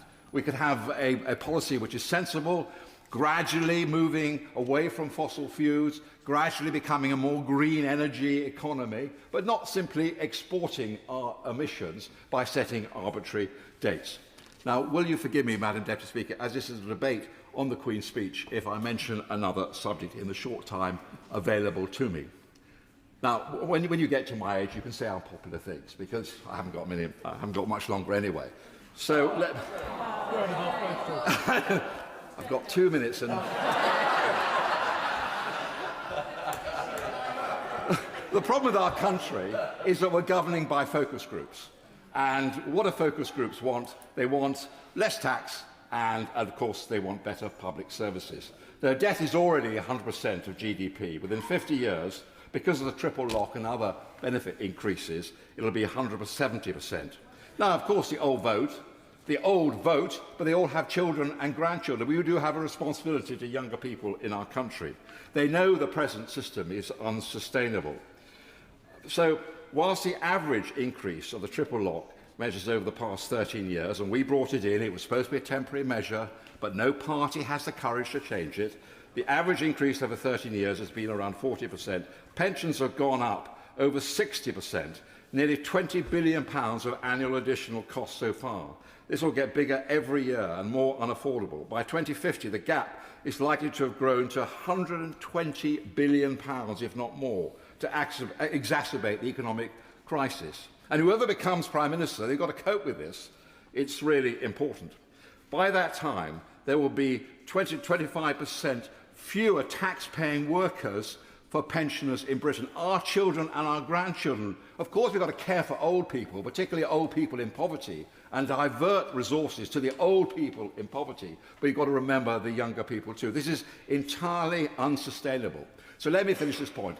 Yes, we want to keep a triple lock, not the triple lock. We want to have the average of the three indices so it doesn't go up exponentially every year. The government should do the right thing by the nation and bring it in.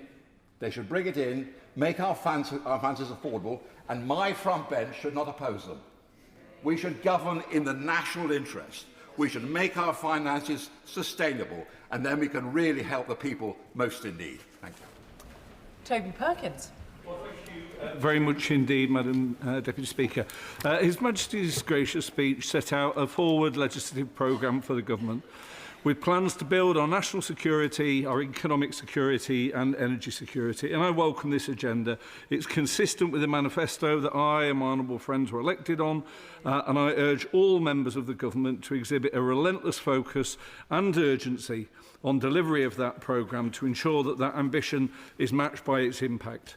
Now, we were elected in 2024 on a mandate of change for national renewal after 14 years of decline under the Tories. And there is a great deal that I could focus on in terms of those achievements if I had more time.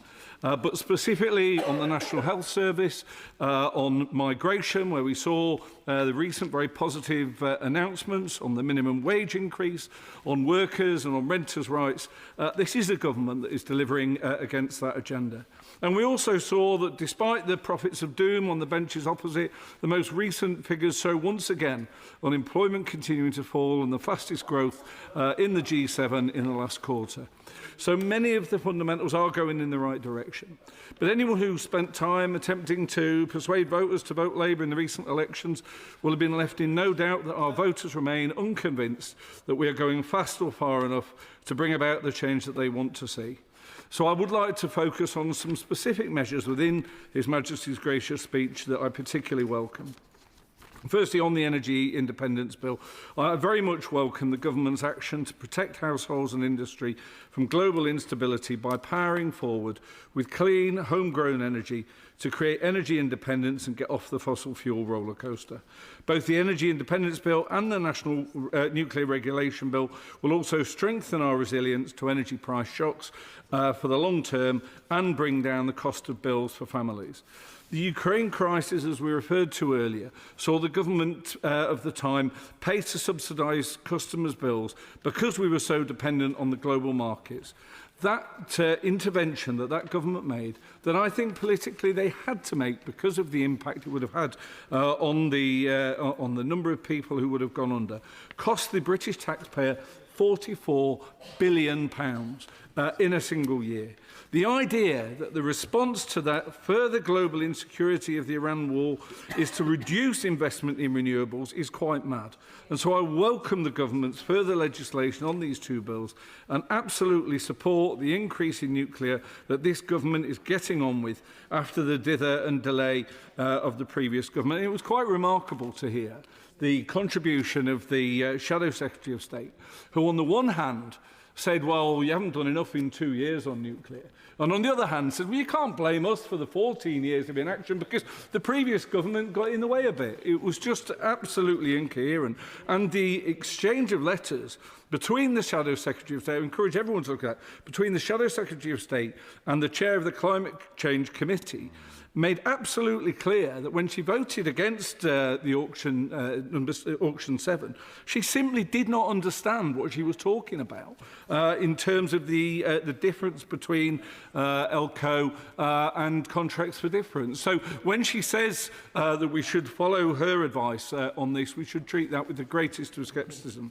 Now, I should also say that I echo the contribution of my honourable friend from Sefton Central on the need to reduce energy bills far more to help with the cost of living, but also to ease the green transition, to benefit consumers and to support industry in this country. Alongside that, we also see in this King's Speech the Clean Water Bill, which, alongside climate action, we do need action on nature. Nature is the foundation of our national economic security, and we cannot tackle climate change without restoring nature. The government made a promise to clean up Britain's rivers and seas, and I'm delighted to see this Clean Water Bill there as part of the King's Speech.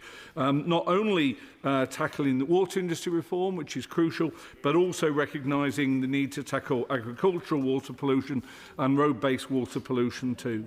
I welcome the European Partnership Bill. It's important we work more closely with our European partners, and I fully support what the government is also doing on apprenticeships. Apprenticeships and greater investment in adult education is absolutely crucial if we're going to equip tomorrow's workers with the skills they need to support industry. So there are many measures in this bill that can make a real difference, as well as the need to go further and faster, and I look forward to supporting it again later. Sir Roger Gale. Thank you, Madam Deputy Speaker.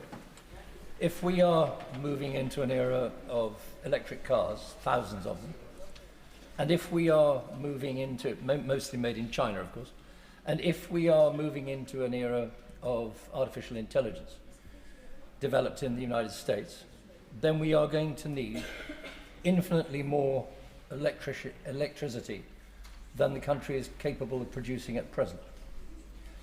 Madam Deputy Speaker, since the days of the great Walter Marshall, the head of British Nuclear Fuels at one time, I have been a supporter of nuclear energy. And I believe passionately that we have to move much, much faster towards small nuclear reactors if we are going to begin to meet the needs of tomorrow, the needs of our children and our grandchildren. And I hope very much that we can unite behind that move. But in the meantime, we've got to bridge the gap. And I believe it is sheer folly for this government not to take advantage of the resource that we've got in the North Sea to help to bridge that gap. It is an absolute nonsense to buy in fuel from Norway or elsewhere when we could be producing it from the same sources ourselves. And we should be doing that. Don't tell me it's a drop in the ocean. It's an important potential contributor to bridging the gap in our energy needs. And Madam Deputy Speaker, the Secretary of State, sadly no longer with us, derided. I take no lessons from a former failed leader of the opposition, but the Secretary of State, in extremely derisory fashion, spoke of the minimal cost to agricultural land of solar panels. Those solar panels are covering, in East Kent, agricultural land on which was growing bread-making wheat. my right honourable friend referred to the breadbasket of England. We can't lose that land, and we don't need to lose it when we've got acres of rooftops in public ownership and acres of car parks that could and should be used first. Now, the Secretary of State said we're going to have to produce the network to get the future power to the homes and the businesses and the hospitals and the schools that we have to feed. He implied that that requires a network of pylons right across the United Kingdom. I am not prepared as a grandparent to see my grandchildren's future environment sacrificed on the altar of hideous pylons strung up by National Grid simply to meet the desires of their shareholders. And we need to remember that it is a private company. We've got to learn, Madam Deputy Speaker, how to underground our cables. It's happening throughout Europe, where they've already got overhead cables and they're taking them down. But National Grid, through, for example, the Sea project, is planning on building, in my corner of England, a 90-foot-high converter station, the size of 5 football pitches, built on marshland, which they've just discovered is wet, which means they're going to have to import thousands of tons of concrete and destroy the whole of the local environment around it, which includes a nature reserve and a site of special scientific interest. That is not progress. That is selling the family silver. It's selling the environment of our children's future, and we must not do that. So I believe we have to strike a balance between meeting our future needs, bridging the gap, and protecting our environment. And, Madam Speaker, I've got 18 seconds left, so I'm going to stop there. Thank you very much. Dame Annalise Dodds. Thank you, Madam Deputy Speaker. I welcome the measures in the King's speech on energy security, as on many other issues. The opposition's wrong-headed approach would leave us tethered to global markets that we can't control. They'd lock our country out of much-needed jobs, and they'd condemn Brits to higher bills. Yeah. The energy independence and nuclear regulation bills, in contrast, are further leaps towards the stronger energy security we need. In my speech today, Madam Deputy Speaker, I want to tackle an issue touched on actually by the previous speaker in his remarks, an issue which will increasingly drive the amount of energy our country needs to generate: the development and deployment of artificial intelligence. The Government did not bring forward in this King's speech our manifesto commitment to ensure the safe development and use of AI models by introducing binding regulation on the handful of companies developing the most powerful AI models. Indeed, AI was not mentioned in the speech. The Government has acted decisively on one symptom of the lack of regulation: the widespread production of sexualised images. This, however, followed 3 million such images being generated. Harm was already done, and I underline here recent comments made by my right honourable friend for Birmingham Yardley. Now, the Government has, rightly in my view, launched its Sovereign AI Fund, supporting innovative start-ups to scale up and generate value here in the UK, including access to compute. And I know many of the ministers, indeed, from the Department for Energy have been working hard to ensure the capacity is there to deliver that additional compute. However, when it comes to the design and use of AI systems and models, we have only the AI Security Institute, a world-first, expert-led organisation, but one which lacks statutory powers and which has to ask companies politely to engage. Even the Trump administration now appears to recognise the need for evaluation of frontier AI models before release. If we're genuinely serious about our country's economic security, we must devote as much attention to AI and its astonishingly transformative, productive and disruptive potential as we're rightly devoting to energy security and the delivery of homegrown renewables. That will require, first, working with the EU on digital regulation, and I will push for this to be reflected in the Welcome EU Partnership Bill. The Government maintains in the briefing pack for the King's Speech that nearly 1/3 of UK AI startup leaders are considering relocating overseas due to regulatory complexity and capital constraints. Given that regulatory complexity will often relate to cross-border issues, the prescription is not here deregulation, but regulatory coordination. I want to keep to time, thank you. Capital constraints and relatedly constraints in compute are real. Here we must recognise that while unilateral measures to support sovereign AI are important, their scope is necessarily limited, so we must again work with reliable partners who share our values, not least within the EU. And finally, Madam Deputy Speaker, we must be brave enough to open up discussion on the fiscal framework for AI. We currently tax the very thing, labour, that AI will, in some sectors, in specific ways, displace. We must examine now how we might be able to use the public stake from our sovereign AI investments, or mechanisms like a token tax or reform to capital gains, as the TUC has suggested, to build up the resources that may well be needed. There is potential for significant disruption to the labour market, and we must be more ready for it. Research out today from King's College London suggests 69% of workers and 64% of employers are worried about the economic impact of AI-related job losses. A majority of all groups surveyed predict AI's benefits will mainly go to wealthy investors and companies, not workers or society, and a majority of all groups also back government intervention. If we are to secure the government's intention of the fastest adoption of AI in the G7, we must deal with these issues too.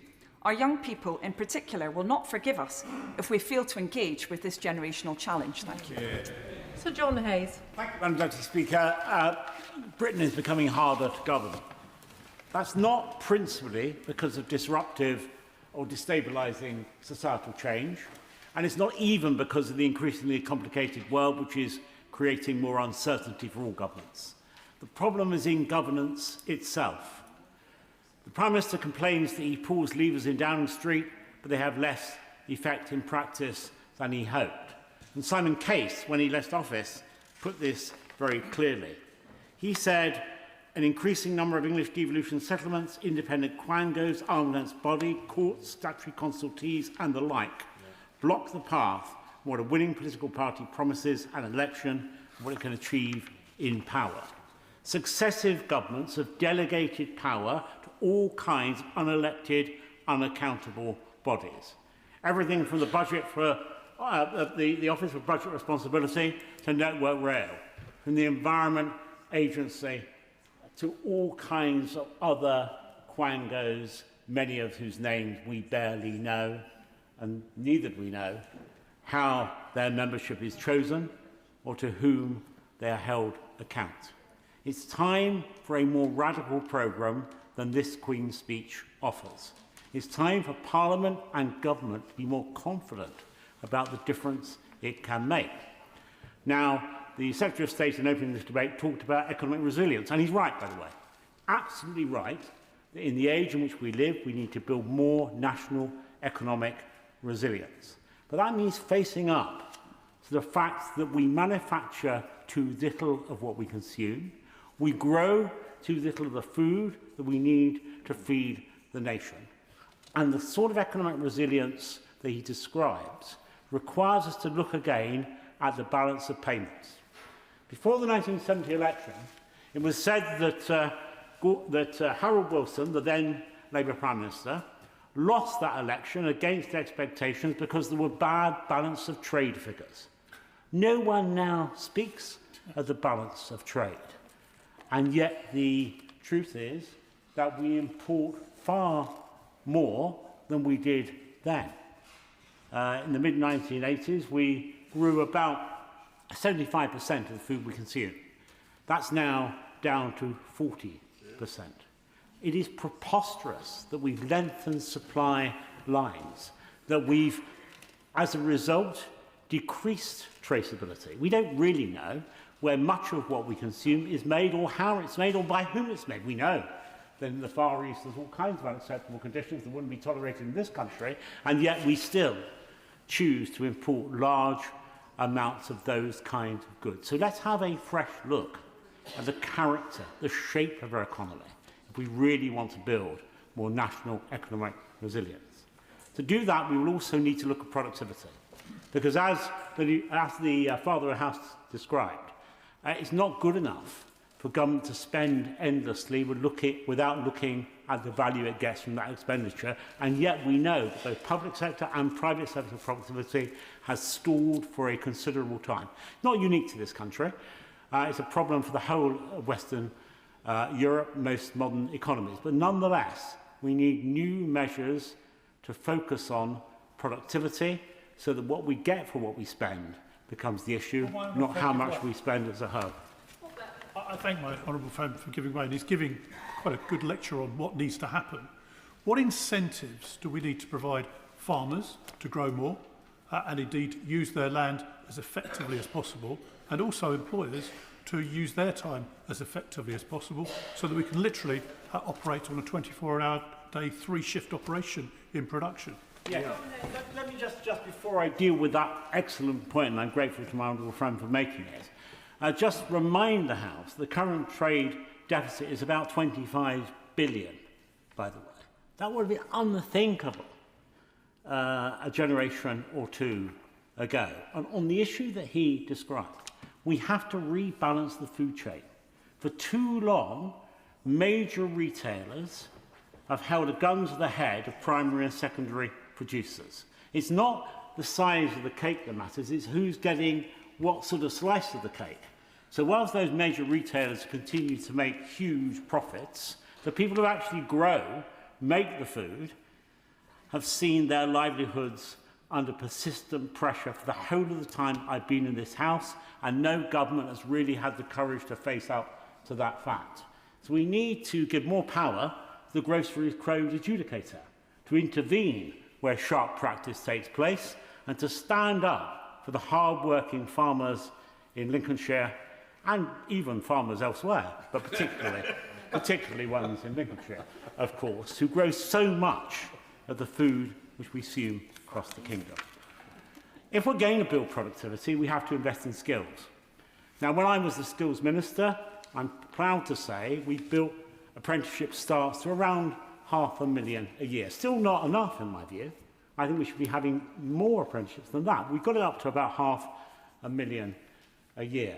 That's fallen to about 350,000 now. We have fewer apprenticeship starts than we did then. We have to re-evaluate what advanced learning looks like. Higher education is all very well, but higher learning matters just as much. And vocational, practical and technical skills both deliver for the economy because they satisfy economic need, and they give people a chance of fulfilment whose aptitudes, whose tastes and talents lie in that direction. So to build productivity, we need to invest in skills. That's the kind of radical programme. Productivity, tackling the trade deficit and building skills that I'd hope to see.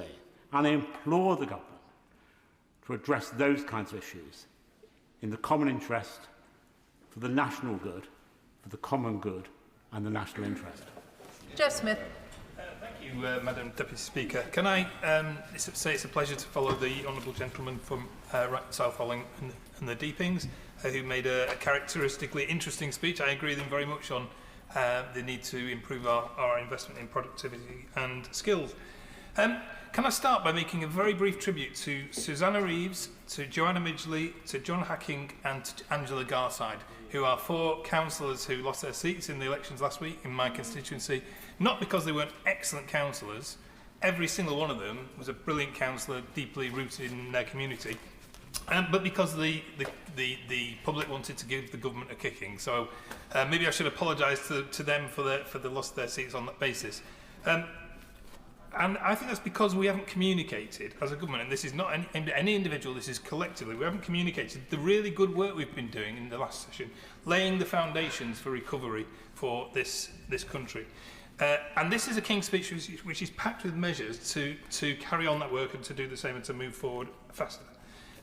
Like the Energy Independence Bill, as the Secretary of State has set out, the move to clean power is absolutely key, not just to build the green industry and the green jobs of the future, but to deliver the climate commitments that so many people in my patch in South Manchester care about. Now, I'm very conscious of limited time, so I'm going to focus on some of the measures which will make a big difference to my constituents in Manchester Withington. I want to start with the Northern Powerhouse Bill. Very strongly welcoming that. HS2, when HS2 was cancelled, it was a real kick in the teeth to people in the north. We were looking for the link up to the northern economy to the southeast, and notwithstanding the shambolic planning and delivery that the Secretary of State set out earlier on behalf of HS2 Limited, overseen by the government, it was a real shame that was cancelled. But we've always argued in the north that Northern Powerhouse Rail is actually more important. To get that connectivity east-west across the great cities of the north will drive our economy and make us able to thrive and compete on a global scale. So I'm really pleased that the government has set out the Northern Powerhouse Rail Bill. 2 points I want to make very briefly on that. Firstly, we will. Can I get in? Maybe I'm the first to do this in respect to this new bill. Can I make a plea? We need that underground through station at Manchester Piccadilly as part of that delivery. Anything, I mean, it's expensive, but anything else will be a false economy. That will be the way that we drive the connectivity across the cities of the north, and we need to do that. And the other thing I'd like to just make a plea on is a clarity early on the route. I think the route proposed from Manchester Airport to the city of Manchester at Piccadilly is under my constituency, as previously proposed. There was some controversy and some discussion about the site's event shaft, so I'm not going to get into that detail now, but it's really important that we give our constituents early details and an early opportunity to have their voice on that. I want to say something very briefly on the overnight visitor bill, only because it's taken some criticism from a number of places in the last couple of weeks. In Manchester, we've had one since 2023, an overnight visitor levy, and believe it or not, the sky hasn't fallen in. We're still the third most visited city in the UK, and the key point about this is permissive. It's not an obligation. And I'm sure many of us will visit cities across Europe, across the US, and the visitor tax that we see in those cities never put me off, even in my impoverished interrailing days. It's not going to stop people wanting to visit a city like Manchester. And it drives investment into the destinations that makes them more attractive to visitors. In my constituency, common hold and leasehold reform bill, it will be hugely welcomed. Too many leaseholders have been trapped in the system with spiralling charges, opaque management, limited rights over their own homes. And our excellent housing minister is already making a difference on that, and I'm really pleased to see that coming forward. Likewise, the social housing bill, which will make a big difference. Since I became an MP in 2015, the biggest issue in my inbox has been housing, and it's really important that we can expand our house building. Very briefly, I want to mention the ticket touting bill. It's in my role as the APPG on ticket abuse, I've realised that ticket touts are costing approximately £400,000 every single day, and that's intensifying cost of living pressures for households across the UK. So it's great that the government has set out a draft bill. It's disappointing that it's only a draft bill, and can I urge, it's really important to get it right, but can I urge the government to bring that forward as quickly as possible. I'm going to end on a positive note. I've had a number of occasions to deal with gov.uk and one login in recent times. Digital access to services is making a big difference already. Let's ignore the conspiracy theorists and get on with the digital access to services bill to improve our services for everybody. Aaron. It's an honour to follow the honourable member for Withington. Something I find less pleasurable, and indeed detest, is the use of the phrase in our discourse that Britain is broken. I hate that phrase, because it's not true. I wonder if we can reflect on how damaging and intoxicating the opium of nostalgia is. And it's not like a wistful nostalgia, harmless and benign, used by commentators and politicians. It's an angry and aggressive and malign form of nostalgia. The reality is, let's open up and be honest about this. There was never a golden age, and the idea that somehow everything in the past is better and today it's all rotten and broken is utterly poisoning our democracy and our discourse.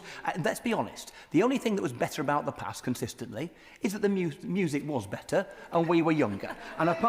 So let's not fall for witless, unpatriotic guff about Britain being in terminal decline. We are a wonderful people with a history strong and rich and resources second to none. We are not broken, but we must be better. A wise government would acknowledge our challenges and strengthen our alliances with NATO, with the Commonwealth, and indeed reconnecting with Europe, not least on energy security. John Maynard Keynes famously said, "When the facts change, I change my mind." What do you do, sir? You don't need to love everything about the European Union to know that our security and sovereignty now obviously depends on our deepening and widening alliances. We need to see Europe as the third bloc alongside the US and China, and if we are not part of that, if we are detached, then we are not safe. But our security involves looking internally too on energy and food security. Over the last few weeks, the energy market has been in the eye of the storm, of course. The loss of 14.4 million barrels a day of crude oil. I will give way. Yes, sure. I thank my honourable friend for giving way. Food prices have become the biggest pressure on family budgets. Our food system is failing as households, it's failing our farmers, and it's also failing the economy alike. It's clear that a good food bill is a glaring missed opportunity to back British farmers and improve public health. So does my honourable friend agree with me that you can't have food security without energy security, and that the government must set out a national food strategy to support this? I want to strongly support my honourable friend's food security bill, and I will come to that in a moment. The fact that we have seen this loss of crude oil output from the Gulf since Donald Trump's war began, it's been partly offset by draining stockpiles and other temporary reliefs. For the developed world, prices have risen and indeed crippled many communities that I represent in Westmoreland and indeed across the whole of our country. But so far, we have yet to run out. But the International Energy Agency warned just last week that oil inventories are being depleted at a record pace. Governments, companies and consumers need, therefore, to be ready. Are we? I do not think so. Energy security is now utterly and totally urgent. If I cannot convince you of all of the science that points at human-made climate change, the need to tackle it, that catastrophic blight that we face, if I cannot convince you on that level, surely I must be able to convince you that our energy security rests on renewable energy, domestically produced, because Putin cannot turn off the sun, the wind or our waves. Surely we should be therefore rejoining the European international energy market, and we should be investing massively in the national grid. But it is also vital that we recognise, as my honourable friend rightly and wisely said, the importance of food security in all this. The United Kingdom is currently only 55% food secure. The outsourcing of our agriculture has become a national security liability. We need more short, diversified food chains with more incentives to primary producers to grow food domestically.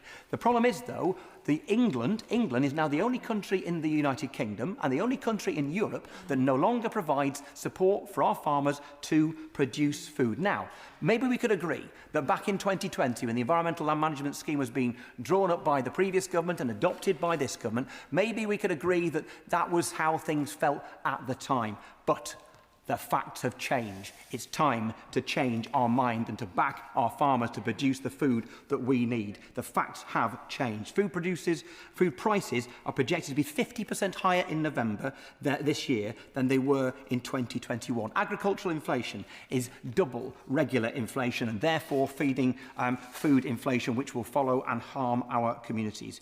And of course, we live against the backdrop of uncertainty. The technological and geopolitical shifts that we are living through include, of course, the very threat to the future of NATO, Russian and Chinese aggression.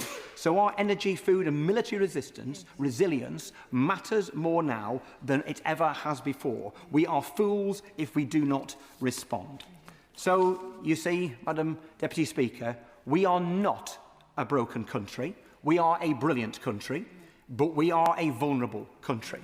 We should not be energy insecure. We should not be food insecure. We should not have the smallest army we've had in 200 years. We should not be decoupled from our allies in Europe. But the good news is that we can fix all of these things if we have the will. It will mean uncomfortable choices and changed stances from many. But the facts have changed, so we need to change our minds. Emma Foodie. Madam Deputy Speaker, And I'm really pleased to be able to speak in this debate today on the gracious speech, because this government was elected to deliver change. And in my community for too long, we've felt at best ignored and at worst left behind. Decisions taken in Whitehall and Westminster did not address the challenges that we faced. That investment didn't reach us, opportunities didn't reach us. Frankly, Westminster didn't hear us. And the measures in the last King's speech began to change that. The English Devolution and Community Empowerment Bill brings decisions closer to home. The changes to the Green Book give us a fair go at securing the investment that we deserve. Breakfast clubs and free school meals set up children not just for the day, but to give them the best start in life. We're starting the process of bringing buses back into public control. Public services are showing signs of recovery following 14 years of austerity. And this King's speech builds on that. But we must deliver more and we must deliver it faster. And today's debate is rightly about energy. And recently I visited the Port of Blyth in my honourable friend, the member for Ashington and Blyth's constituency, and I heard about their vision and the jobs and the opportunities that the renewables sector is already bringing there. We have been at the mercy of repeated international crises, underlining why we must secure energy independence to protect people here and across the country. Previous governments didn't move quickly enough, and we are paying the price. Now, my region is leading the way to build clean, renewable energy and energy security. New seabed site off our coast can unlock at least 6 gigawatts of offshore capacity. That is billions of pounds of investment coming to our region, creating jobs and opportunity. And in my own constituency, the West Hertford Business Park, with support from Arlington and the Port of Blyth, will unlock 2,000 jobs and more than 400 million of local investment. The Moor Farm roundabout upgrades, never knowingly not mentioned by me, add to the sense of possibility and acting as a gateway to growth across the North East. We're building futures here. Energy Central Campus at Blyth and the Energy Academy, in Wallsend are training a new generation of skilled workers for the industries of the future. And when the opposition talk down clean energy, they are talking down opportunity. Opposing this drive could cost up to 17,000 jobs in our regional renewable sector. So members opposite should level with my communities about what their plans mean for their jobs and their families. The Energy Independence Bill will take us further, and I want my region at the very heart of it. Now, as a Labour and Cooperative MP, I'm proud that we're delivering community energy and the local power plan too, ensuring that by 2030 every community can benefit from a local energy project, transforming our energy future and giving communities a stake in clean, affordable power. And turning to a few other measures set out in the speech. Since being elected, I've championed the rights of leaseholders and freeholders. It is a huge issue in my community. In the 60s new towns of Cramlington and Killingworth, many homes were built as leasehold and too many are now trapped without the protections that they deserve. Similarly, our new build estates, although some of these have been around for over a decade and push the definition of new build, still have not been adopted. And I know ministers are passionate about ending these injustices and putting the protections that are needed in place once and for all. And also, building on the work of my honourable friend, the member for Washington and Gateshead South, around ticket touting. Since being elected, I've worked alongside the Cooperative Party, calling for action to tackle ticket touts and price gouging for culture, music and sport and events. Because it's fans that make events, whether gigs, matches or shows, and are at the heart of these. And too often, they are robbed of the opportunities or ripped off through price surging and touts reselling tickets. There are many other bills in this programme that I support, Madam Deputy Speaker, that will make a real difference in my community. On housing, education, national security and immigration, this King's Speech is a programme to build on the change that has already been delivered, but to go further and faster, to extend opportunity to communities like mine, with measures to improve the lives at the heart of this programme, to provide the good jobs and opportunities of the future. It's now time to get on with delivering this change, and I look forward to supporting these measures. Bob Blackman. Thank you, Deputy Speaker. And a pleasure to follow the honourable member for Cramlington and Killingworth. And as a scientist by background, I welcome now the cross-party agreement towards nuclear power forming a key part of our energy supply for the future. It wasn't always the case that was the case. Certainly on the Labour benches previously, there was opposition to nuclear power, and indeed from the Liberal Democrat backbenches. So I'm delighted now that we have agreement that this is the positive way forward. And indeed, the key here is making sure we have a mixed economy in terms of energy supply. I welcomed, for example, the use of solar power on the roof of the Aspire Centre adjacent to the Royal National Orthopaedic Hospital, granted by the previous Conservative government, which means that the supply for that centre and the hospital is actually contained from that solar, and it contributes towards the grid as well. This is welcome news.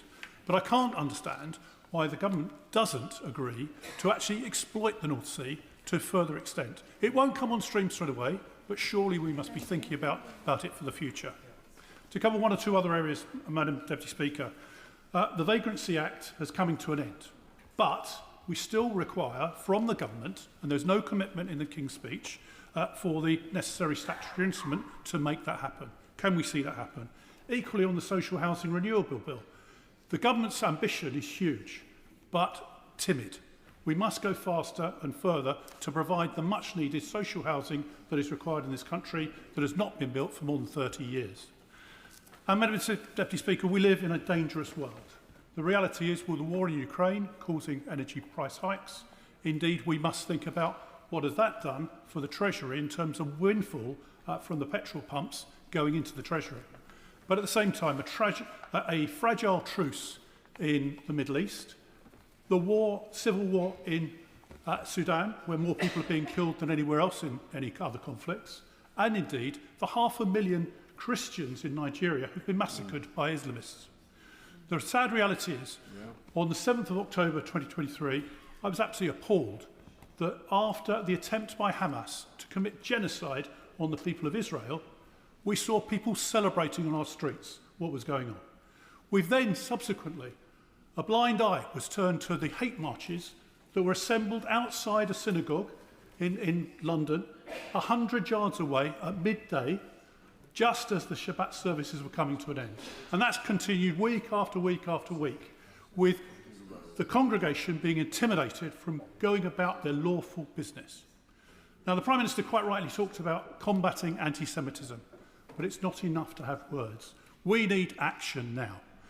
A blind eye was turned to the Hamas flags and the Hezbollah flags in those marches. A deaf ear was cocked to from the river to the sea, Palestine will be free, which means the destruction of the State of Israel.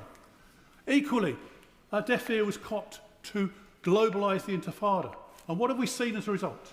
We have seen Jewish businesses attacked. We've seen restaurants attacked. We've seen synagogues attacked. And now we see Jewish people on the streets being attacked purely because of their religion. This is absolutely unacceptable, and we have to start somewhere. So I welcome the decision by the government to bring forward the legislation on prescribing the IRGC, long overdue, and I've led that campaign in this Parliament for many years. But we must go further. Why is the Iranian ambassador still here? He should be kicked out. So should the embassy closed down. And all those so-called diplomats refused entry to this country.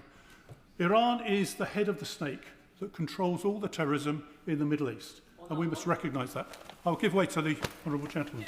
One thing that the government here hasn't done, but which they could do, and honourable gentleman I know will want to see that the same as I would, and probably many others in this House, that's the Iranian assets owned by the government that are in London, and they're all well known where they are. Does the honourable gentleman feel like I do, that it's time that those assets were taken away from them here in London where we have some control? I thank the honourable member for that. And clearly the assets from the IRGC and the despotic regime that exists in Iran must be sequestrated and brought into use for the people of this country. There are 11 well-known properties which are detached houses that are not used at the moment but owned by this despotic regime. They could be used for homeless families. They could be used for Brits that need somewhere to live, but we don't take the necessary action. Equally, Madam Deputy Speaker, as I've raised previously, we have 13 charities that get their funding from Iran. They have their headquarters in the UK, and they're banned in Arab countries. Why is it they are allowed to exist and spread their poison? Equally, we must go further on university campuses. Vice-Chancellors have a duty to protect Jewish students, but don't carry out that duty. And perhaps we could start in our schools by teaching our children the true history of the Middle East. In 1948, the Arab countries tried to prevent Israel from being set up. They encouraged and almost forced the Arabs to leave the state of Israel so they could go in and kill everyone. The reality is Israel won that war, and no one's ever forgiven them since. The sad fact is that if we go into 1967, 1971, where Israel fought wars once again to protect itself, those are not taught in our schools. And we need to understand that if we don't educate our children in this right way, then unfortunately propaganda will be allowed to grow. Why is it that one of our colleagues from the Labour benches was banned from going into school in his constituency solely because he's Jewish? That cannot be acceptable. So words are not enough, Madam Deputy Speaker. We need prompt action and firm action to root out anti-Semitism and anti-Jewish hatred once and for all. Rachel Hopkins. Deputy Speaker, and I welcome the opportunity to speak in this debate on the gracious speech. And I'm proud, since our Labour government took office in July 2024, that we've introduced a number of policies to improve our country's energy independence and therefore our energy security by increasing domestic clean energy production and reducing reliance on imported fossil fuels. And one of the best examples of this is the creation of Great British Energy, a publicly owned energy investment designed to support British clean energy projects. And I also welcome our Clean Power 2030 plan, which will mean most UK electricity comes from low-carbon domestic sources by the end of the decade. And this includes expanding offshore wind, removing planning barriers to onshore wind, increasing solar power generation, investing in grid infrastructure and supporting nuclear and carbon capture projects. And this King's speech has outlined our plans to go faster and further, taking definitive action to protect the energy, defence and economic security of the United Kingdom for the long term, including the introduction of an energy independence bill to scale up homegrown renewable energy and protect living standards, helping to tackle the affordability crisis, particularly for low-income households, including through our Warm Homes plan. We've seen firsthand... Sorry, I'm going to continue, short on time. We've seen firsthand the devastating impact of exposure to volatile international gas markets, which caused major price rises after Russia's invasion of Ukraine in 2022. This government is taking measures to protect our citizens and ensure such stark and unaffordable increases are never passed on to households again, regardless of global conflicts, supply disruptions and sudden rises in international energy prices. With the war in the Middle East being felt in the pockets of people at home, this is more important than ever. And I welcome the fact that more stable energy costs for households and businesses in Luton South and South Bedfordshire and across the country is a priority, while giving the government greater flexibility during international crises.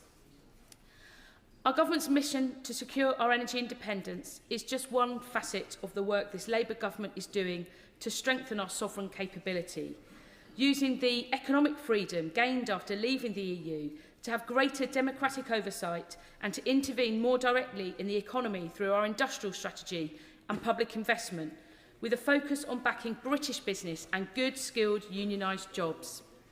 There's no better example of this than our commitment to safeguard the domestic production of steel through the Steel Industry Nationalisation Bill, which we will debate later this week. This highlights the importance of the role of an active state in supporting its citizens, protecting our national resilience, our economic security, and our ability to act independently in the interests of our citizens in an increasingly volatile and uncertain world.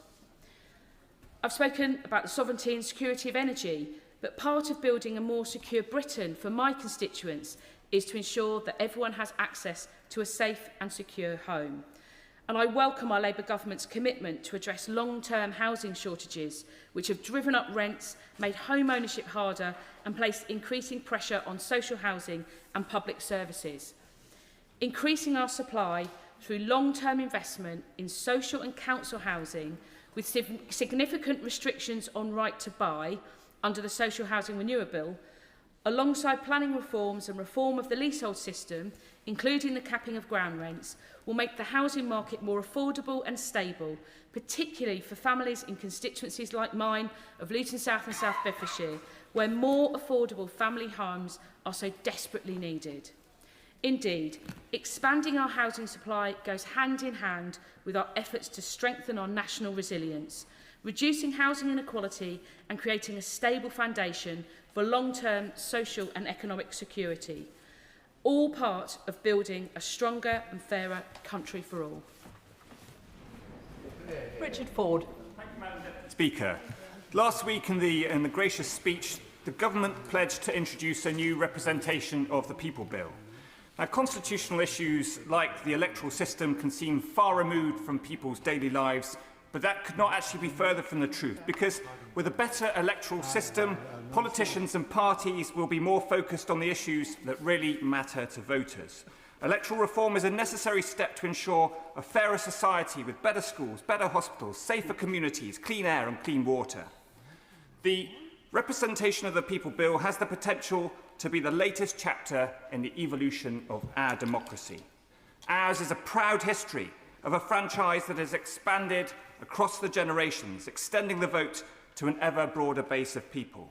From the 1832 Great Reform Act to the 1918 Representation of the People Act, which granted the right of voting to women, to the 1969 Act, which made the UK the first democracy to give votes to everyone 18 and above. This is a story of progress, and we should continue it. So I welcome that the government is continuing this trend with votes for 16 and 17-year-olds. When I trained 16 and 17-year-old recruits in the regular army, some of them were bound months later to serve in places like Iraq and Afghanistan, which they did. If 16-year-olds can join our armed forces and pay tax, they deserve a voice in how both of those are used. The new representation of the People Bill has the potential to occupy a place in the pantheon of progressive extensions to the franchise. First past the post, by contrast, is our current system, which enables parties to turn a small plurality of votes into a massive majority of seats. And 2024 showed this at its worst. The general election of 24 was the most disproportionate in modern British history. Turnout was the second lowest since records began in 1885. Less than 60% of the electorate cast a vote. They were unconvinced and uninspired by both Labour and the Conservatives. Labour won 1/3 of the vote, Labour won 2/3 of the seats, and Labour won 3/3 of the levers of power. The 2024 general election result was a direct consequence of the first-past-the-post voting system. This winner-takes-all approach threatens to reward populists who thrive in divisive and adversarial politics. I'm speaking this afternoon not in relation to our party political self-interest here in the Liberal Democrats. We were delivered a result that was proportionate to the votes that were cast. But look around me. For the MPs from Reform UK or from the Green Party, if the 2024 general election had been conducted under the additional member system of PR, Reform UK would now have 94 MPs sitting on these benches. The Green Party would have 42 MPs sitting on these benches. Instead, we have 5 and we have 4. The disparity between votes cast and the seats won adds significantly to the disillusion that many of us will have heard on the streets of the UK when we were out there campaigning in the local elections earlier this month. Will you give way? I will. On that point. So, I thank you for giving way. Is not the biggest problem with first past the post that often you're voting against someone rather than for someone, and that poisons our democracy because everyone thinks they end up with someone that they don't want? The honourable member for Tunbridge Wells is spot on. He's spot on. Former Labour voters, I accept former Labour voters vote for me to keep out the Tories and Reform. Former Conservative voters vote for me to keep out Labour and the Green Party. This is not a system we want. We want a system where people can vote positively for change with hope. Little wonder that the only other European country besides the UK that elects their parliament this way is Belarus. If first past the post continues, we could see just 30% of votes bringing in the government with extremist ideas. I want to see a proportionate number of MPs for Reform UK and for the Green Party, not a disproportionate number. I don't agree with them on universal access, on defence or on immigration. On universal access, it's the Reform UK that's talking about tax breaks for people who opt out of the NHS. The Green Party is talking about bringing in a basic income for everybody with no conditions. One wants to strip us of universal healthcare, the other one wants to have taxpayers paying for a universal income. On defence, whether it is Reform UK apologising for Putin's aggression against Ukraine, or the Green Party pledging to dismantle the UK's nuclear weapons, one is lowering the Ukrainian flag over town councils that it controls, while the other would hoist the white flag over defence establishments in this country. On immigration, whether it is the Green Party threatening to end proper controls, or... Can I encourage the honourable gentleman to return to at least some of the substance of His Majesty's gracious address? Richard Ford. Madam Deputy Speaker, these parties do not represent the moderate majority, but with as little as 30% of the vote at the next general election, they could control all of the levers of power. First past the post is unfair, unrepresentative, and it undermines the legitimacy of our elections. I urge the government not to prolong the disenchantment, the apathy and the hopelessness. People are fed up with being told to vote for the lesser evil. The representation of the People Bill is the opportunity this government has to get it right. Thank you. Nadia Whittam. Thank you, Madam Deputy Speaker, and I agree with every word that the honourable member has just said about first past the post and proportional representation. It's Labour Party policy. It unites the left and the right of the Labour Party. I think it's probably one of the few things that the honourable member for North Durham and I work together on passionately. And if colleagues on this side of the House think that first past the post was great for us in the last election, then just wait till the next election. It's the right thing to do, it's the most democratic thing to do, and it's also the best thing to do in our own self-interest. Madam Deputy Speaker, our party came into government against a backdrop of deindustrialisation, privatisation and austerity, which over the course of decades has bled this country dry. It's left millions of people in abject poverty, in the fifth richest country in the world, and millions more struggling to get by. Of course, people are enraged by the state of our society, but grifting far-right politicians declaring war on minority groups are exploiting this rage to sow division. They are funded by many of the people who cause these problems in the first place, who want us to punch down so we don't look up at them. This threat is on our streets and in our political system. From the Unite the Kingdom rally, mocking Muslim women and calling for mass deportations, including of British citizens, to the Reform councillors celebrating the rape of a Sikh woman and saying that Nigerians should be melted down to fill potholes. Unless we want these people running this country, we have to get our act together. Because while we've done some good things in government, and I want to be clear here that this isn't a criticism of the Secretary of State, who I think has done an excellent job in his role, particularly against some of the flat earthers opposites. But while we've done some good things in government, like improving workers' rights and renters' rights, creating GB Energy, increasing funding to local councils, the fact is, we have not delivered change at the pace and the scale that voters expect. And there is also far too much that this government has got wrong, like attempting to limit jury trials, like cutting benefits for disabled people, its failures over the genocide in Gaza. These mistakes and the refusal to learn from them are fueling the collapse of the two-party system and the rise of a multi-party political landscape. But the leadership strategy to stop reform has just reinforced their narrative that immigration is what's wrong with our society. And not only is that completely at odds with Labour values, but it's also been a complete electoral disaster. We have smashed apart our own voter coalition, and as we hemorrhage votes to the Greens, we're also delivering seats to reform. Madam Deputy Speaker, I refuse to put a positive spin on the last 2 years because I want us to be better. We have to face unpleasant facts. I know it's painful. It's painful for all of us because we all believe in the potential of a Labour government. We all understand what is at stake here. And I know that colleagues who disagree with this analysis do also genuinely want to improve people's lives and stop a far-right government.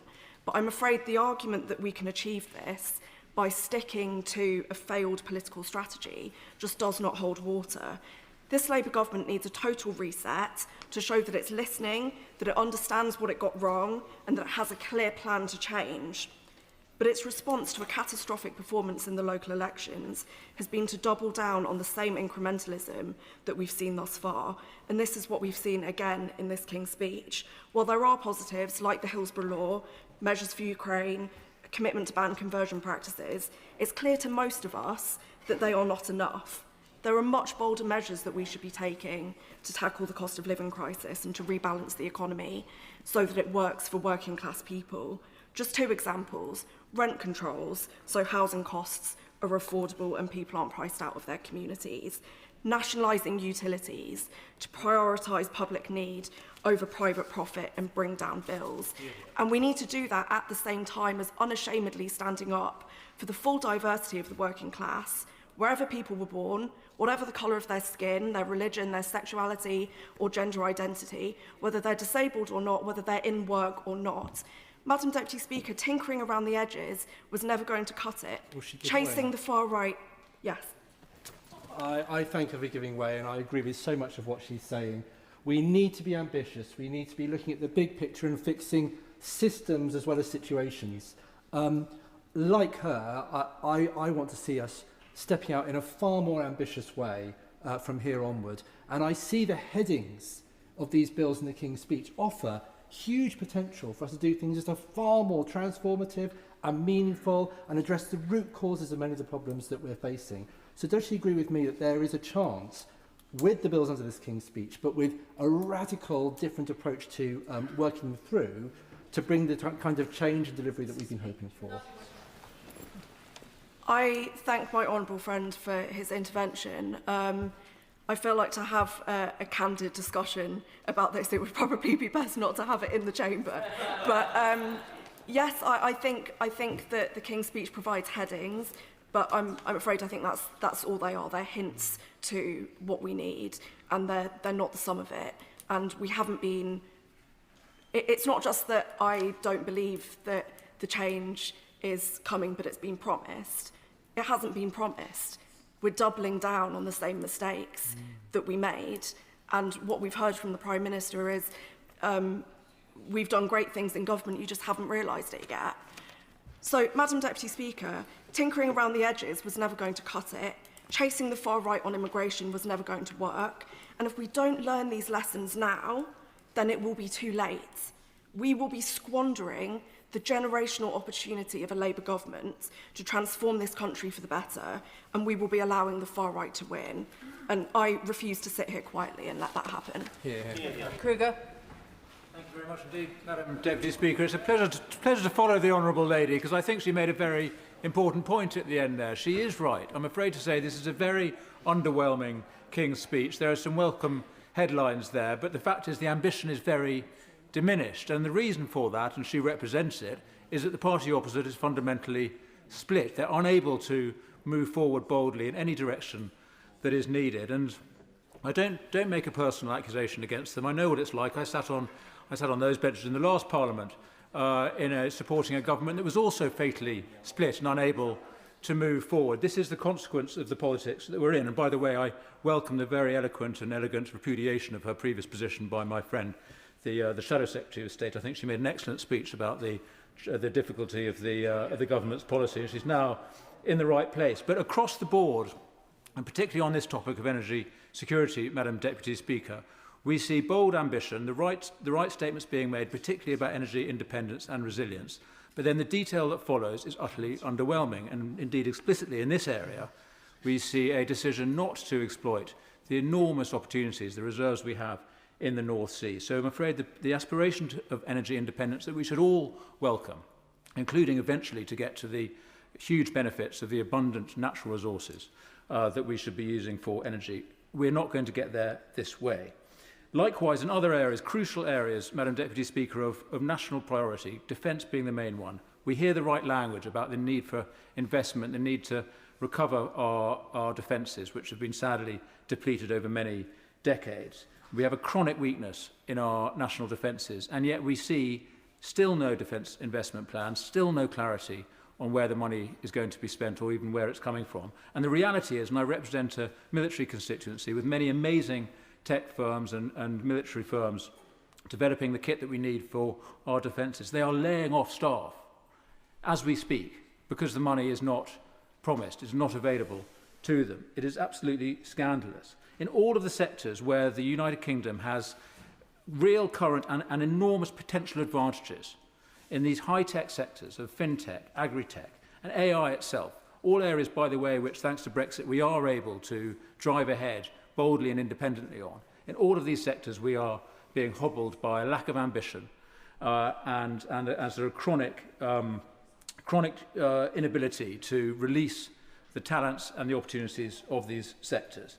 I was going to intervene earlier on the member for Oxford East, who was bewailing the exit of UK tech entrepreneurs in the AI space and saying that we should be more like Europe in that regard. They're not leaving the United Kingdom to go to the EU.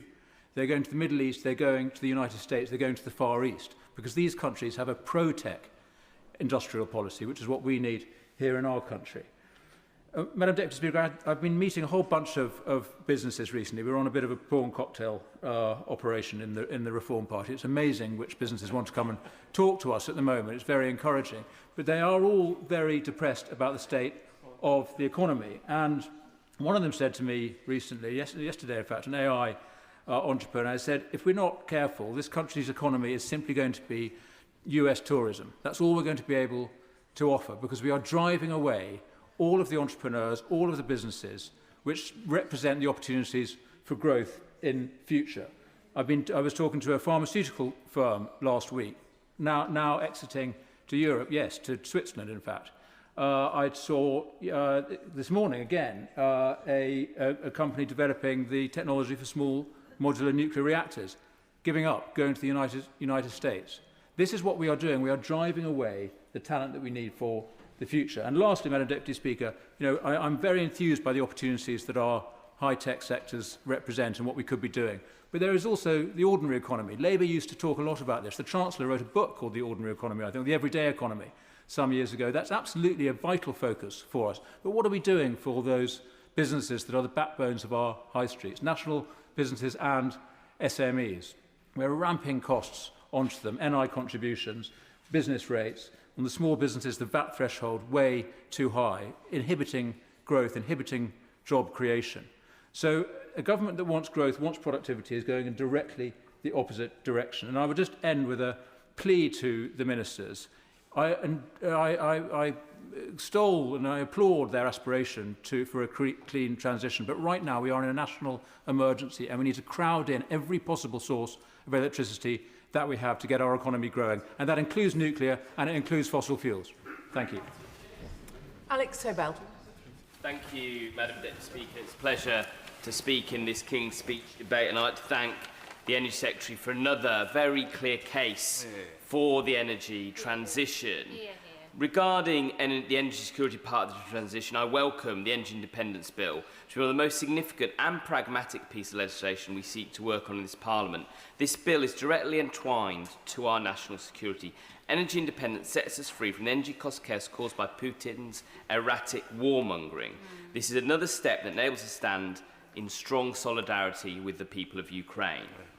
The stabilisation of energy security will enable us to work on Jo Cox, whose 10th anniversary of her tragic murder is coming up shortly. Work on her agenda of progressive internationalism by improving our capacity to be a force for good.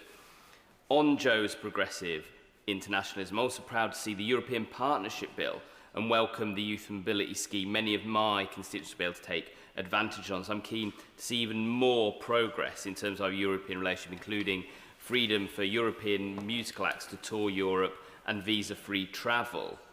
Furthermore, I'd like to hail the Power Rail with delivery of a fair deal for the north of England, something we've been sadly neglected through the last 14 years of Conservative government prior to 2024, through Northern Powerhouse Rail Bill, a scheme, you have to remember, that was announced and then cancelled by the previous Conservative government.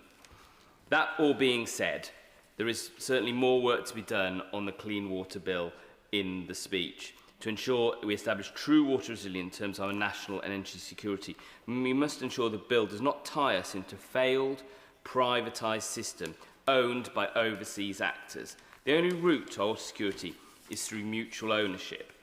In England, we should have the system like they have in Wales, where the people of Wales own the water company. This is notably different to 1970-style nationalisation. As we know, nationalisation is at the mercy of any future government who might seek to privatise it again, whereas mutual ownership puts the public first, where local people make key decisions about their water supply systems. We should see mutual ownership of the entire water industry. This will ensure a stable and secure future for our water systems. The public must have a say in the future of our water. Generally clean waterways, publicly owned, secure for the future of the nation. Restoring waterways and nature is not separate from national security, it underpins it. My Amendment G, as on today's order paper, recognise that functioning and healthy ecosystems reduce flood risk, protect our homes, hospitals and transportation systems from overheating, sustain soils to be able to grow food and clean the air we breathe. The UK's key ecosystems are every bit as vital as our roads, energy grid and water networks, yet we continue to treat them as an afterthought. As the Treasury Commission Das Gupta review made clear, we undervalue the natural assets our economy and security depend on. By legislating for a strategic nature network and recognising its national infrastructure, we can restore, connect and maintain a system of key functional ecosystems that strengthen our national security, protect communities and build resilience across the UK. As other members have mentioned the prospect of electoral reform in the representation of the people bill, I also want to say that we've just seen a local council elections where we had a council elected on 20.5% of the vote, even lower than the lowest percentage at the last general election. We are seeing increasingly lower percentage winning margins as we move from a 5-party system in England and a 6-party system in Scotland and Wales. We need a national conversation and we need to think about this clearly for the long-term future of our country, which is why I will be placing an amendment on the representation of the people bill to establish a national commission for electoral reform, which I urge the government to do, so we have clear actions going forward about the future of our voting system and its integrity. Just to conclude, Madam Deputy Speaker, I'm sure that the Treasury bench has heard what I've had to say about the amendment, about the need to include nature as infrastructure. So I'm now withdrawing my amendment, knowing that the spirit of the amendment has been heard and taken on by the government. Thank you. Joe Robertson. Thank you, Madam Deputy Speaker. The security of energy, the price of energy, is something that affects every household, every individual and every business up and down the country in every constituency. It's a matter that concerns everyone. That's why the Secretary of State, when he was in opposition during the last election, promised to cut household energy bills by £300. But instead, in government, he's presided over an increase in household energy bills of £200. That is his record as he sets his sights on his next job, the job he so desperately craves, that is the job of replacing the Prime Minister.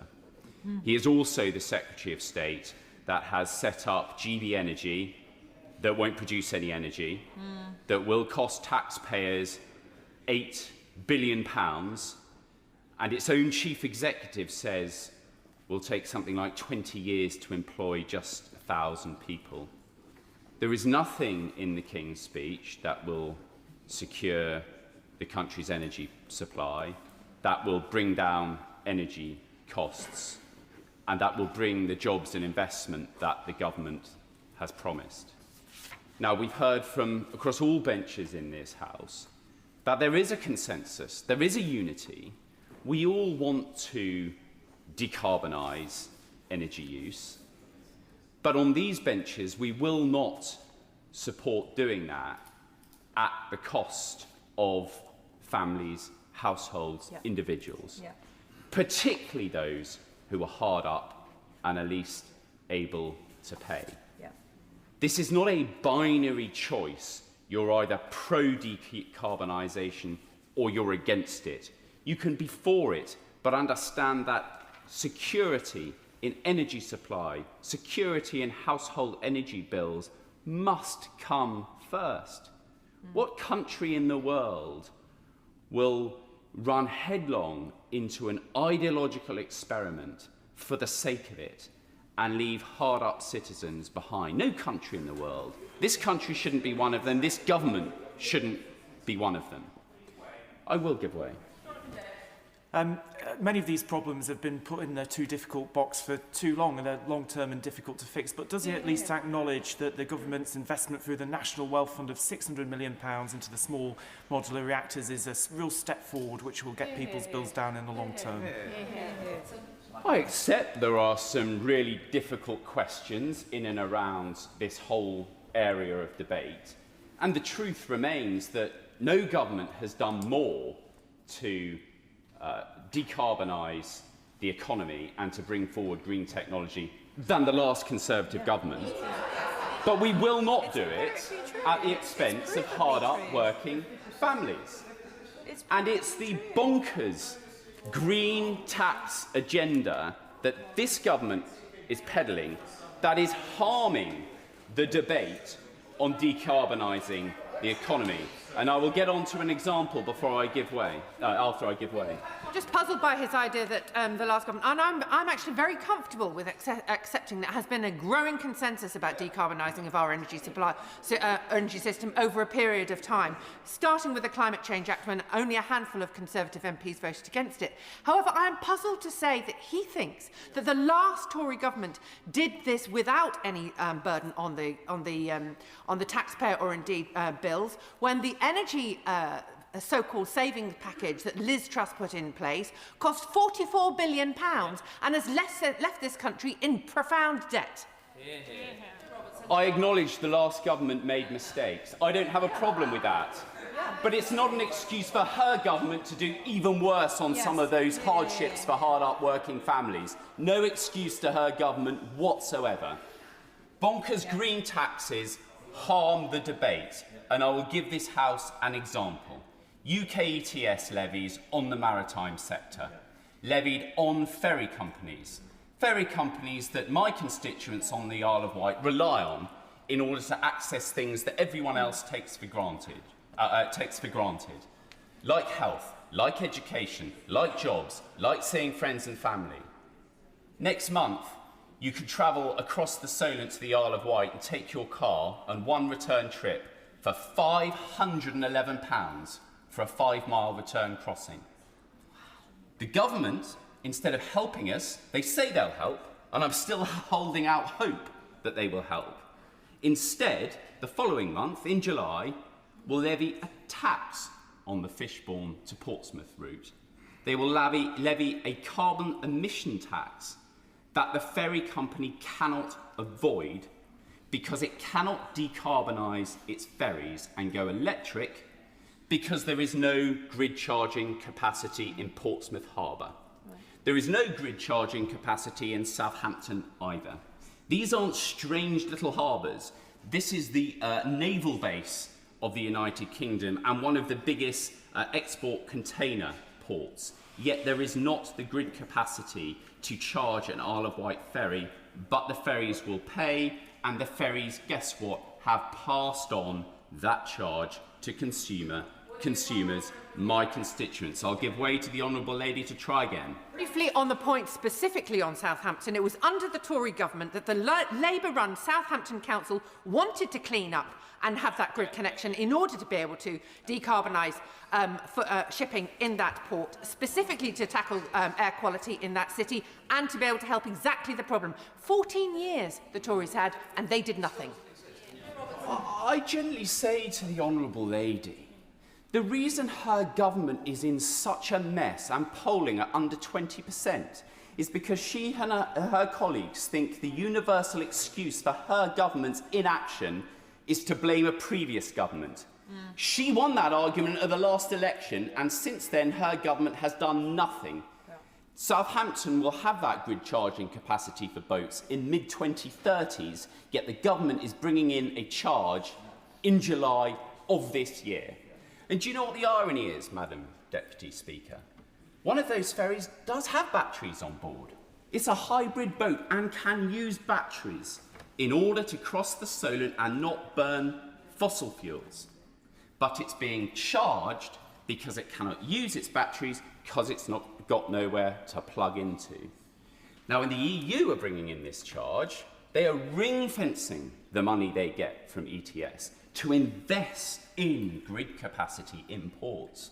Not the UK government. They're taking the money and shoving it in the Treasury and making no promises about investing in grid capacity. That's not the last government, that's this government.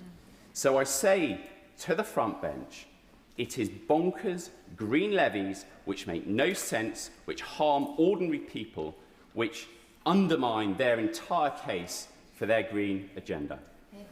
Thank you, Madam Deputy Speaker. For more and more UK households and businesses, the monthly energy bill is one of the largest bills, and it is increasing, in large part due to rising international oil and gas prices, which have been exacerbated in turn by the recent war in Iran. And so it's exactly for this reason that for too long we have been energy insecure.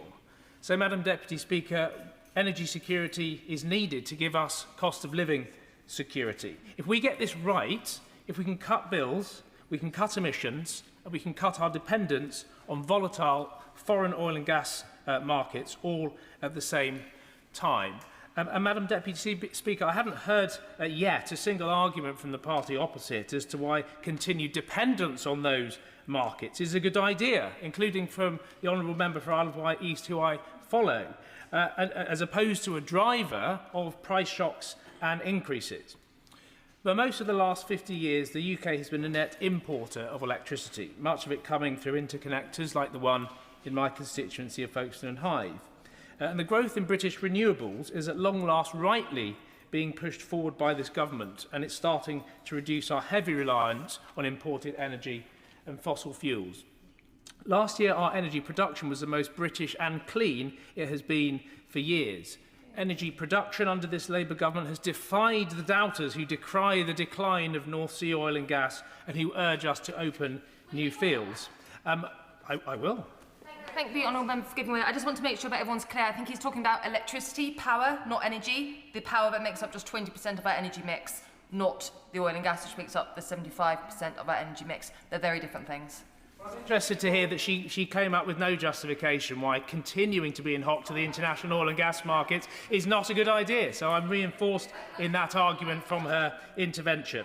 I want us to be energy independent and eventually energy dominant, where we are exporting our energy around the world, generating more revenue for the Treasury, creating more jobs here at home, and helping to fix our current account deficit. The new Energy Security Bill rightly seeks to hardwire in strong consumer protections, a stronger watchdog and a more flexible, modern grid, giving Ofcom a clearer duty to protect households, changing how support is targeted to low-income and vulnerable families, and making local grids smarter so people can benefit from cheaper off-peak energy. All of this is not a technical tweak, they are frontline issues on the fight against fuel poverty. The vast majority of my constituents in Folkestone and Hythe and Romney Marsh want to tackle climate change. They do want to lower energy bills, and they want Britain to be energy independent. And the best way of achieving all of these objectives is to deliver a balanced energy mix and to make sure that savings and opportunities reach people's front doors. And that means including a serious warm homes programme, upgrading insulation, modern heating systems and clear duties on landlords so renters are not left shivering in leaky homes while their landlords take all the profits. And solar finance has evolved to the point where there can be no excuse not to have solar on every domestic rooftop, which can allow tenants to benefit from lower bills as well as landlords. And the government must do everything it can to make this a reality.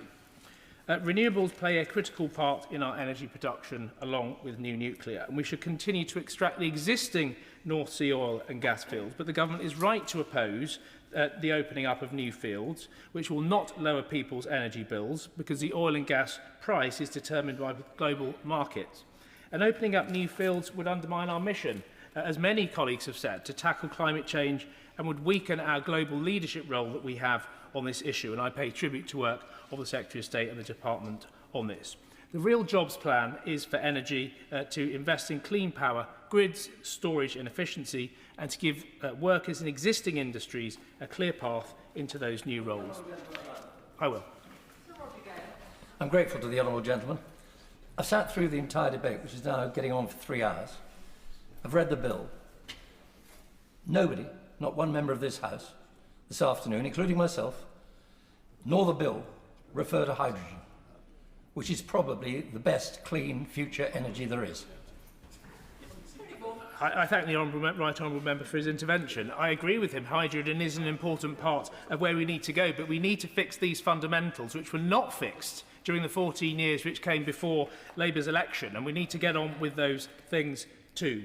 New nuclear creates jobs, and in my constituency we have 2 old nuclear power stations at Dungeness that are currently being decommissioned. And Dungeness is a brilliant candidate for new nuclear technologies with an existing grid connection, land available, close to population centres and with high electricity demand. And fundamentally there is also strong support from the people of Romney Marsh for new nuclear at Dungeness, who understand that this is about good jobs, clean power and long-term investment in their community. And I recently helped organise an event at the community hub that was packed out about new nuclear, with local residents who are desperate for new nuclear power generation to return to their community. And so I commend the actions of this government to help speed up new nuclear technology development. And it was something that my predecessor pushed the Tory government for, his own party, for many years, to bring back Dungeness new nuclear to Dungeness. But he got nowhere, I'm afraid, Madam Deputy Speaker, because his party were just not interested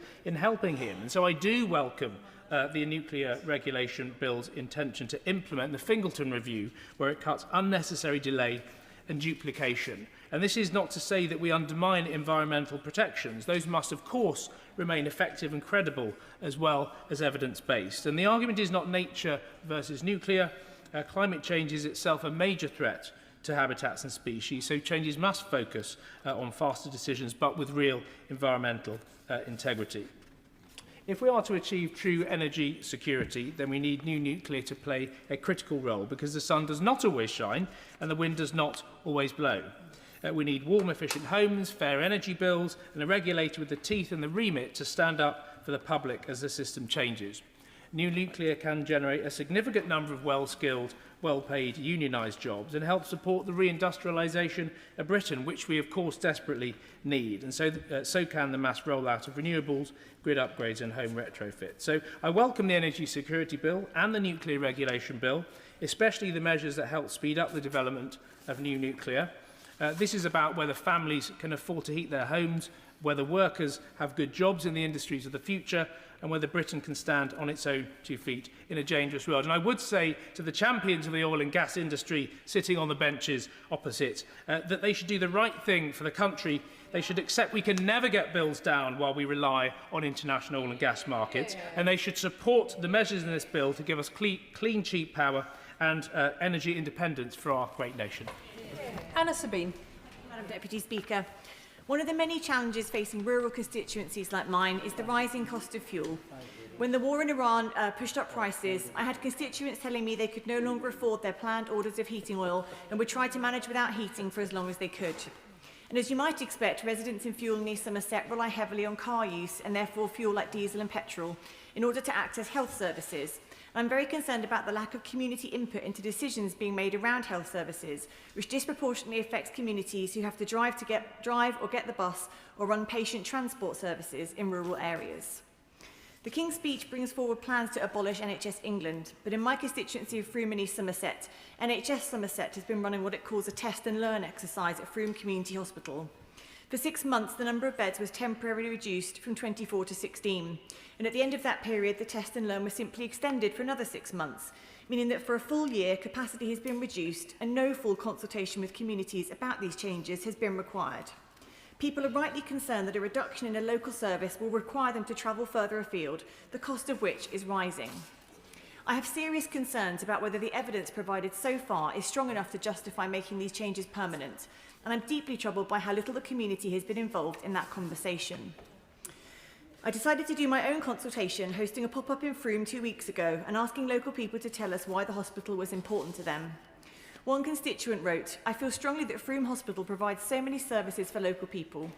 When I hear from elderly friends who've ended up with long stays in Bath, I find it incomprehensible that once they reach a certain stage of recovery, they can't be moved nearer home." Another said, "It's a shame we must lose beds. My friend was in Bath for 5 weeks, then had to go to Wincanton Hospital for another 7 weeks as there were no beds in Frome. And this was so hard for her family who lived miles away."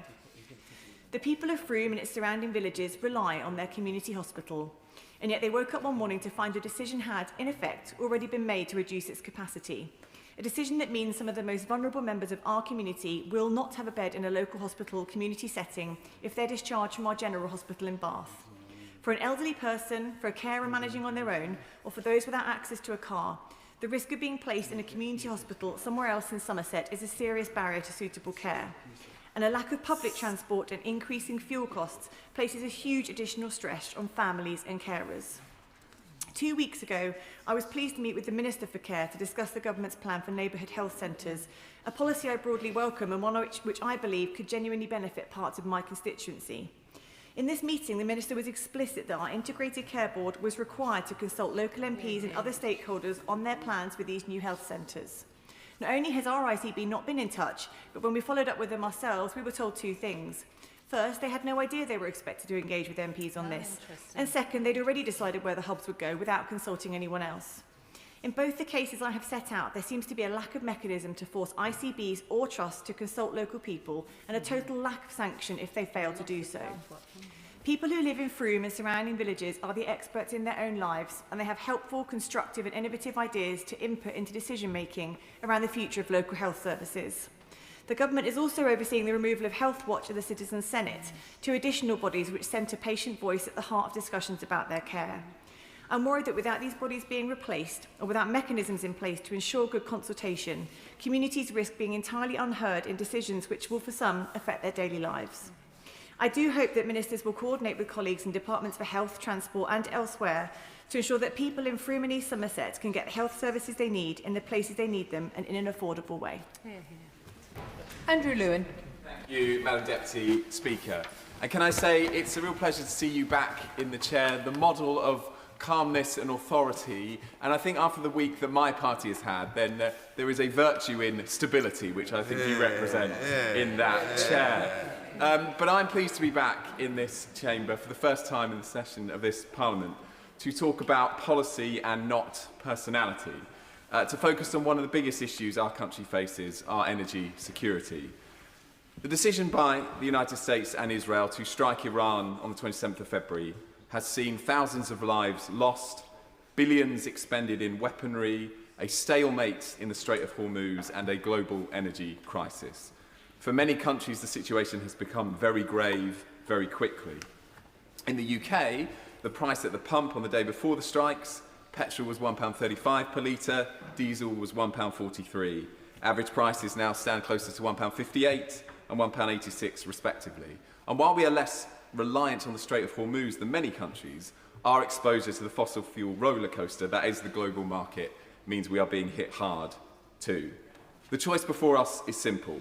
Get off the fossil fuel roller coaster, accelerate our transition to green and clean energy for people and planet, or people and the planet will continue to pay the price for our reliance on gas and oil.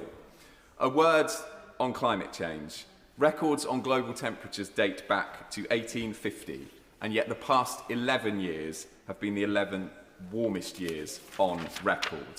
We must pursue the transition to clean and green energy for our political and economic security today, but for the tomorrows of all of the generations yet to come.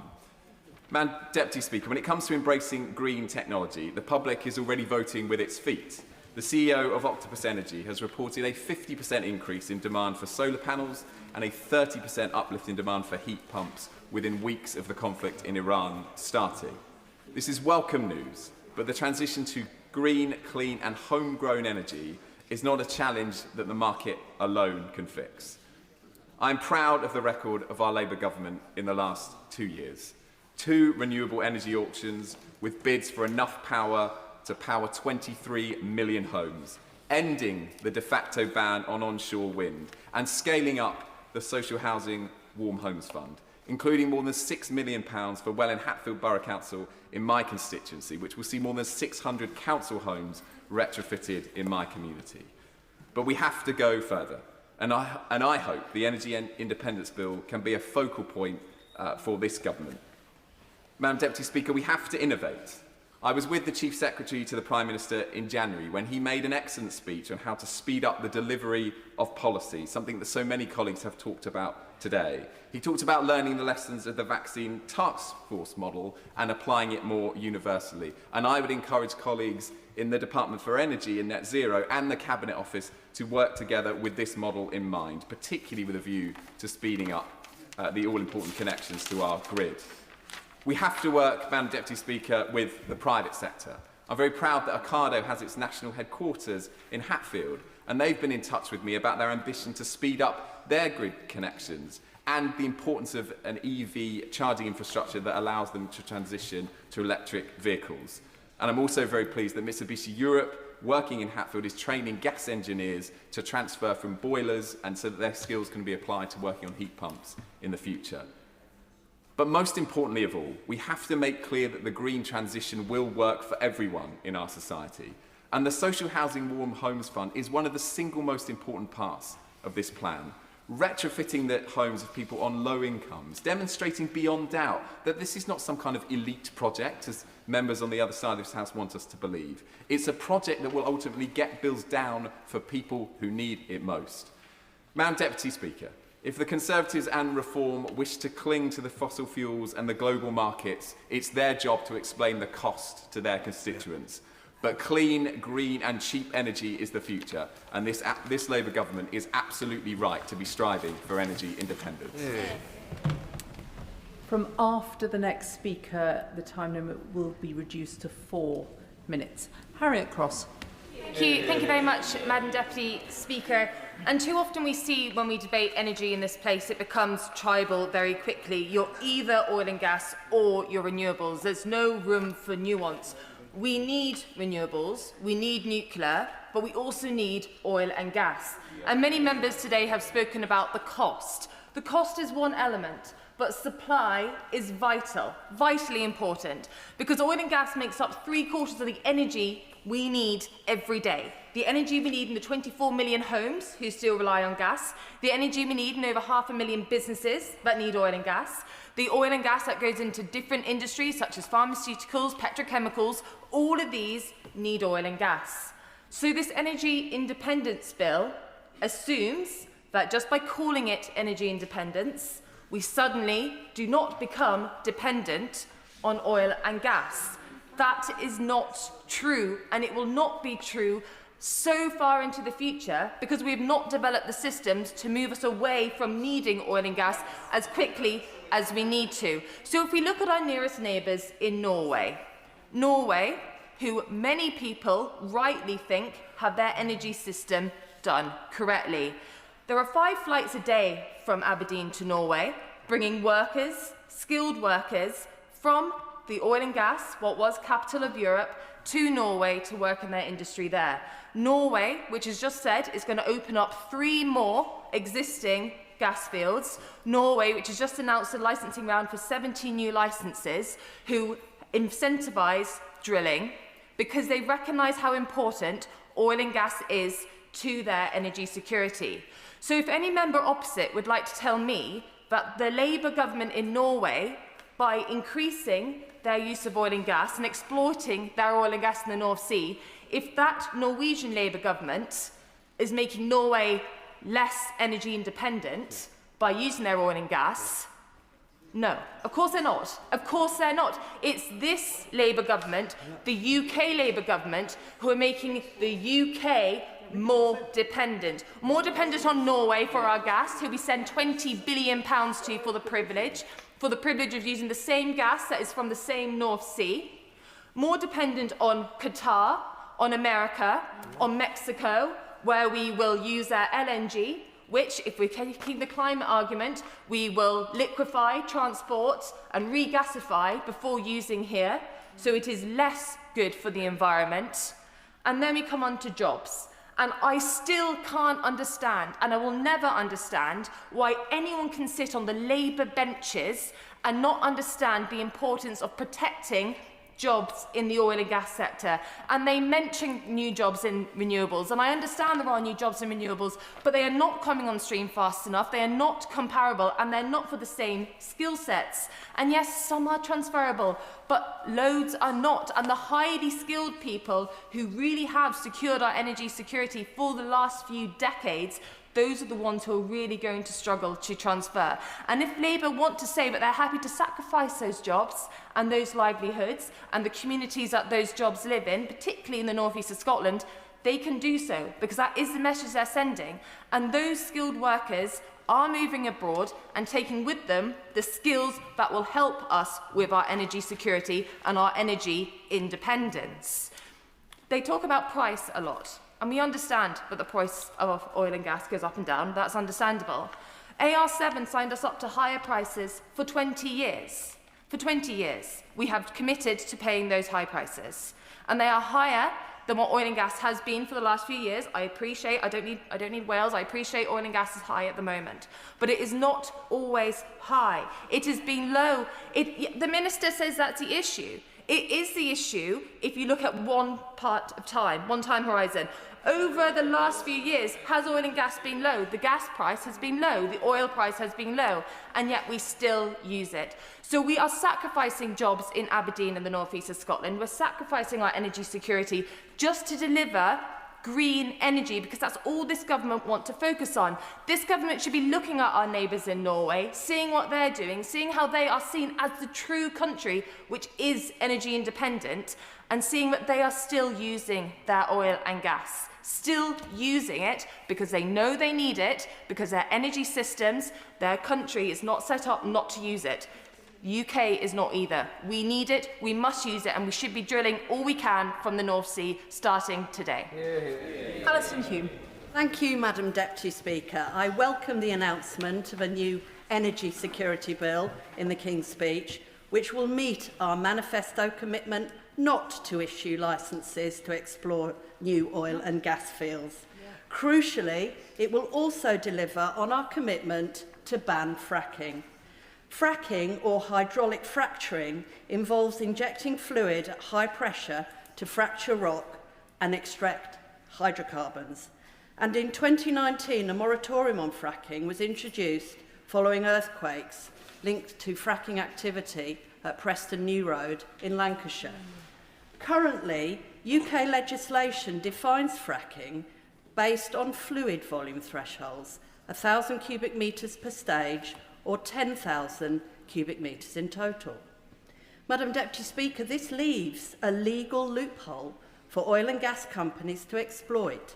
In beautiful Burnaston, in my constituency of Scarborough and Whitby, Europa Oil and Gas has proposed extracting gas using a technique called prop and squeeze, which is hydraulic fracturing just at lower fluid volumes.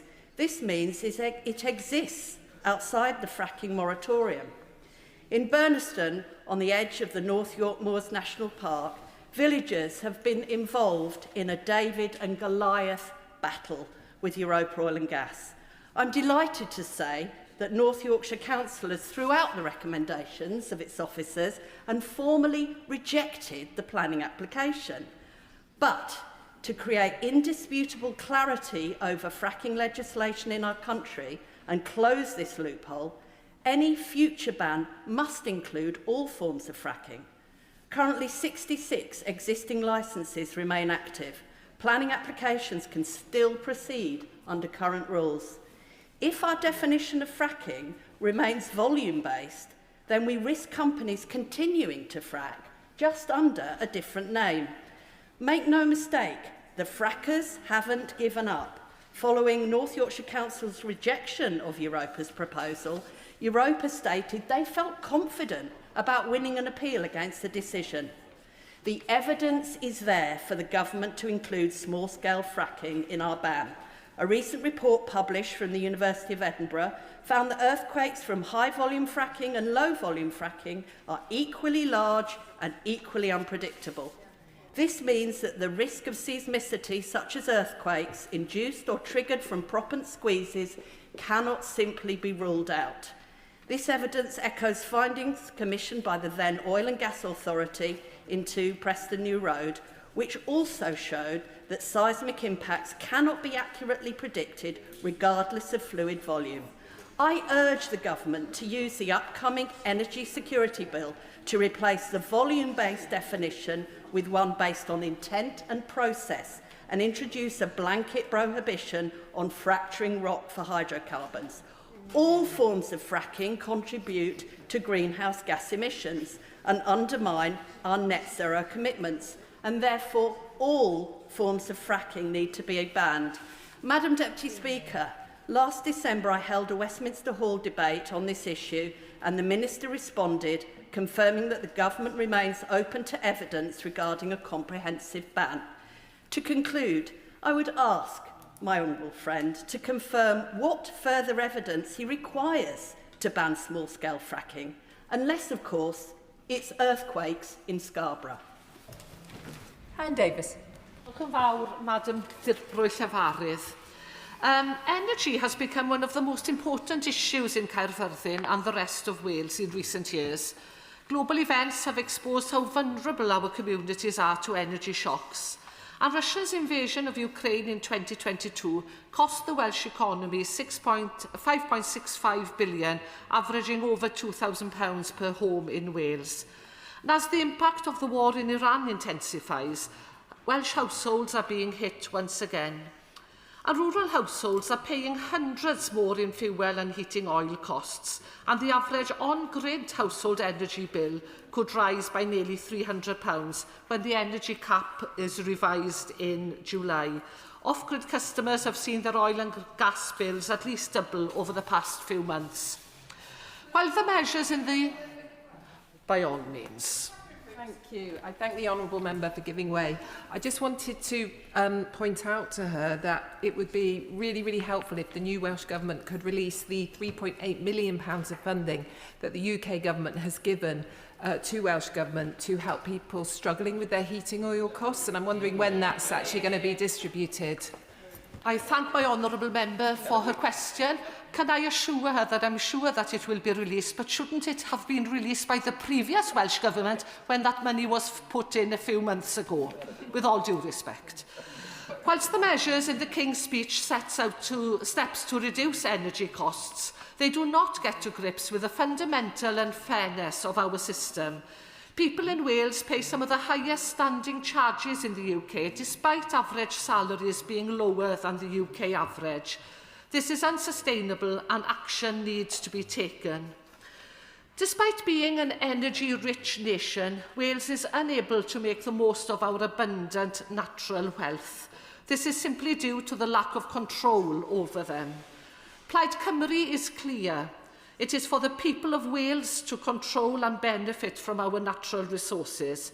This extractive economy model must cease. And money generated from our wind and sea power should be kept and shared within local communities. The Crown Estate must be devolved to Wales as it is already in Scotland. And following the Senedd election, a majority of parties in the Welsh Parliament, including the Plaid Cymru Welsh Government, are calling for devolution of the Crown Estate, as well as every single local authority in Wales. The case and democratic mandate are inarguable. We have immense natural resources, including wind and tidal power, which are not being fully utilised. And electricity generation in Wales has fallen by almost 50% since its 2016 peak, as growth in renewable capacity has not kept in pace with a drop in generation from coal and nuclear. If we are to strengthen our energy security, We need to see the government and developers working with the needs of communities to deliver investment in renewables. We need to see in a sustainable and fair way, with an emphasis on offshore wind and community-led onshore developments. And developers need to be totally transparent in costs and how their investment is being funded. The King's Speech does include the new coal licensing ban, which is welcome. However, as I've raised before in Parliament, the proposed ban in its current form does not guarantee the prevention of commercial extraction of coal from coal tips. The government should bring measures forward to close this loophole so that companies can never profit from the over 2,500 tips we have in Wales, which contain millions of tonnes of coal between them. In addition, Westminster must also provide justice for our valley and coal mining communities by fully funding the remediation of coal tips in Wales, which are the legacy of our pre-devolution industrial past. The price tag is estimated at 600 million. However, the UK government has only committed around 143 million. We needed a King's Speech that addressed the unfairness at the heart of Wales's energy system. For a country so rich in energy and potential,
And then I'll be at the Ich mit Übersetzer, was?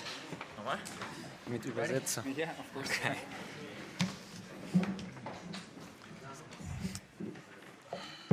All right, I think we're ready to start. Good afternoon, everyone. Welcome to the Matchday -1 press conference for the 2026 UEFA Europa League final in Istanbul for Freiburg. Joining me on stage, we have manager Julian Schuster, players Maximilian Eggstein and Christian Günther. We have simultaneous translations in English, German, and Turkish. So please ask a question in one of those languages. And finally, please state your name and media before asking a question with the microphone.